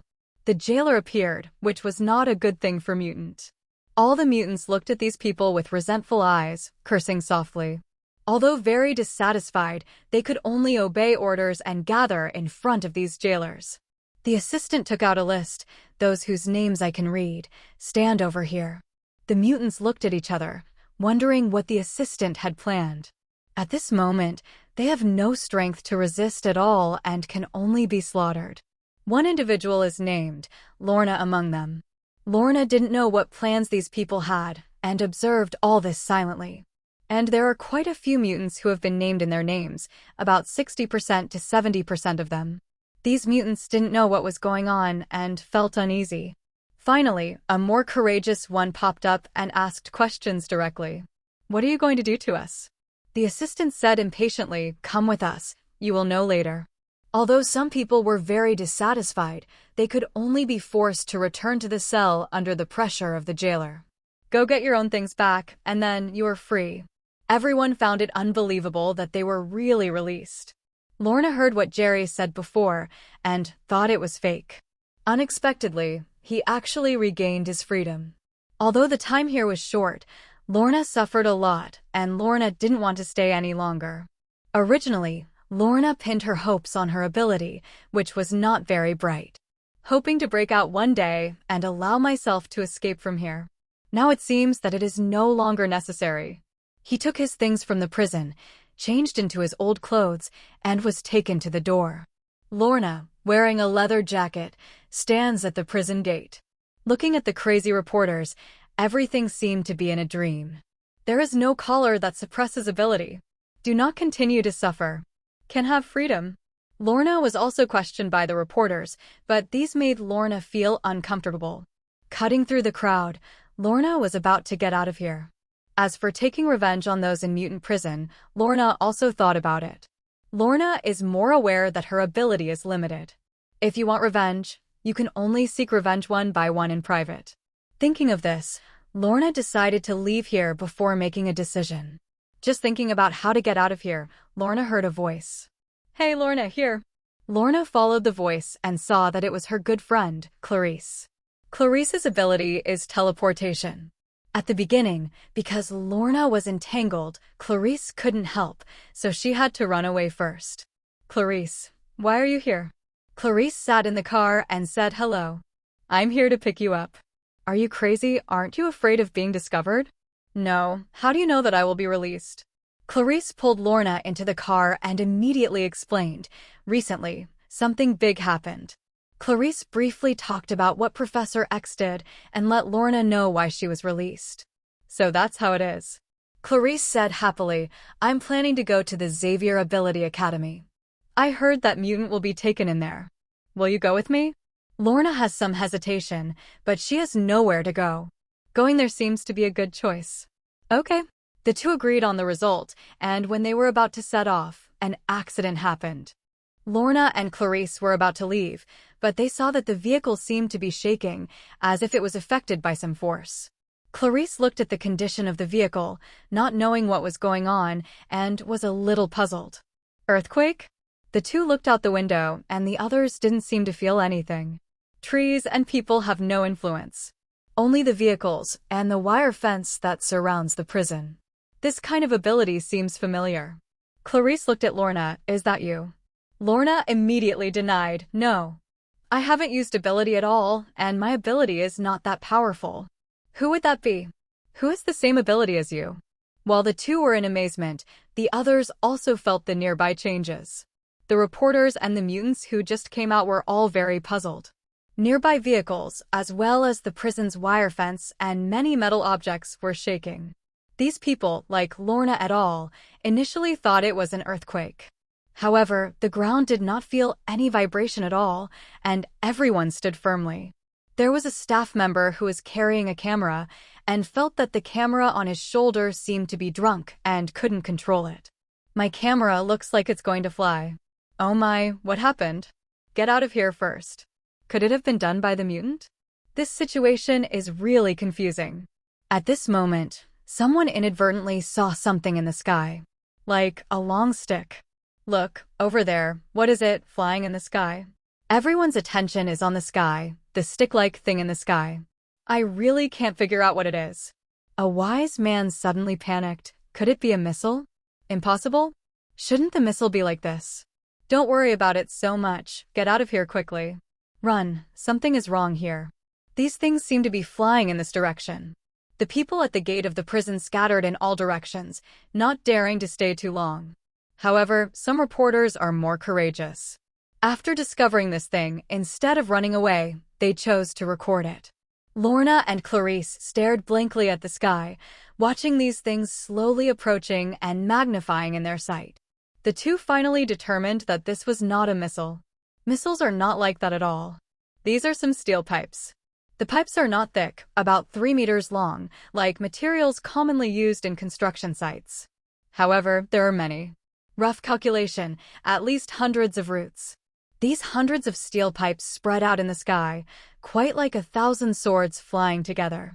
The difference is that this is not a flying sword, but a steel pipe. Hundreds of steel pipes flew towards them slowly and stopped in the air in front of the prison. Lorna and Clarice looked at the steel pipes, and there was a figure among the steel pipes. This man is none other than Magneto, the man of the scene. Magneto often makes a big scene in the movie. For example, a stadium was directly moved and dropped from the sky. Or, take control of the Golden Gate Bridge and play the bridge like an helicarrier. This time, Magneto's appearance is a 10,000 swords flying together scene. These steel pipes were found on the road on a truck transporting steel pipes. Magneto thought the steel pipes were fine, so he took the truck down, just for this moment. Magneto slowly fell from the sky, but the steel pipe did not fall, but was ready to go, aiming at the mutant prison. Lorna looked at Magneto and felt that the other's abilities seemed to be very similar to her own. To be precise, it is the strengthening version of one's own ability. Lorna, his ability is amazing, just like the strengthening version of you. You think so too? It's obvious. Lorna also had some doubts in her heart. Why is this person's ability so similar to her own? Unbeknownst to Lorna, there is a deeper relationship. All I know is that if my ability is so strong, I won't be easily caught. The people present were also stunned, staring blankly at the falling figure. Mutants, I'm Magneto. Today, I'm here to save you. I will lead you to destroy this prison. We mutants are free, and they deprived you of your freedom. This prison has imprisoned you and tortured you. Today, let them witness the power of our mutant. As long as we mutants are united, the world will tremble. Brothers, release your anger. Let the whole world see the power of our mutant. Magneto's words are extremely provocative. These released mutants, listening to Magneto's words, are awakened from the painful experience in prison. The anger in the heart is burning, and some people can't contain the anger in their hearts. The sudden change caused the reporters nearby to panic. This is incredible. Mutant is going to make trouble. Unevenness is a big battle. I am an ordinary person. Will these mutants attack me by then? Everyone was terrified, but some reporters still didn't want to run away and were ready to grab first-hand information. Lorna is also a fearless master. After hearing Magneto's instigation, she is ready to get off the car and join Magneto. Clarice stopped immediately. Lorna, what are you going to do? I'm going to destroy this prison. Clarice is noticeably calmer. No, Lorna. He didn't come to rescue you all the time these mutants were held for so long. Why appear at this time? He just wants to use you. Before, those people captured mutant. After something like this happened, very quickly, there will be a bill against mutant. In the future, they will be able to capture mutant openly. You will also be wanted, and then you can only escape for the rest of your life. If you have a family, if you have children, they can only flee together. If they were caught, there would be more torture. When Lorna heard Clarice's words, her hand on the car door stopped. I stayed in prison for a while, and I don't want to experience this kind of experience again in my life. Inside the prison, the assistant to the warden noticed the movement outside and panicked. He hurried to Warden Strucker's office. "Warden, there are mutants coming outside, saying they want to destroy the prison." Strack had long expected such a day, so he didn't panic at all. Calm. But the assistant couldn't calm down. Just the scene with Magneto. How can you calm down? And so many mutants just unleashed. If all these mutants were shot, then the jailers alone would definitely not be enough. Warden, don't forget, there is also the mutant who was just released. Dozens of mutants were released just now, and so many mutants all have abilities. The scene man, Magneto, appeared outside the prison gate, delivered a speech that immediately incited some of the mutants. Magneto even used his ability directly, tearing open the iron mesh fence. "Brothers, go and rescue our compatriots. Go and send those who bully you to hell. We mutant will surely rise." Magneto's speech wasn't over yet, but the jailers were already standing in front of him. These jailers are heavily armed and ready to shoot. "Hands up and surrender, or we shoot. Surrender immediately." The jailers were also nervous. What I usually face are mutants after losing their abilities. Without ability, it is ordinary people. But now, these mutants have regained their abilities, which is not the same as before. Although most mutants are still afraid of bullets, there may be some who are not. Magneto looked at the group of jailers and pointed his gun at himself, and couldn't help showing a contemptuous smile. Young, really too young. As long as these people have heard their names, they will not be stupid enough to threaten themselves with guns. "Are you threatening me?" Seeing Magneto slowly raise his hand, the jailers instantly felt that the guns in their hands were beginning to lose control. It seems that there is a huge amount of power attracting these items. Sensing the change, the jailers immediately increased their strength, trying to grab the weapons in their hands. These weapons are his life-saving means. If it is taken away, then you can only be slaughtered by others.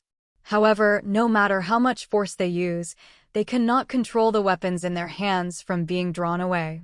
The guns in his hands were dropped one after another, floating in the air. The jailers watched helplessly as the guns were turned and aimed at themselves. "This is nothing, even. The gun is automatically loaded. Just pull the trigger and the bullets will pour out." Those who are facing each other at the gunpoint will immediately become dead souls. Watching this scene, the jailers swallowed one after another, feeling the fear of death. All of them could only raise their hands in surrender, hoping that Magneto would let him go and spare his life. Magneto watched the scene and continued his speech. "Look, that's why they want to destroy us. Because we are stronger than them, because we are a higher-level species than humans. They are envious and longing while they are afraid of our power. As long as we have power, they will continue to persecute us." Magneto paused slightly and continued, "Now, it's time to announce to the world that our mutant era has arrived. We will lead the world into a new era. Brothers, follow me. Destroy this prison and save all fellow mutants." With a wave of Magneto's hand, he is about to storm the prison. And the jailers couldn't stop them, so they could only raise their hands and step back slightly so that mutant could rush in. At this moment, the sky suddenly darkened. A thunder rumbled, and a gust of wind blew, making people wonder if it was going to rain. Only the people of Magneto know that it's not about to rain, but someone is coming. "Charles, are you going to stop me?" As soon as Magneto finished speaking, a figure descended from the sky. Storm landed in front of Magneto, and then, not far away, Jean Grey, Scott, Professor X, Wolverine, and Beast all appeared here. The X-Men are all here, and the purpose is to stop Magneto from doing big things. If Magneto destroys this prison, kills here, and takes mutant, then the conflict between humans and mutants is irreconcilable. There will definitely be many ambitious people who will make a fuss about this matter and target all mutants. For mutants' sake, Magneto must be stopped. "Eric, I can't let you do this." Magneto looked at Professor X fearlessly. None of the people around Professor X can block his ability. "Charles, I thought you had seen the true colors of these people, but unexpectedly, you still had illusions about them." Professor X, as always, it is true that some people are full of malice towards mutant, but not all of them. Most people don't care about the existence of mutant. But if you do this, it will definitely arouse more people's hostility towards mutant. Magneto was arguing with Professor X, while the mutants, reporters, and jailers on the side could only watch the two arguing, not daring to intervene. They've already done it. They've captured so many of our countrymen. Why should we just suffer in silence, Charles? We want revenge, we want to fight back, and we want to tell them that we mutants are not easy to bully. Magneto's words resonated with many mutants. Immediately, someone shouted loudly, "Those gangsters don't treat us as human beings, they torture us like crazy. Now, I want to fight back."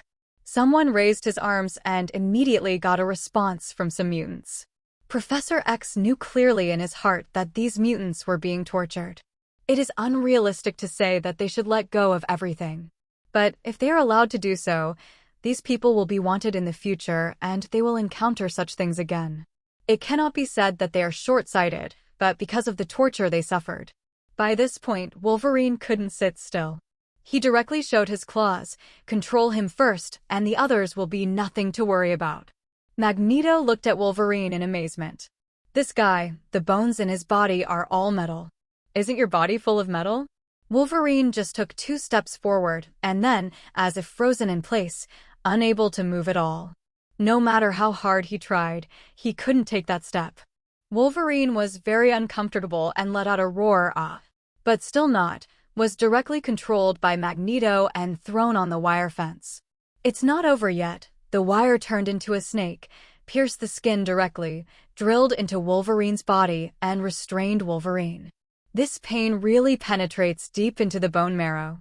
The fight started when Wolverine showed her claws. Storm didn't intend to wait any longer and took advantage of Magneto's time to clean up Wolverine and mobilized the power of Thunder to find a way to release the gun controlled by Magneto first. Otherwise, no one else would have the means to block the bullet. As strong as Professor X, he was also hit by a bullet in the spine in the movie, and he was permanently in a wheelchair. The battle was about to break out, and the scene was extremely chaotic. Several mutants brought by Magneto immediately joined the battle. Some of the newly released mutants have already decided to take revenge. Taking advantage of this moment, hurry in and get revenge first. Catch those people who bullied you at the beginning, and then bully them back first. However, Professor X can't watch these people go astray and immediately use the mind control ability to control these people so that they can't rush into the prison. In this way, there is still room for relaxation. The two sides are already at war. Wolverine, one of the main players, was restrained tightly. At this moment, taking advantage of Magneto's inability to take care of himself, he could only endure the pain and pull out the wire. Fortunately, it's iron wire. If it's a steel bar, it's not easy to handle. What? The other main force, Professor X, had to take these mutants into consideration to prevent them from falling into an irreparable situation due to impulsiveness. So positively, we can only rely on Storm, Cyclops, and Phoenix. Phoenix Gray is not very proficient in controlling his ability and can only barely control others and objects. The main output still depends on the other two people. Cyclops touched the glasses and fired laser light. Magneto was also always on guard against Cyclops. Steel pipes descended one by one and turned into shields, temporarily blocking the laser. Then, bullets chug and chug, interrupting the Cyclops attack. The two sides fought fiercely, but there have been no casualties so far. Sui hid at the scene and watched the live broadcast, feeling extremely curious. This fight, the thunder is loud, the rain is light, and there is no dead man for a long time. The worst thing is Wolverine, who was restrained to death by Magneto. Are Cyclops fake? Lasers can't hit dead man, so hot. No, I remember that in a movie, Cyclops just came out and directly cut down a teaching building in the school. Now it's like this, I'm afraid it's a match-fixing match? Sui didn't want to come either, but the matter was so important that she couldn't just do nothing. What's more, my confidant Jean Grey is still here. Sui is really worried that something will happen to Jean. The second concern is the Phoenix force inside the piano. This power, it is different from other powers. It is originally a little spiritual. Sui is worried that absorbing this force will cause resistance, hurt Jean, and even cause damage. Otherwise, the Phoenix Force would have been resolved by hand. While Sui was watching the play, someone else intervened. This time, the people who intervened were none other than the members of the Avengers Alliance, led by Steve. Nick Fury organized the Avengers Alliance. The original purpose was to fight against powerful enemies. Not long ago, the mutant incident made Nick Fury speed up the pace of forming the Avengers Alliance. Now that mutant is really in chaos, it's time for the Avengers Alliance to appear. Iron Man Tony Stark descended from the sky and stood majestically in the air. Everyone stop. Otherwise, you will be attacked. People watching the battle and the theater in the distance are all confused. Today is really lively. First, Magneto took people, ready to destroy the prison. Then Professor X took the X-Men, ready to stop. Just as the two sides were fighting, another group of people appeared. Magneto didn't think much of Tony at all. Wearing a set of steel armor outside the body, this is another one restrained by oneself. With a direct wave of his hand, Tony was inexplicably controlled by a force and flew upside down, smashing hard against the wall. Tony looked confused. JRVS, what happened? Sir, iron armor seems to be under control. Tony was very speechless and hadn't succeeded yet. These mutant abilities are really annoying, not scientific at all. Not knowing what power it was, he flew out by himself. What is certain is that it should be an external force that controls the battle frame.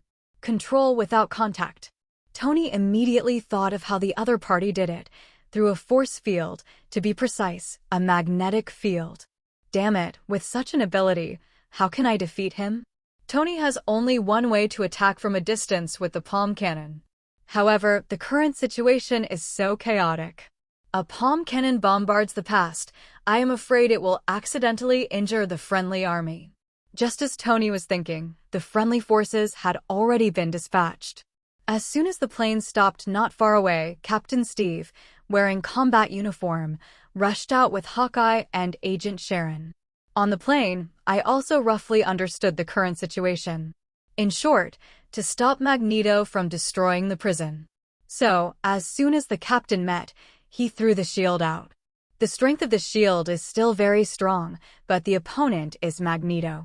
Shield stopped in midair, unable to progress at all. Walter? How did he do it? Tony stood up, watching the captain's actions, feeling extremely speechless. Does this old guy not learn from his own experience at all? Still throwing the shield over in such a daze, isn't that for nothing? So, Tony started complaining directly. You didn't see that? He can controlling magnetic field. What's the meaning? Tony had to put it another way. He can control metal. Yeah, I see it. Just then, Cyclops found another chance and Cyclops launched. Unfortunately, the captain just sent a shield over.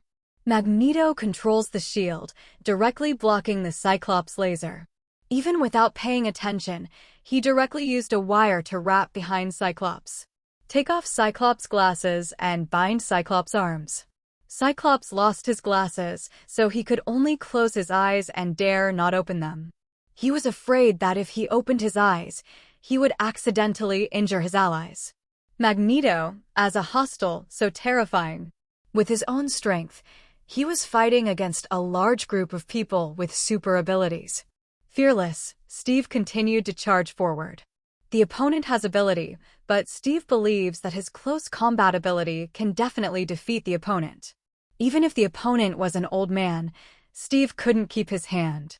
At least you have to control the opponent, even knock him out. However, Steve had just rushed to a distance of 3 or 4 meters in front of the opponent and was controlled. The whole person was floating in the air, more than half a meter above the ground, and a few meters away from the other party, so he couldn't touch the other party at all. Steve just couldn't believe it. He did have a bit of metal on him. However, there are not many at all, and the other party can still control himself like this. Steve couldn't help but rant.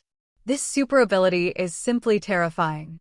Steve always thought he was a monster, but he didn't expect that there are still mutants in the world with all kinds of magical abilities. Magneto manipulated the vibranium shield and slammed it directly at the captain's head. If you are stunned, you will have to be dazed for a few seconds if you don't faint. At this moment, Hawkeye in the distance finally exerted his strength. An arrow flew over. Magneto showed a contemptuous smile. What age is it, and he still plays with bows and arrows? I can control the bullets. What is there to be afraid of with an arrow? When Magneto was about to take control, the arrow suddenly exploded, emitting a dazzling white light. Suddenly, the surroundings were enveloped in white light. All the people at the scene were blinded by the sudden bright light. Magneto's grip loosened for a moment as well, and Steve fell from a height of 1/2 meter. At this moment, Iron Man and Hawkeye in the distance attacked again from a distance, although they are also affected by white light. But fortunately, Magneto's direction has been locked before. This attack will basically not fail.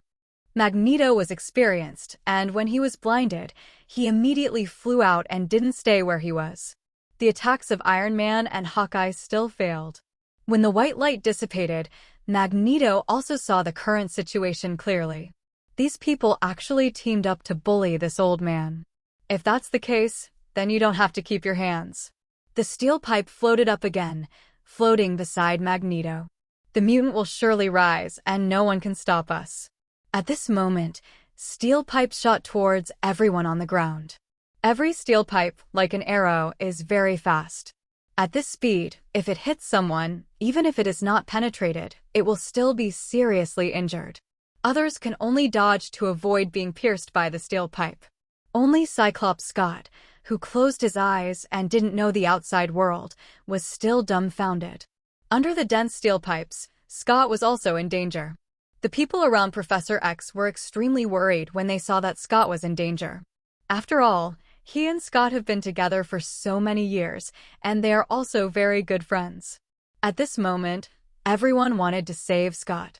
However, none of the abilities of several people can stop Magneto's attack. Jean Grey has ability, and her ability can control objects. Usually, only some small objects can be controlled. Jean Grey has never tried a pole that shoots like this. But at this moment, there is no room for hesitation at all.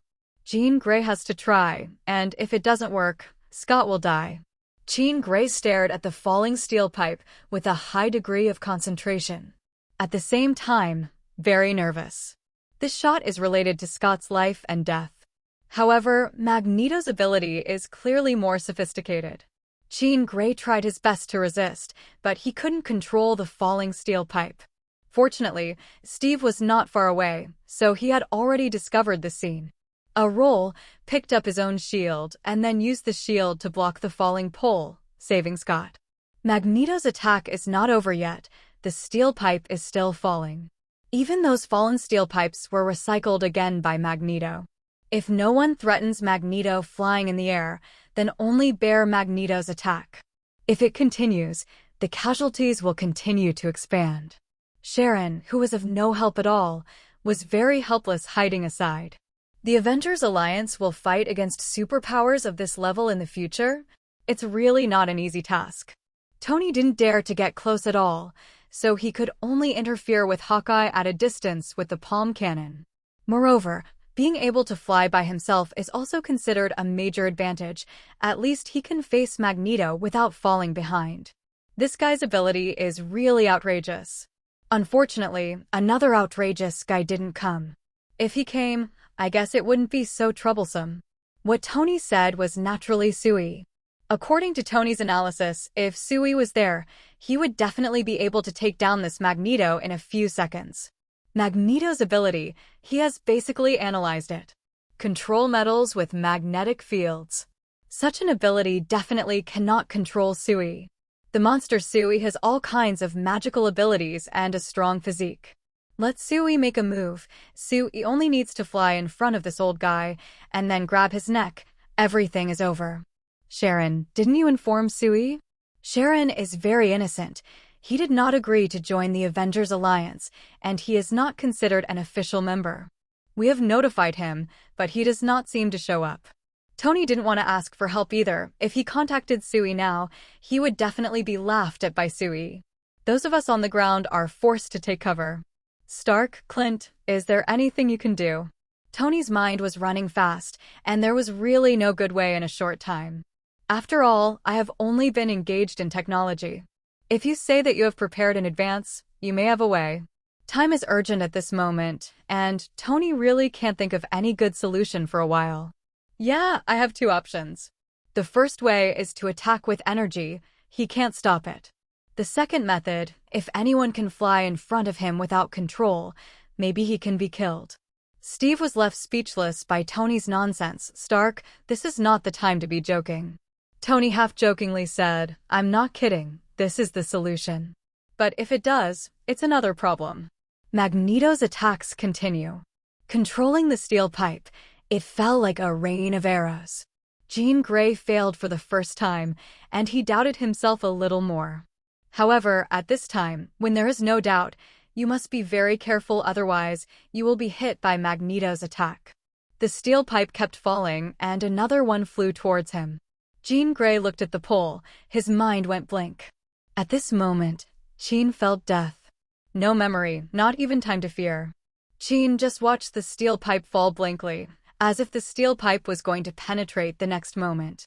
At the time of life and death, the Phoenix force in the violin was out of control and burst out. A powerful force erupted, blowing up waves and knocking back the people around him. And the steel pipe finally fell, and it stopped in front of Jean's eyes, unable to fall again. The sudden change caught everyone's attention. What happened?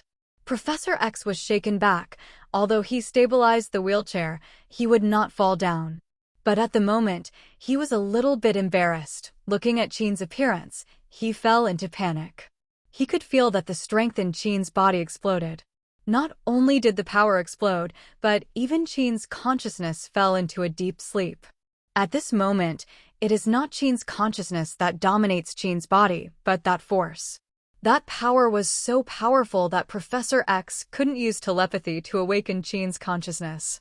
The power in Jean's body exploded, and she was dominated by the power at this moment and lost consciousness. Be careful, don't get close to her. Jean's target is none other than Magneto in the sky. Jean walked out slowly, no longer needing shelter. Facing the dense steel pipes, Jean just stretched out her hand and controlled the falling steel pipes. Magneto was extremely shocked. These steel pipes seemed to be out of his control. This situation has never happened before. How can that be? Magneto knew Jean's identity and hadn't paid much attention to her before.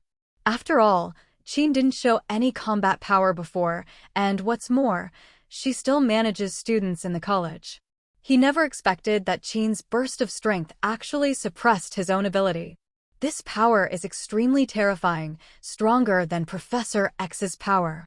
Just when Magneto lost his mind, he had completely lost control of the steel pipe. Those steel pipes are about to fly towards him next. Magneto was shocked, although he could control the metal. However, these steel pipes are obviously under Jean's control at this moment, and he has no way of regaining control.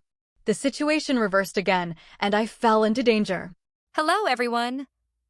As we wrap up this video, I want to share a quick note. I have a Patreon account. If you'd like to support me and enjoy on-demand audiobooks, you can become a Patreon member. Alternatively, you can check out my Google Drive link, which has 500+ novel audiobooks available through my Ko-fi or Patreon shop. I appreciate your support.